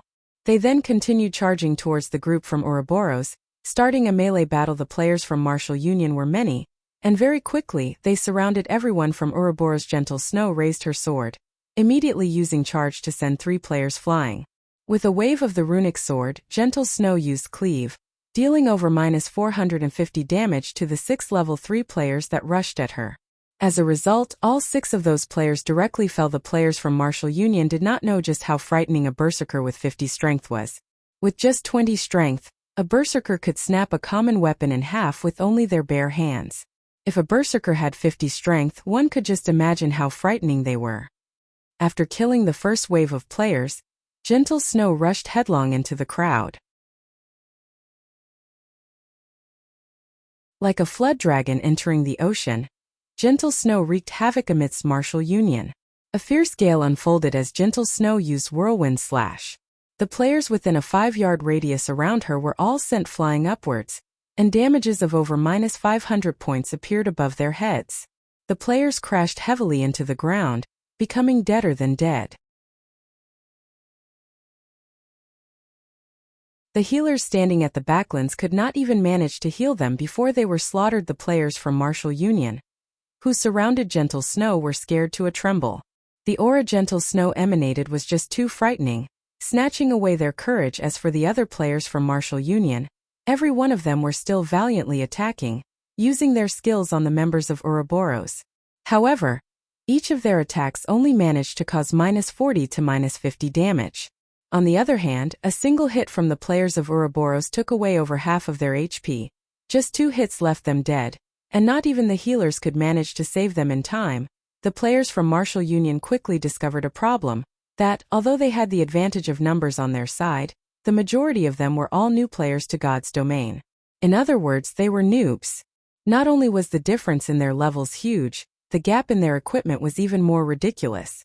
Only the elites of Martial Union could barely contend with the members of Ouroboros. Meanwhile, on the side of Ouroboros, there was a beauty of a cleric that always gave out a heal and truth shield at the most crucial of moments, saving the members of Ouroboros from death. As a result, the members of Martial Union went mad with frustration. However, even though they wished to kill off this cleric, the person herself was constantly being protected by 2 assassins. As long as any player rushed at the group, a chain of attacks from the 2 assassins would massacre them. In the end, the members of Martial Union were caught in a stalemate. They could neither advance nor retreat. All assassins use stealth and get rid of their healers. Without healers, their deaths are all but guaranteed. Ironsword Lion bellowed in the team chat. If half a dozen assassins from Martial Union could sneak over with stealth, they could easily kill off a cleric if they joined hands with each other. Drifting blood. Where is that brat? I want to personally kill him myself, Ironsword Lion asked in a rage. He glanced at the surroundings, but failed to discover Shifeng's figure at all. Their losses from this battle today would definitely be huge, and all of it was due to Shifeng. Ironsword Lion would naturally not let Shifeng escape. Boss Ironsword, I don't see the brat here either. He seems to have vanished, Drifting Blood anxiously replied. Find him. He must be found. Ironsword Lion's rage burned. The person he wanted to kill the most had disappeared. If this news were to spread, he would definitely become a laughingstock at this moment. Shifeng had already snuck to Martial Union's backline through the use of Shadow of Nothingness. This location should be it. Shifeng looked at the surrounding terrain. He then cancelled the Shadow of Nothingness, suddenly appearing some distance behind the healers of Martial Union. Meanwhile, The healers of Martial Union were currently busy healing the players on the front lines, failing to discover Shifeng's appearance. Wind Blade. Shifeng turned into a fierce gale, sweeping towards the healers of Martial Union while in the middle of chanting a prayer. A male cleric suddenly found a pitch-black sword piercing through his chest, following which, he felt a burst of pain at his neck before the sight before him turned dull gray under Shifeng's blade. A level 5 cloth-armored cleric was no different than a piece of paper. A normal strike from Shifeng's sword was able to cause over -330 damage. With just two basic attacks, Shifeng could kill off a single cleric. If he were to use a skill, he could practically kill a cleric with every attack. There's an assassin! The female cleric nearby screamed when she witnessed this scene. She did not think that the male cleric would die so quickly or so cruelly. Feng.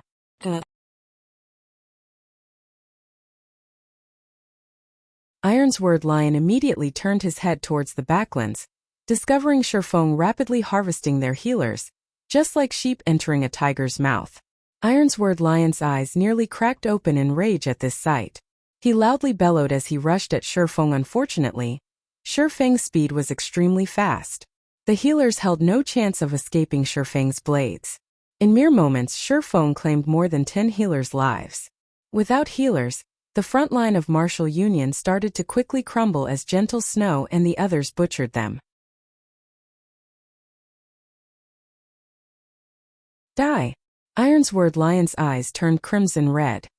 He used Wind Blade, his sword stabbing towards Shifeng's back. Now that their healers were all dead, it was needless to say that they would lose this battle. Meanwhile, Shifeng was the main perpetrator for all of this. If he did not kill Shifeng, he vowed not to be a human. After annihilating all the healers, Shifeng currently picked up the equipment they dropped. When he discovered Ironsword Lion rushing over, he did not even turn his head as he tightened his grip on the abyssal blade. Then with a twist of his body, Shifeng slashed the abyssal blade down at Ironsword Lion's pair of swordsmen. Ironsword Lion was forced to retreat several steps before he managed to stabilize his body. His face filled with shock as he looked at Shifeng. Shifeng's casual swing of his sword forced Ironsword Lion into retreating so many steps. Such a feat was absolutely impossible without a huge difference regarding strength. After reaching level 7, Shifeng placed all his free attribute points into strength. Shifeng's strength was even higher than Gentle Snow's, not to mention Ironsword Lion's, who had only average equipment. However, Ironsword Lion did not know this. After knocking Ironsword Lion back with a single slash, Shifeng gave Ironsword Lion no time to think before following up with a double chop. Shifeng's pair of swords instantly transformed into 4 sword images, slashing towards Ironsword Lion with this many sword images sweeping towards him. Although Ironsword Lion tried to block all of them with all his might, he only managed to block 2 of them. There were still 2 sword images that pierced his body, each causing -180 damage. Ironsword Lion hurriedly retreated, taking out a basic recovery potion and drinking it. Seeing that he was no match for Shifeng, Ironsword Lion tried to turn tail and run. However, within a split second, 3 lightning flashes entered his eyes.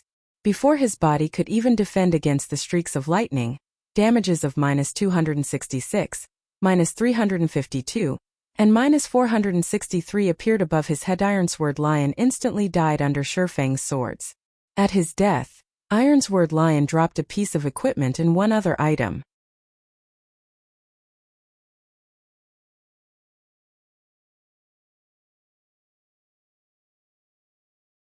Chapter 111 Dragon Hidden in the Abyss. Boss Ironsword. Boss. When a few players from Martial Union saw that Ironsword Lion was easily taken care of, they were all incomparably shocked. They had all personally witnessed Ironsword Lion's great strength before, capable of killing players as though he was merely cutting up vegetables. Now, however, that Ironsword Lion had actually been killed by Shifeng in just a few moves, it was truly an incomprehensible sight. The upper echelons of the various guilds looking from afar were similarly tongue-tied from this scene. Only Stabbing Heart was well aware of Shifeng's strength. The moment Ironsword Lion had provoked Shifeng, Stabbing Heart knew that the Martial Union in Red Leaf Town was finished. However, the others present did not know this fact. Regardless of what anyone said, Ironsword Lion had created much fame for himself within Red Leaf Town.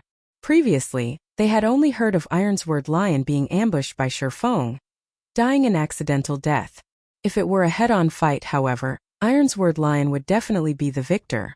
Yet, nobody could have imagined that, in a straightforward exchange, Ironsword Lion was easily defeated in just a few moves. As expected, rumors could not be trusted.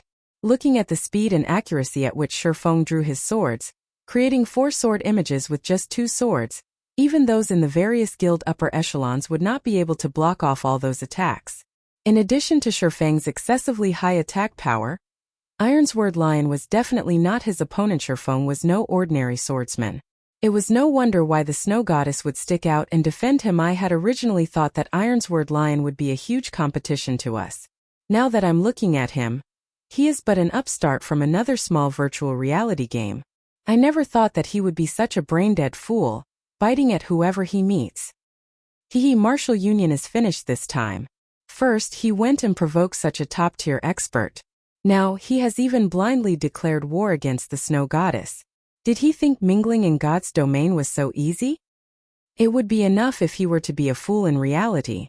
Now he is even showing it in God's domain. As expected of someone that came from a minor game, he truly does not know the immensity of heaven and earth. Martial Union will definitely have to remove their name from Red Leaf Town now. There were plenty of workshops and guilds entering God's domain every day.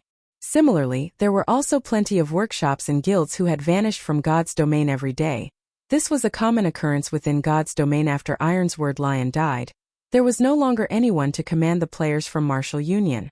Very quickly, turmoil ensued amongst the players from Martial Union, and all of them started madly running away for their lives. Shifeng naturally would not let go of this chance to give Martial Union a huge blow. Immediately after picking up the loot dropped by Ironsword Lion, Shifeng activated Windwalk and hunted the remaining players, ignoring the level 3 noobs. Shifeng specifically chased after the elite players of Martial Union.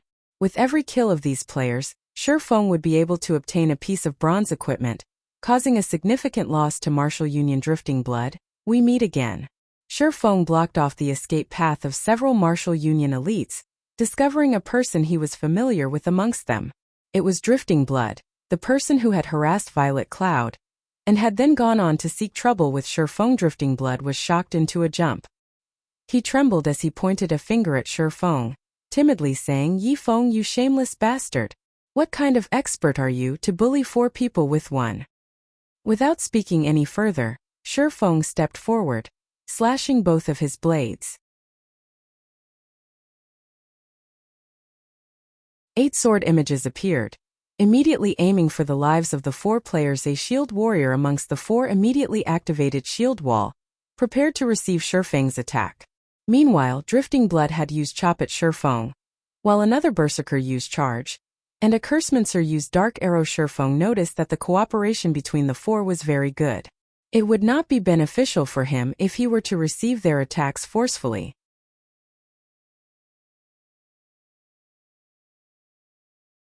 Deciding so, Shifeng used Phantom Kill, his doppelganger blocking the attacks in front of him. Shifeng then hurriedly turned his body, his feet carrying out an illusory footwork as they left behind afterimages. Meanwhile, Shifeng's doppelganger had continuously fended off the attacks of the 4 players, receiving some damage in the process as well. However, after Shifeng himself moved to a side, he abruptly waved the Abyssal Blade. The 3 streaks of lightning from Thundering Flash had struck at the 3 melee players that were battling against his doppelganger, instantly killing Drifting Blood and the other Berserker. As the Shield Warrior had Shield Wall activated, he was able to barely survive the attack. However, Shifeng's doppelganger had taken the chance to use a chop on the Shield Warrior. Now, only the Cursemancer, who was in the midst of chanting, remained. Shifeng used Wind Blade, dashing up to the Cursemancer like a fierce gale. Seeing this scene, the Cursemancer was frightened into a run. However, Shifeng had used Chop, his sword slashing down on the Cursemancer's back, causing a critical hit of -1156 damage and instantly killing the Cursemancer. With the difference, in terms of equipment and battle techniques, Shifeng was able to bring an end to the battle quickly. After looting the equipment dropped by the 4 players, Shifeng continued hunting for the other elite players from Martial Union. 10 minutes later, all the elite players from Martial Union were dead. The damage caused to Martial Union this time was absolutely devastating. It was practically impossible for them to contend with the other guilds for dominance over Red Leaf Town. Now Miss Snow, Thank you for help today. Otherwise, our losses would be immeasurable. Shifeng expressed his gratitude towards Gentle Snow even if he could kill off many players in a battle against Martial Union, and even escaping in the end, his other party members would definitely have died. It's nothing. Just a minor effort. Although Martial Union's losses are devastating in Red Leaf Town, there are still members of Martial Union in other towns. When everyone is gathered at White River City at level 10, that version of Martial Union will not be as easy to deal with as this small group, Gentle Snow softly said. I see that you're just an independent player without any guilds to rely on. If you do not have any large guilds protecting you, you would easily become a target for Martial Union. Why don't you join Ouroboros? Right, big brother Yifeng. With Ouroboros' strength, by the time we reach White River City, even the people from first-rate guilds would not dare to provoke us. Moreover, our guild gives out extremely good benefits. Xiao Yuer commented many thanks for Miss Snow's worries. However, I'm too used to freedom, so I never had any intentions to join a guild before. Shifeng straightforwardly rejected the invitation. Although Ouroboros was a good guild, they similarly had a lot of problems. Take Gentle Snow for example. She was clearly the first vice leader of the guild. Yet, she had still left Ouroboros in the end, just like how Shifeng himself was casually chased away from Shadow. At the end of the day, it was still best to hold his decision rights in his own hands. Since that is your way of thinking, I won't try to insist that you join us. However, if you ever change your mind in the future, Ouroboros would welcome you anytime. Gentle Snow could naturally see through Shifeng's thoughts. However, everyone had their own ambitions, and it would not do well for her to force the situation. Right now, it was enough for them to maintain an amicable relationship, following which, Shifeng led Blackie and the others away from the Dark Moon Graveyard, returning to town to sort out everyone's bags. He then planned to take them to level up. Previously, he had always been tight for time.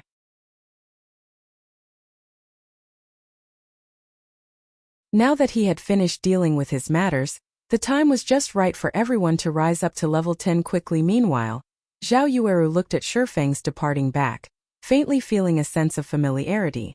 She did not know why she was feeling an indescribable sense of loss in her heart. Snow, why didn't you try harder? If you told him about the matters of the God-slaying army, he might have even agreed to join, Xiao Yueru asked.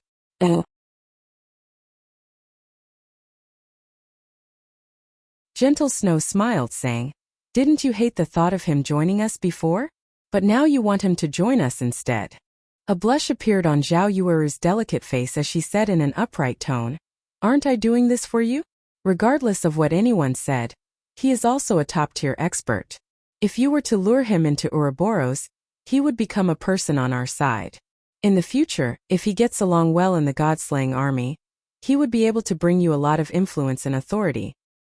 If he didn't perform so outstandingly well just now, I would definitely try my best at pulling him over. However, he was just too remarkable, just like a true dragon. Right now, he is but a dragon hidden in the abyss. Sooner or later, he will be able to soar into the skies, and we will be able to do nothing to hold him back. Who knows, in the future, he might even become a headache of an opponent to Ouroboros. Gentle Snow lightly laughed. An opponent, is it? Xiao Yueru entered a deep thought.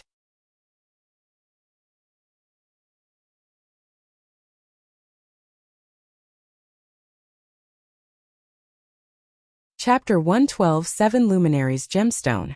After Martial Union was exterminated, the news of its demise was quickly spread around Red Leaf Town. Some people had even recorded the battle and posted it onto the official forums, the incident quickly becoming popular. Ouroboros had first conquered the hell mode of Dark Moon Graveyard. They had then gotten rid of Martial Union's over 100 members. The valiant appearance of the Snow Goddess had captured the hearts of all the male players, and instantly, Ouroboros' position and influence around the region of White River City had skyrocketed.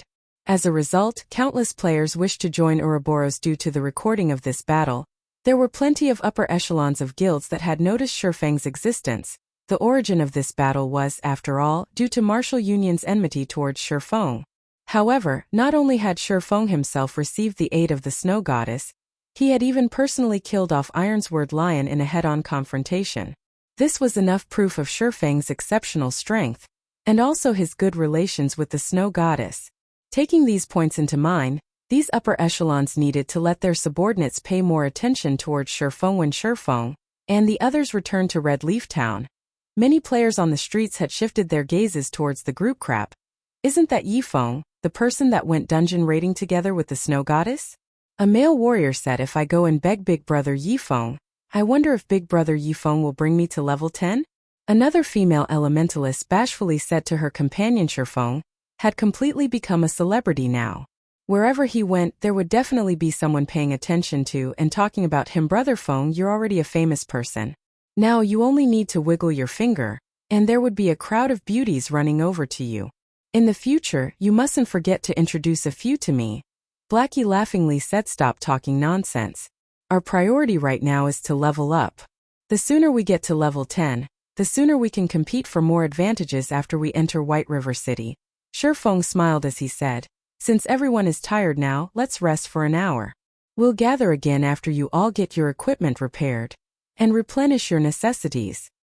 After hearing Shifeng's arrangements, Blackie and the others immediately went to the smithy to repair their equipment. They did not know why, but normally when they were grinding on the level 5 forest wolves, even if they had been grinding for over 10 hours, the durability of their equipment did not fall by much.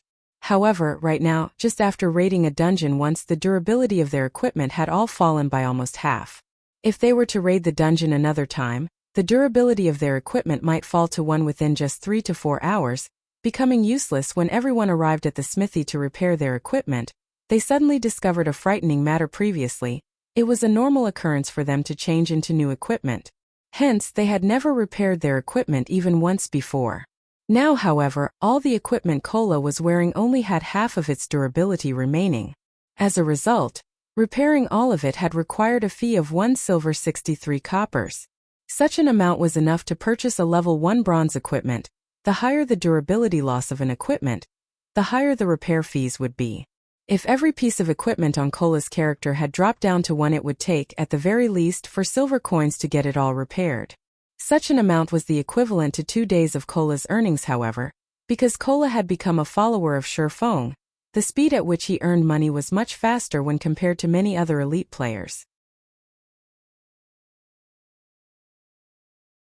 If those elite players were to repair their equipment, the total fees would be equivalent to several days of their earnings. Boss, are you trying to rob us here? Cola complained, unwilling to fork out such an expensive repair fee. Previously, he had obtained a mysterious treasure chest from clearing the hell mode of Dark Moon Graveyard. From the mysterious treasure chest, he had received over 3 silver coins and 5 bottles of intermediate recovery potions.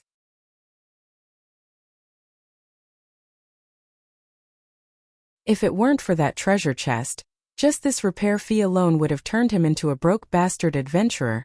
I have already given you a 10% discount.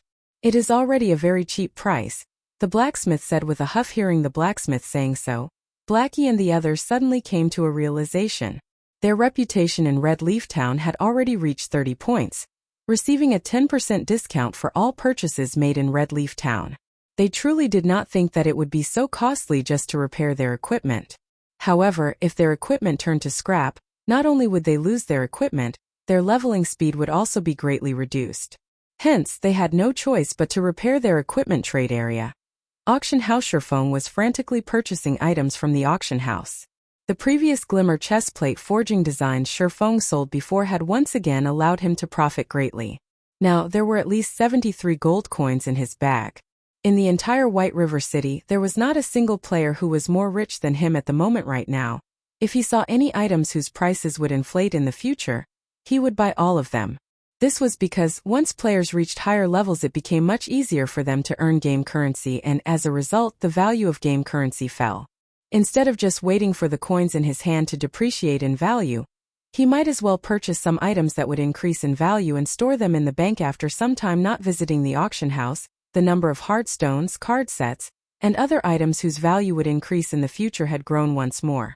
Shifeng had spent over 8 gold coins on such items, filling up the 640 slot bags he had just bought, and even needing to make several trips to the bank.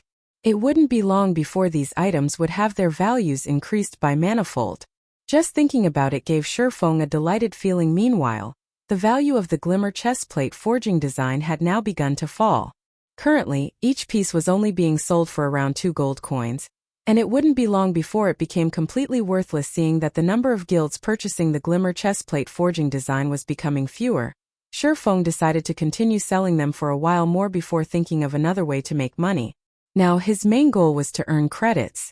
Just judging from the small amount of credits he currently possessed, it was still not enough for his workshop to squander currently. Shifeng still possessed more than 60 gold coins. He then took out 30 gold coins and registered them on the virtual trade center.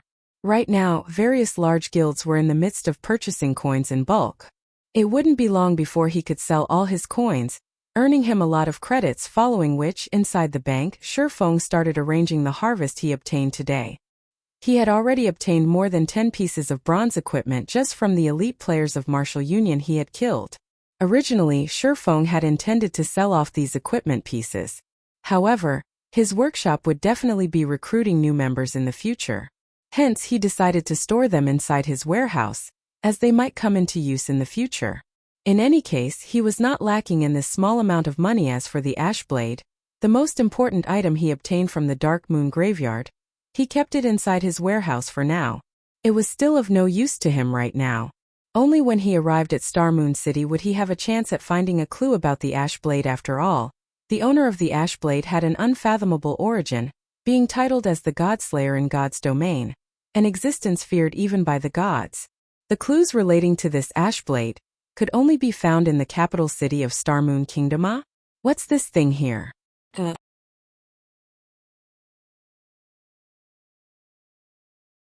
Shifeng dug up a crystal the size of his palm from his bagan. Isn't this one of the items dropped by Ironsword Lion? Shifeng discovered that he was somewhat familiar with this item. It was indeed one of the 2 items that were dropped by Ironsword Lion. 7 Luminaries Gemstone. Special item. Transports the user to Blackwing City. Uses remaining 4/5. Dropped after death. This Ironsword Lion truly can't be underestimated. It was no wonder he was so powerful in the previous life.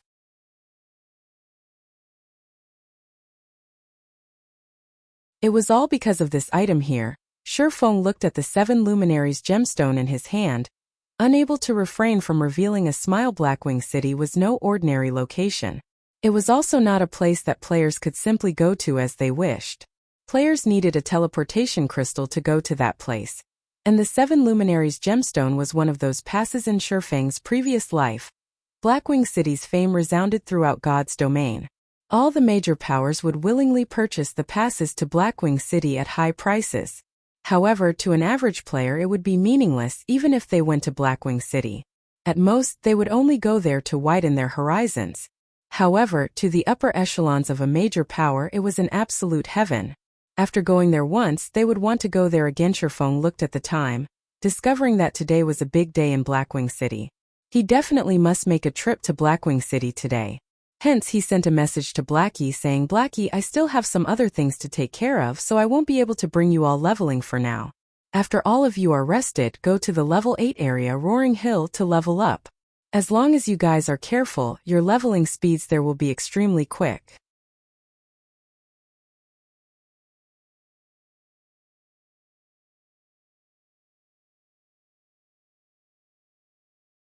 Chapter 113 Blackwing City.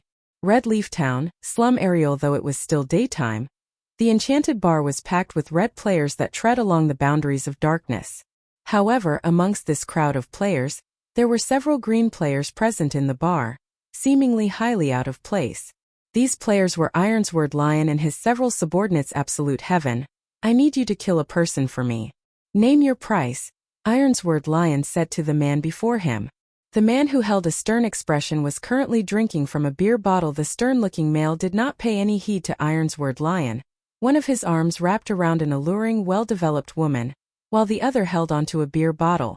The man only minded his own business as he flirted with the woman, his lips curling into a wicked smile, giving others a chilling feeling. Ironsword Lion's expression immediately sank beside him. Drifting Blood immediately slammed his hands on the table, cursing, "Hey, can't you hear that our boss is speaking to you? Stop trying to act deaf."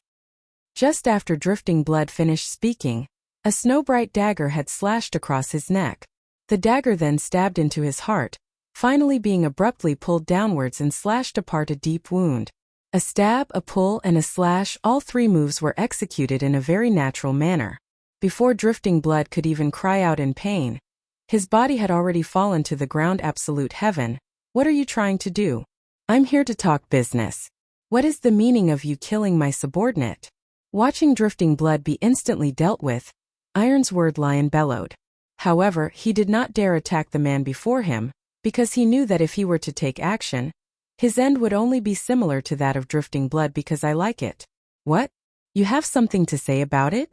Absolute Heaven laughed as he indifferently looked at Ironsword Lion. He casually brandished his dagger, creating an image of a flower. Ironsword Lion was angered to madness, but he still dared not let out the curse through his mouth. Absolute Heaven was an assassin in real life, a famous one to boot. He was also a top-tier expert within virtual reality games. However, there were very few people who knew of him.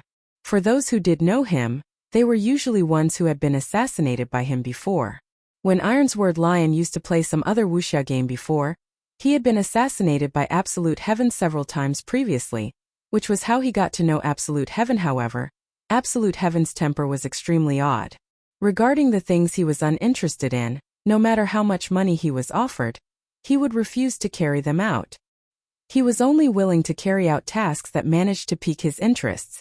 Until today, he had yet to fail a single task that he had taken on. If Absolute Heaven was threatened or compelled into doing something, then oftentimes the customer that did so did not have a happy ending. Ironsword Lion had once seen a customer wanting Absolute Heaven to kill a player back to level 0 no matter what. However, Absolute Heaven refused to do so. That customer was similarly an ill-tempered person, declaring to take action against Absolute Heaven as well. As a result, that customer was personally killed by Absolute Heaven all the way back to level 0. Forced to delete his account in the end. Seeing Ironsword Lion remaining silent, Absolute Heaven smiled. He then resumed hugging onto the beauty by his side and drinking his beer without a care in the world, acting as if everything before had never happened. Drifting Blood being killed off in the bar similarly did not attract the attention of any other players. That was because incidents like this occurred on a daily basis in this place. Everyone had long since gotten used to seeing it. Meanwhile, Ironsword Lion could only inhale deeply several times, calming down the rage in his heart. Absolute Heaven, don't be so quick to refuse. If I tell you the name of this person, you will definitely be interested, Ironsword Lion said in a serious tone. However, Absolute Heaven remained uncaring, as if Ironsword Lion was just empty air. This person is called Yifeng. He is a top-tier expert. I only wish for you to kill him back to level 0, or force him to delete his account and start all over again.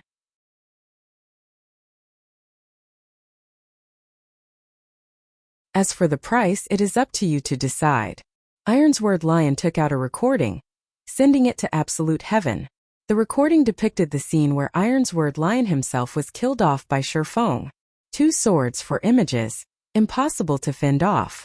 The final strike that killed off Ironsword Lion was also extremely swift and graceful, impossible for anyone to block. After taking a look at the recording, Absolute Heaven's interest was immediately piqued.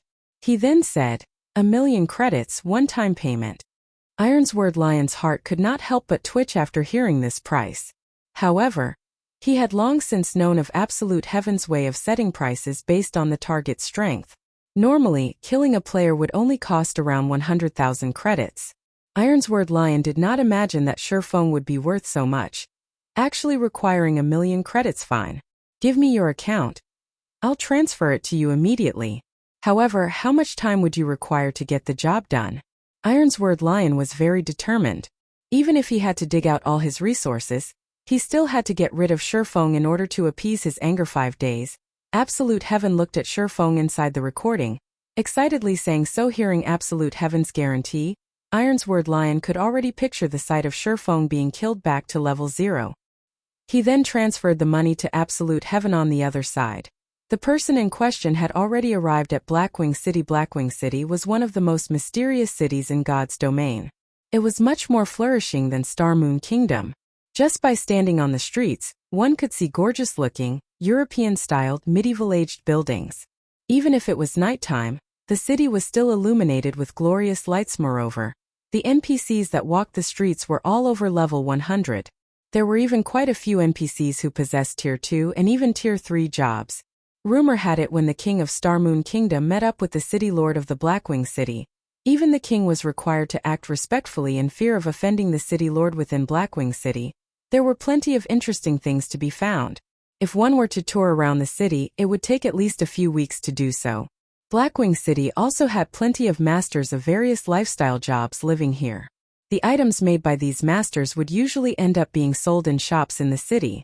Moreover, players were also able to purchase the specialties of other countries in Blackwing City. This was definitely a treatment not found in other, ordinary cities. With all these attractions, the most famous amongst them was the auction house of Blackwing City. The auction house here held an auction once every week. Moreover, the items auctioned were all rare ones sold by NPCs.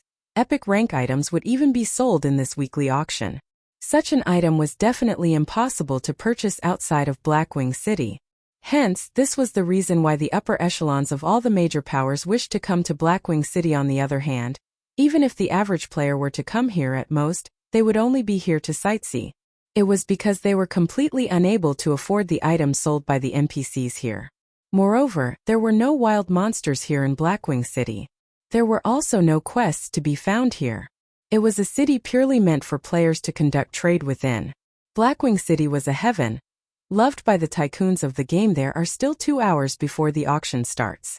I'll go buy some local specialties first, then.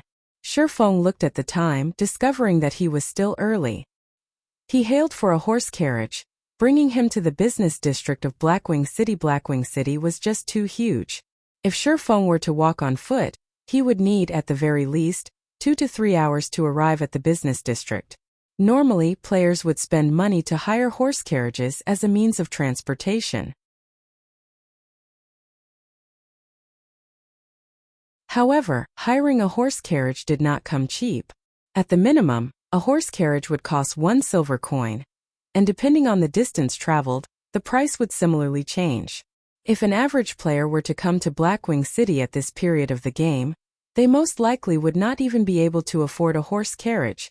After more than 10 minutes had passed, Shifeng alighted from the carriage, arriving at an engineering shop.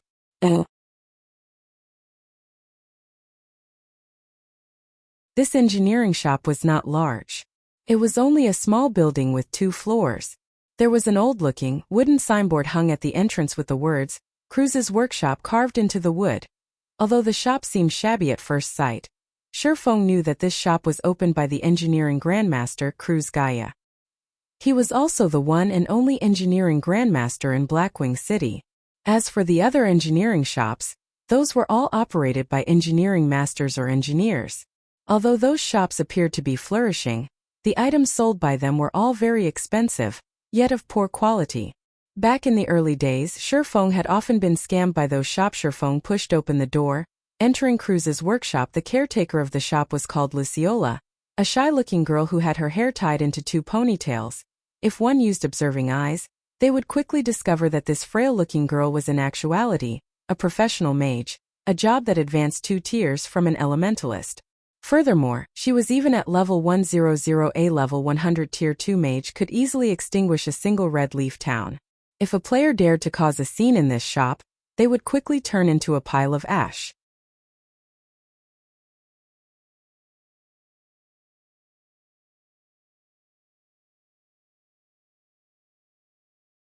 Chapter 114 Blackwing Auction House. Very rarely did Cruz's workshop have customers, and Shifeng's entry into the shop immediately roused Luciola's attention. Lord Demon Hunter, I wonder what items my lord requires? Our shop has a variety of items and we guarantee their quality. Luciola walked towards Shifeng, asking respectfully. Shifeng did not think that, regardless of location, the Demon Hunter title would be so respected. The title even held effect in Blackwing City. I wish to have a look at the new goods you have this week.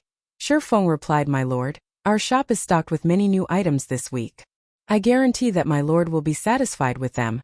Luciola said, Guide me to them. Then, Shifeng nodded his head. In Shifeng's previous life, he had never once before gone to the 2nd floor of the shop.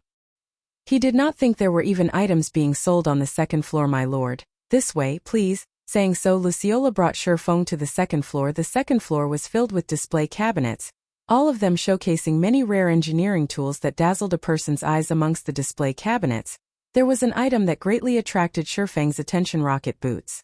One of the godly escaping tools in God's domain. With it, one could easily escape when met with dangers in the wild or when being hunted by other players. Moreover, this was epic equipment that was made by an engineering grandmaster. Regardless if it was the attributes or effects, both were not something with which the common ranked rocket boots could compare. However, the price tag hanging on the epic ranked rocket boots was a frightening 1,200 gold. Even if Shifeng considered himself as rich, he could not even afford a fraction of such an amount. After making a round through the display cabinets, a majority of the items sold were all to Shifeng's liking. Moreover, they would be of huge aid to himself, and he could not help but wish that he could just take all of them away. However, his pockets were not sufficiently deep, and he could only lament over his fate. Lord Demon Hunter, are these items not to your liking?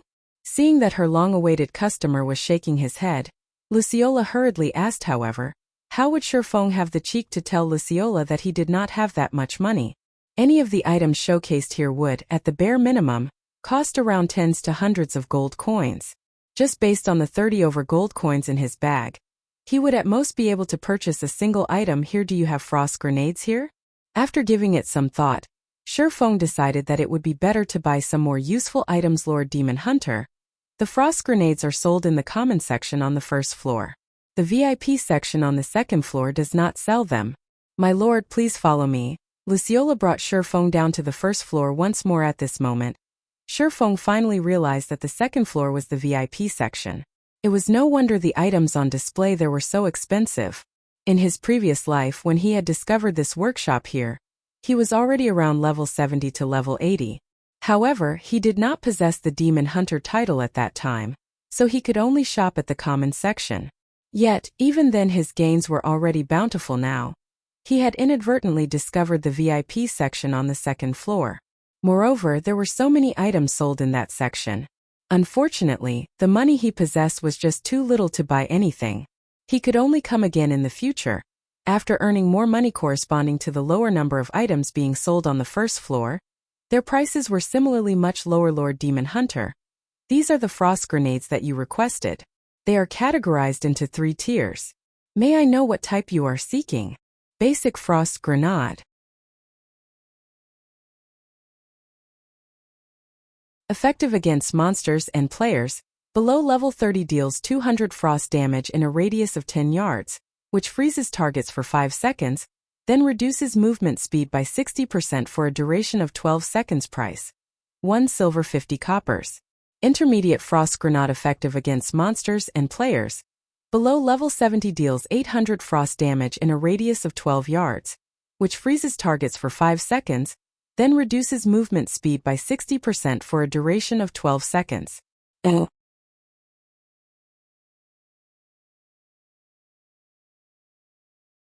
Price: 10 silvers. Advanced frost grenade. Effective against monsters and players.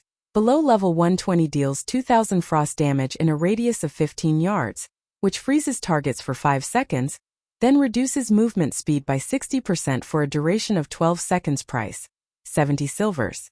Just a single intermediate frost grenade was enough to instantly kill a level 5 MT, fully equipped with bronze equipment. Meanwhile, although the basic frost grenade could not instantly kill a player, it could freeze them for 5 seconds, followed by a 60% reduction in movement speed for 12 seconds. These effects were just too frightening. As for the advanced frost grenades, this item was not something with which an ordinary player could mess around. Not mentioning the 2000 frost damage it could cause, it also possessed an effective radius of 15 yards. If Shifeng were to have used this item in his previous battle with Martial Union, it would have saved him much trouble. Just throwing 3 of these things would rid him of all his problems. However, a single advanced frost grenade already cost 70 silver coins. It was just too expensive a price tag. Moreover, using such an item at his level was simply too extravagant. I want 3 stacks of basic frost grenades and 30 units of intermediate frost grenades. Shifeng thought that it was still best to purchase a few intermediate ones as a preventive measure. If he were to end up being hunted by Martial Union again, These intermediate frost grenades would aid him in getting rid of all those troubles. This stack of frost grenades consisted of 200 units, and 3 whole stacks would be enough to last him for a very long time. Lord Demon Hunter, you can enjoy a 10% discount in our shop. The total amount for these items is 10 gold 80 silver. Luciola brought out all the requested items, saying after making a quick calculation, all right. Shifeng felt joy in his heart. In his previous life, even with his status as a Tier 3 Sword King, he had never received discounts when purchasing items here. He did not imagine that the Demon Hunter title would be so awesome, even earning him a discount within Blackwing City. This was truly an unexpected happiness. After purchasing the frost grenades, Shifeng rode on the horse carriage to the heart of the trade area. The Blackwing Auction House. The Blackwing Auction House was one of the most majestic buildings within Blackwing City. The land it took up was the size of 4 football fields. Moreover, the building possessed 188 floors. The royalty of the various countries in God's domain, and even great characters like Tier 5 NPCs, would sometimes visit this place to purchase items. Immediately after arriving at the Blackwing Auction House, Shifeng had noticed that there was actually a dozen or so players queuing up to enter the auction house. However, such a sight was nothing strange to behold. Even a small place like Red Leaf Town had managed to produce a pass to Blackwing City. There were hundreds of towns under the influence of White River City, while there were over 100 cities under the rule of Star Moon Kingdom. Moreover, there were hundreds of countries in the entirety of God's domain. Hence, it was only normal for hundreds of players to appear in Blackwing City right now. The ones who were capable of coming to Blackwing City right now were either those who had extremely good luck or those who belonged to the upper echelons of major powers. For the average players that did arrive at this place, however, they would quickly discover that although Blackwing City was a good location to be, it would be of no help to average players like them. Hence, it would be better for them to sell the entry ticket to a major power, earning some quick money. Meanwhile, the players that were lined up here all had very high levels. The highest amongst them was a level 7 bearded man. The large man wore a complete level 5 bronze set equipment, and was also carrying a mysterious iron axe on his back.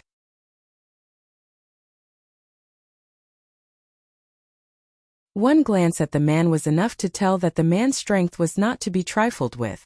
As for the other players, they were all at level 6, each wearing complete bronze set equipment, and none of them looking to have a simple background. Noticing Shifeng walking over, these players all discovered that Shifeng was surprisingly at level 7, the same level as the bearded man beside them.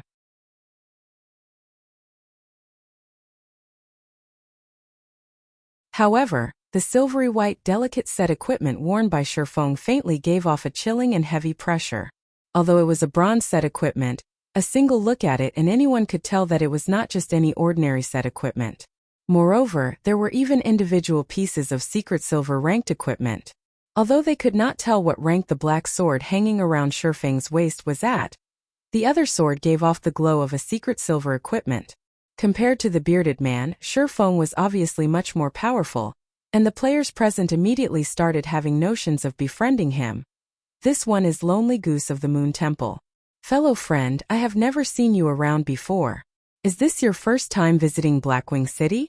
A gentle scholarly-looking, level 6 swordsman walked up and asked Shifeng after arriving at Blackwing City. Shifeng did not disguise his equipment, leaving them in their original appearance. He had only altered his own facial appearance, turning it into the appearance of the middle-aged man, Black Flame. That way, nobody would be able to recognize him as Yifeng. Hearing this scholarly person introduce himself, Shifeng could not help but size up this man called Lonely Goose.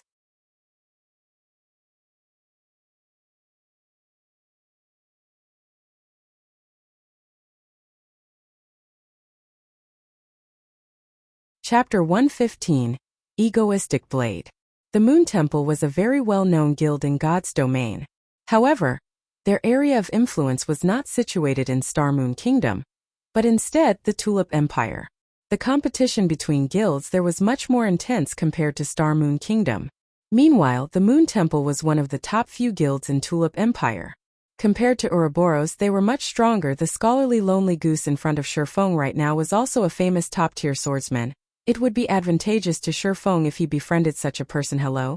Shifeng nodded his head, giving others a taciturn feeling. Aside from Lonely Goose, several more players came up and introduced themselves to Shifeng. They all wished to befriend him. After all, an additional friend meant an additional path they could have in the future. It was especially true for the top-tier experts that could arrive at Blackwing City. As to whether they would become enemies in the future, the possibility of such a situation happening was low. As for the reason to such a conclusion, up till now, the group of them had yet to see a top-tier expert belonging to the same country as them in Blackwing City. Also, every country was very far apart from each other, and countries coming in touch with each other would be a matter in the far future. On the other hand, if they could become friends and have a cooperative relationship, then it would be beneficial to both sides. This was also one of the hidden benefits of Blackwing City. The bearded man swept a glance at Shifeng, discovering that Shifeng's level was actually the same as his own. Being able to reach level 7 was an achievement of which he was extremely proud. However, now that he realized he was the same level as an independent player, he immediately felt a sense of provocation.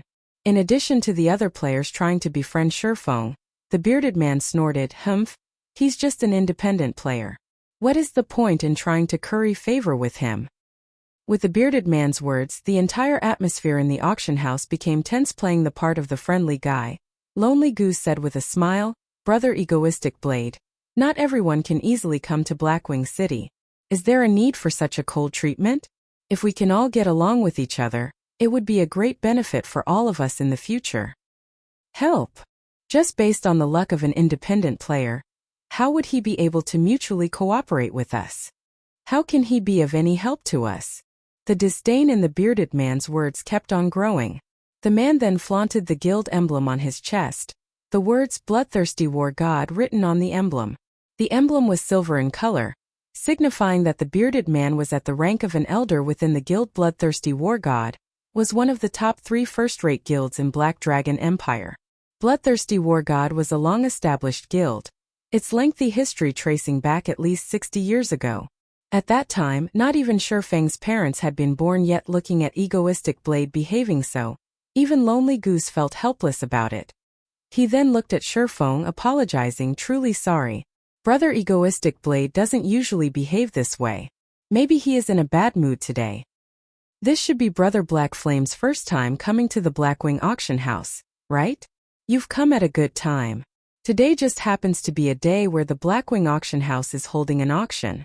However, if you wish to participate in the auction, you need to purchase a Blackwing insignia that costs 2 gold coins. You will only be allowed entry if you possess the Blackwing insignia. Furthermore, the players who possess the Blackwing insignia can bring along 2 more players with them. How about Brother Black Flame, let me bring you into the auction? You could save a big expenditure that way.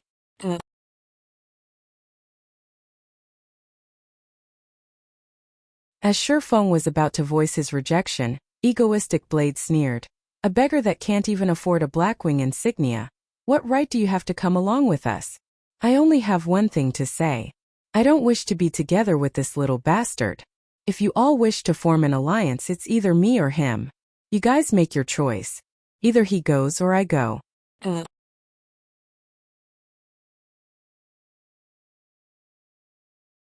Egoistic Blade had the Bloodthirsty War God serving as his background, while Shifeng had nothing he could rely on.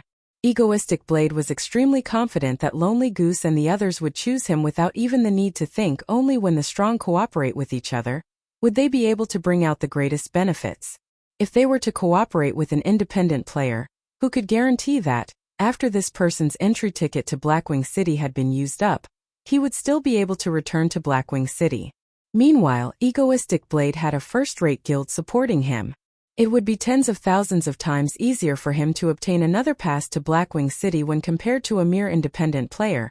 If Shifeng did not even possess the ability to frequently visit Blackwing City, how would he be able to guarantee a mutual cooperation?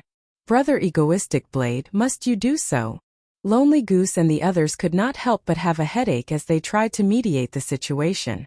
They only wished to mutually profit from each other. Yet, Egoistic Blade had created such a situation and had even spoken such words. If they chose to accept Shifeng into their group, then Egoistic Blade would definitely feel humiliated. However, if they accepted Egoistic Blade, then Shifeng would naturally leave feeling angry, and as though he had been crossed on one side, it was a first-rate guild. On the other, it was an independent player. The situation left everyone in a state of distress. What are you all hesitating about? Is it such a hard decision to make? I have the bloodthirsty war god backing me. The information and resources I have at my disposal far exceed what any of you can imagine. If you all do not wish to cooperate, then I can simply look for some other guilds to cooperate with. No matter what, I don't wish to see an independent player within our alliance group. Egoistic Blade looked at Lonely Goose and the others, saying in an extremely displeased manner. Sherfeng watched Egoistic Blade's extremely stubborn behavior as if the world revolved solely around him alone. The man was even using the influence of his background in order to chase Sherfeng out of the group. Although Lonely Goose and the others had clearly come up to Sherfeng on their own accord, they now showed signs of hesitation. Seeing this situation, Sherfeng sneered, "Since I'm just an independent player, I won't trouble you any longer, brother Lonely Goose. People who walk different paths cannot make plans together. Let us go our separate ways from now on." Finished saying so, Sherfeng walked towards the entrance of the auction house. Looking at Sherfeng walking away in a huff, Lonely Snow and the others could do nothing but drop the subject. After all, Sherfeng was but an independent player. Although he was an expert, he would not be able to bring them much benefit. Humph. A mere independent player wishes to have the same standing as us? Don't even dream about it, Egoistic Blade jeered. After some time, the gates to the auction house opened, allowing the masses entry into the building. When Egoistic Blade and the others walked to the entrance, "I'm sorry, sir, but you are not allowed to enter." A knight blocked Egoistic Blade and the others. "Lord Knight, all of us possesses the Blackwing insignia." Lonely Goose pointed towards the insignia on his chest, saying the auction held today is the VIP auction. Commoners are not allowed entry. The normal auction will only be held next week, so please come back again at that time, the knight explained. Egoistic Blade then pointed at Sherfeng, who was currently walking into the auction house, moodily saying, "Lord Knight, then what right does that person have to enter? He doesn't even have a Blackwing insignia on him. It won't be good if you do something like that, right?" The knight became extremely displeased by Egoistic Blade's attitude.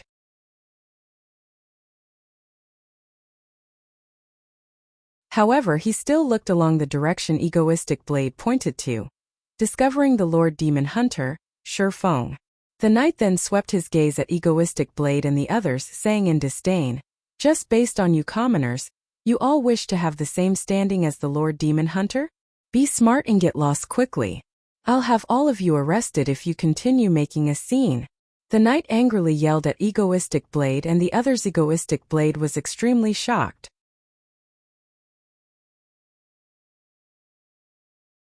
How could a random, independent player they met be so awesome? He then thought back to the mocking words said by the knight. Weren't they the words he had uttered just now? If there was a hole available right now, Egoistic Blade wished he could have jumped into it immediately. It was simply too mortifying. Lonely Goose and the others were even more startled. They looked at Sherfeng with shocked expressions, endless regret filling up their hearts. After making plenty of investigations, they discovered that there would be an auction held today. Moreover, the items auctioned were extremely rare, so they had paid a huge price in order to prepare a significant amount of coins. Yet, in the end, they couldn't even manage to get past the entrance. Looking at the knight's respectful attitude towards Sherfeng, they immediately knew that the title of Demon Hunter must be a very powerful title. Sherfeng definitely would have been able to bring along a few more players with him. However, they had chosen to forsake Sherfeng instead, missing out on the chance to participate in the auction this time around. The regret in their hearts was quickly pushing them to their deaths right now. At that time, just why did they choose to give up on Sherfeng? Lonely Goose and the others then thought of Egoistic Blade, the main perpetrator of this disaster. If it weren't for Egoistic Blade, such an incident would not have happened immediately. Everyone turned to look at Egoistic Blade in rage and bitterness.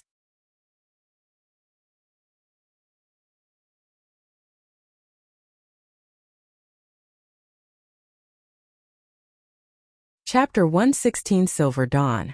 Ladies and gentlemen, distinguished guests, please come over here. Take the floating platform up to the 66th floor. There will be a person assigned there to receive you.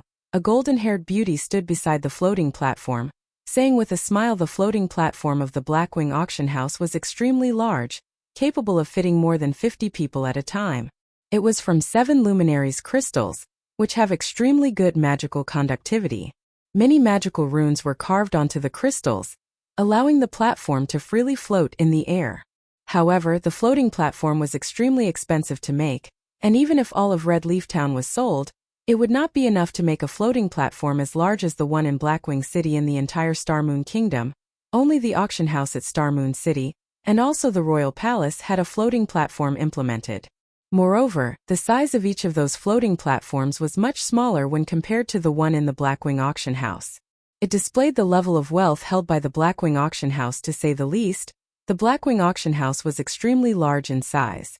It was categorized into 3 different sections, which were the common section, the VIP section, and the luxury section. The auction venue for the common section was located from the 4th floor to the 36th floor. As long as one possessed the Blackwing insignia, they could participate in the common auction. However, there were much less rare items auctioned there. The auction venue for the VIP section was located from the 50th floor to the 100th floor. One must have a certain amount of status before being allowed to participate in the VIP auction. As for the items auctioned, rare items were the mainstay of the auction. With the occasional precious item, the auction venue in the luxury section was located from the 150th floor to the 180th floor. Aside from those with transcendental strength, they were usually the overlords of a region. For example, the characters at the pinnacle of Star Moon Kingdom in Shifeng's previous life. After he became a Tier 3 Sword King, he obtained a relatively good title, allowing him the fortune of entering the VIP section. As for the luxury section, only the guild leaders and vice leaders of first-rate guilds had the right to enter this area. The pinnacle players who had reached Tier 5 in their jobs were also allowed in this area. As to what items were sold at the luxury auction, Shifeng had no information about them whatsoever. It was a secret only known to the tyrants and pinnacle players of God's domain. Shifeng arrived at the auction venue on the 66th floor. The entire venue was about the size of a single football field. And at this moment, it was completely packed with people. These people were all NPCs with the status of nobles or above, and it was an extremely difficult task for players who wished to compete for items with these NPCs. These NPCs were here specifically to prevent players from easily winning a bid without any competition. Frankly speaking, the NPCs were just props at the auction venue. If a player's bid did not reach the standard amount, then the item would be taken away by the NPCs, preventing players from conveniently obtaining rare items. After everyone was seated, the auction officially started. After a white-bearded old man walked up to the stage, declaring the start of the auction, an item was slowly brought out onto the stage. The first item auctioned was a level 20 secret silver chest plate. Its starting bid set at 2 gold. The attributes on it are good, but the price is just too expensive. Clicking on the equipment's information, Shifeng quickly gave up after looking at its attributes. Although it was good equipment, he was unable to put it to use right now. If Shifeng could really buy the item for only 2 gold, then he might have still considered it.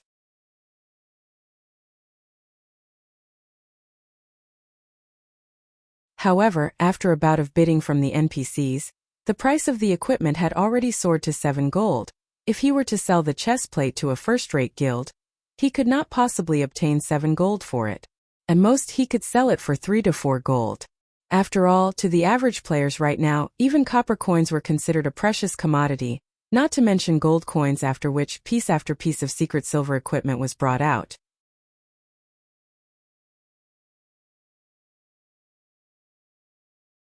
There was even fine gold equipment being auctioned. However, not a single piece managed to attract Shifeng's attraction. The reason was simple. All of them were just too expensive. If the average level of players reached around level 20, then the prices of equipment would become much cheaper.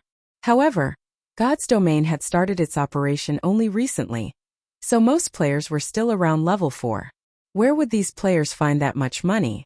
Half an hour later, the equipment phase of the auction finally ended, and the auction for other items began. The following item being auctioned is a weapon forging design.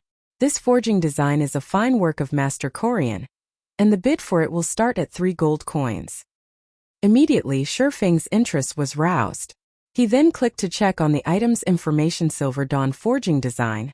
Secret Silver Rank. One-handed sword. Level 10. Seeing that it was secret silver ranked, Shifeng knew that his luck had come. Moreover, the Silver Dawn was a level 10 weapon. It was absolutely something that he needed the most. The Abyssal Blade also needed 10 level 10 secret silver weapons to level up. With this forging design, that problem would easily be handled. However, besides Shifeng, there were still a few other forgers who participated in the bid. After all, a secret silver forging design was extremely rare. With that, the bidding for the forging design quickly started within moments. The bidding price had already reached 6 gold. Shifeng gritted his teeth, shouting, 7 gold. 7 gold 30 silvers. 7 gold 50 silvers. 8 gold. With the crazed bidding from the NPCs, the price for the silver dawn steadily rose. Crap, I bid 15 gold. Seeing that the price has reached 13 gold, Shifeng immediately raised it by 2 gold, showing his determination and shaking the composure of these NPCs.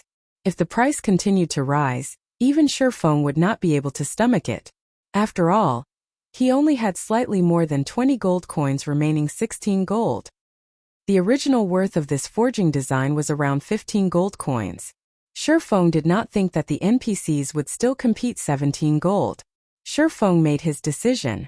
If the NPC forgers were to bid once more, he would immediately bid 20 gold for it. At that point, if it was still no good, then he could only consider himself as unlucky. Finally, the NPC forgers shook their heads at this price, no longer competing in the bid. Congratulations to Mr. Black Flame for winning Master Korean's Silver Dawn forging design. The white-bearded old man clapped his hands, congratulating Shifeng. After receiving the forging design, Shifeng let loose a sigh of relief. At the very least, he did not waste a trip to the auction house this time. As for the 17 gold he had spent, sooner or later, he would be able to get it all back through the Silver Dawn after auctioning off the forging design. The white-bearded old man continued, the next item is a super rare skill for melee jobs. The bid starts at 5 gold coins. Thunder Flame Explosion, action type. Requires melee weapon. Causes 200 base damage, and additional flame and thunder damage to enemies within a 5-yard radius. Enemies struck will be placed in a fainted state for 4 seconds. Cooldown 45 seconds. Shifeng's eyes shone after seeing this item. Thunder Flame Explosion was definitely a super skill for melee jobs, and was one of the most precious items in this auction. What to do? I don't have enough money right now. Shifeng greatly desired this skill book. However, the starting bid for it was already at 5 gold. At the very least, the final price for it would be 20 gold or above. While Shifeng was in silent contemplation, the price for the skill book had already risen to 10 gold.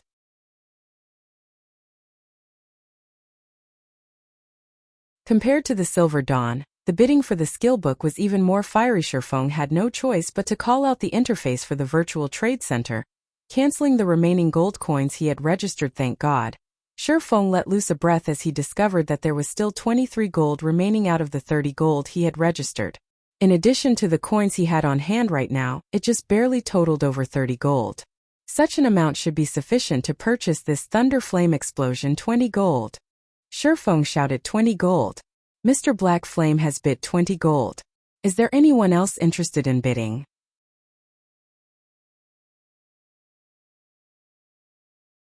This is the only precious item in the auction this time around.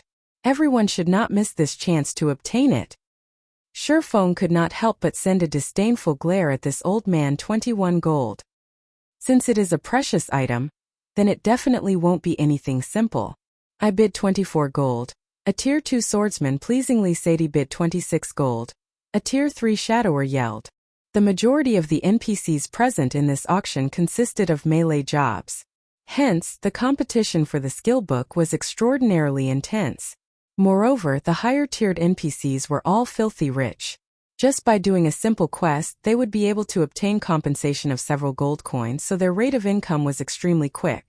If Shifeng did not earn a lot previously, he stood absolutely no chance at competing with these high-tiered NPCs. Looking at these high-tiered NPCs, he found each one of them was more powerful than the other. There was even a tier 4 NPC placing a bid for the skill book, seeing as the price was about to reach Shifeng's bottom line. 30 gold. Shifeng placed his final bid. He would either succeed or die trying.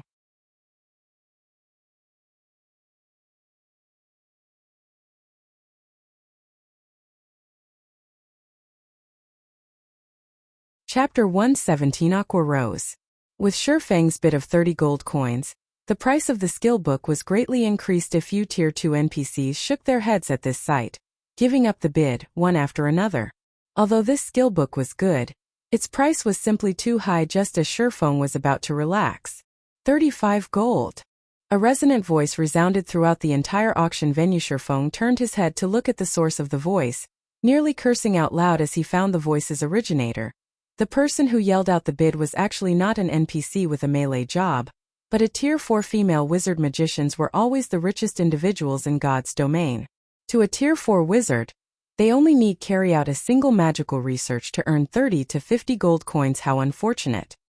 Shifeng shook his head, no longer competing for the skill book. He only had slightly over 30 gold coins. He couldn't compete for it even if he wanted to. If he had known this skill book would be sold, then he would not have chosen to sell his gold coins for credits. Although Shifeng had retired from the bidding competition, the other Tier 4 melee job NPCs were still fervently competing over it. The price of the Thunder Flame Explosion had already risen to 45 gold at this point. Aside from the equipment that were over level 100, none of the items auctioned so far could beat this price. 45 gold going once. 45 gold going twice. At this moment, the sound of a notification from the system arrived. System. The Glimmer Chestplate Forging design you have placed on auction has been sold. After deducting the processing fees, a total of 2 gold 31 silver have been added to your bag space. System. The Glimmer Chestplate Forging design you have placed on auction has been sold. After deducting the processing fees, a total of 2 gold 44 silver have been added to your bag space. System. The Glimmer Chestplate Forging design you have placed on auction has been sold. After deducting the processing fees, a total of 2 gold 27 silver have been added to your bag space. A series of notifications arrived, numbering at least 20. Shifeng was immediately shocked when he heard these notifications arriving. He did not understand what had actually happened. During the time he had been in Blackwing City, there were actually so many players who had bought the Glimmer Chestplate Forging design, that in just a moment, his wallet had greatly expanded. Since Shifeng's wallet was bulging now as he yelled out without hesitation, 46 gold. 45 gold going thrice. This gentleman has bid 46 gold. Are there any higher bids? 49 gold. The Tier 4 female wizard knit her brows slightly. Shifeng was now extremely confident. If the female wizard truly wished to buy the skill book, then he would definitely lose the bid. However, the value of this skill book was certainly not that great to this lady. Shifeng did not believe that she would spend such a large amount of money just to buy it. 55 gold. Shifeng decided to be decisive instead of waiting for the price to slowly rise. For just a skill book, 55 gold coins was definitely an astronomical price. The female wizard was no fool herself, so she immediately gave up on winning the bid. Seeing Shifeng bidding with such a high price, the other NPCs looked at Shifeng like they saw a fool. Even if they were to hire a Tier 3 or Tier 4 job-related tutor to teach them a skill, the fees would not exceed 1 or 2 dozen gold coins. Moreover, the skills they could learn were much better than the Thunder Flame Explosion. Now, Shifeng was actually spending 55 gold coins to learn such a skill. He was no different than a fool for doing so. However, NPCs would not be able to understand the world of players. In the initial stages of the game, the prowess of a skill could greatly change the overall strength of a player. It was especially true for a super rare skill like Thunder Flame Explosion, which was an AoE skill that carried along a fainting effect.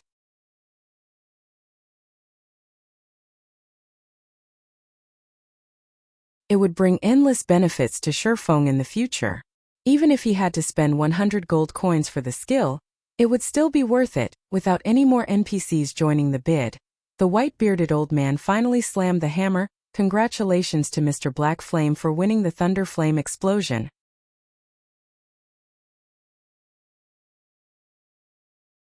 Shifeng joyfully handed over the 55 gold coins, receiving the Thunder Flame Explosion skill book in return. He then immediately learned the skill. Thunder Flame Explosion was a godly skill for grinding monsters and PK in the early stages of the game. With the skill in hand, Shifeng had thought of several more ways to grind monsters. Following this, the auction went on for another hour or so before ending. However, none of the items that appeared were the ones Shifeng needed right now. Moreover, every one of those items was auctioned off at prices of over 100 gold. The final item to appear was even an epic ranked item. Many Tier 4 NPCs madly bid for the item, with the final bid priced at over 5,000 gold. Feng could only observe the bidding process at that time. Unable to join in on the actual fun after the auction ended, Feng walked out the entrance of the auction hall satisfied. He wanted to return to Red Leaf Town immediately to find out what had actually happened there. Just why did the number of players who purchased the Glimmer chestplate forging design increase so much? If there was still money that could be earned from the Glimmer chestplate forging design, then he would immediately create another batch. He would earn as much money from it as possible. Alleviating the emptiness of his wallet in the process. Feng was originally considered a very wealthy person within the region of White River City. However, after making a trip to Blackwing City, he had suddenly discovered that he was actually just a poor bastard. Just as Feng was about to leave Blackwing City, a hurried shout came from behind Brother Black Flame. Please hold on. Feng turned his head around, discovering Lonely Goose and the other players from before. Amongst the bunch there was also Egoistic Blade, the person who had eagerly tried to chase him away. What? Feng indifferently asked, although Feng could understand the reason behind Lonely Goose's exclusion of him just now. Understanding only remained as understanding after all. Who would have any pleasant feelings with being chased away just after being invited? Hearing Feng's indifferent tone, Lonely Goose helplessly smiled, saying, Brother Black Flame, I apologize for the incident just now. It was all a misunderstanding. I wonder if we can still have a chat? Brother Lonely Goose, I've already said before, people who walk different paths cannot make plans together. How would Feng not know what the thoughts Lonely Goose and the others were? Before, these players were able to discard him because of profit. Now that they had found out he could enter the auction house, they all came running back. Regarding the behavior of Lonely Goose and the others, he felt only disgust for it. Forget cooperation, who knows when they would sell him out for profit once more. Seeing that Feng had turned around to leave, Egoistic Blade furiously shouted, Don't simply throw away this chance we've given you. The influence that first-rate guilds like us possess far exceeds what you can imagine. By aiding us, you will be able to receive a generous return of at least 5 gold coins. That's enough for you to become the richest person in a town. Others won't ever get a chance like this, so you best think it through clearly. After some more time passes, your title will be of little value. This is definitely your one chance to make a lot of money. To any independent player, being able to become the richest person in a town was definitely just a pipe dream. Achieving such a feat meant that a player had to have more than 3 to 4 gold coins in their pockets. To a town that was still using copper coins as the main medium of trade, this was definitely an astronomical sum. Richest in town? Feng could not help but laugh, saying, This is truly an attractive remuneration. Unfortunately, I'm not interested in it. What a joke.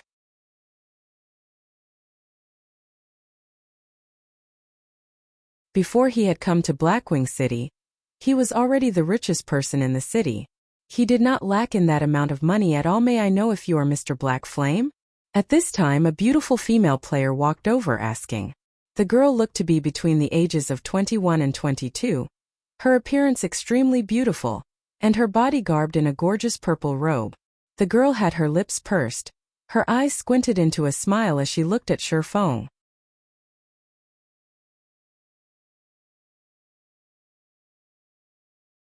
On her delicate white cheeks, a tinge of blush could be seen as she smiled at Feng, further increasing her charms. That's right, and you are? Feng was not familiar with this girl before him. However, seeing that she was a level 7 cursemancer and she wore a complete mysterious iron set equipment, it would seem that her strength was definitely out of the ordinary. Hello, you can call me Aqua Rose. We previously met inside the auction venue, but you might have missed me there, the elegant girl named Aqua Rose said with a smile. Hearing the girl's self-introduction, Feng was greatly shocked. One of the top 10 ranking cursemancers in God's domain, the tier 6 curse god Aqua Rose. Feng was actually able to meet her at this place in Feng's previous life. Aqua Rose's fame was much greater than the cleric god Violet Cloden. Were you at the auction just now? Feng was startled. It should be known that in order to enter the VIP section's auction venue, one required a certain amount of status. Feng was only fortunate to have obtained the Demon Hunter title after doing the first phase of an epic quest. Naturally can't compare to Mr. Black Flame. I was only in there to take a look. Unlike you, Mr. Black Flame, spending 55 gold just to buy a single skill book. Aqua Rose sighed, saying, hence, I am representing Twilight Echo to seek cooperation with you. I wonder if Mr. Black Flame would be interested in this? Twilight Echo was a grandly reputed guild in the virtual gaming world, a titanic existence. Meanwhile, Aqua Rose was one of the more famous elders of Twilight Echo, and her position was extremely high within the guild. Her fame was no less than that of Gentle Snow, and she was an existence of which very few had not heard. Hearing the conversation between Aqua Rose and Shifeng, Egoistic Blade and the others were extremely shaken, their tongues tied up as they dumbly stared. Originally, they had thought of Shifeng as a mere independent player. So, how much money would a player like that possess? If they were to give him 5 gold coins, he would definitely be deeply grateful to them. Yet, from Aqua Rose's words, Shifeng had actually spent 55 gold just to buy a single skill book. Even if they added up all the money they possessed, such an amount was still more than double theirs. Just who was this Shifeng actually? You're tuning in to the Li Mei's Wuxia Whispers YouTube channel. We're so grateful for your support, and don't forget to subscribe to join us on this incredible journey through captivating stories. Your generosity through donations truly makes a world of difference, as it's the primary source of revenue that allows me to expand and enhance this channel for you. Thank you from the bottom of my heart for being a part of this adventure.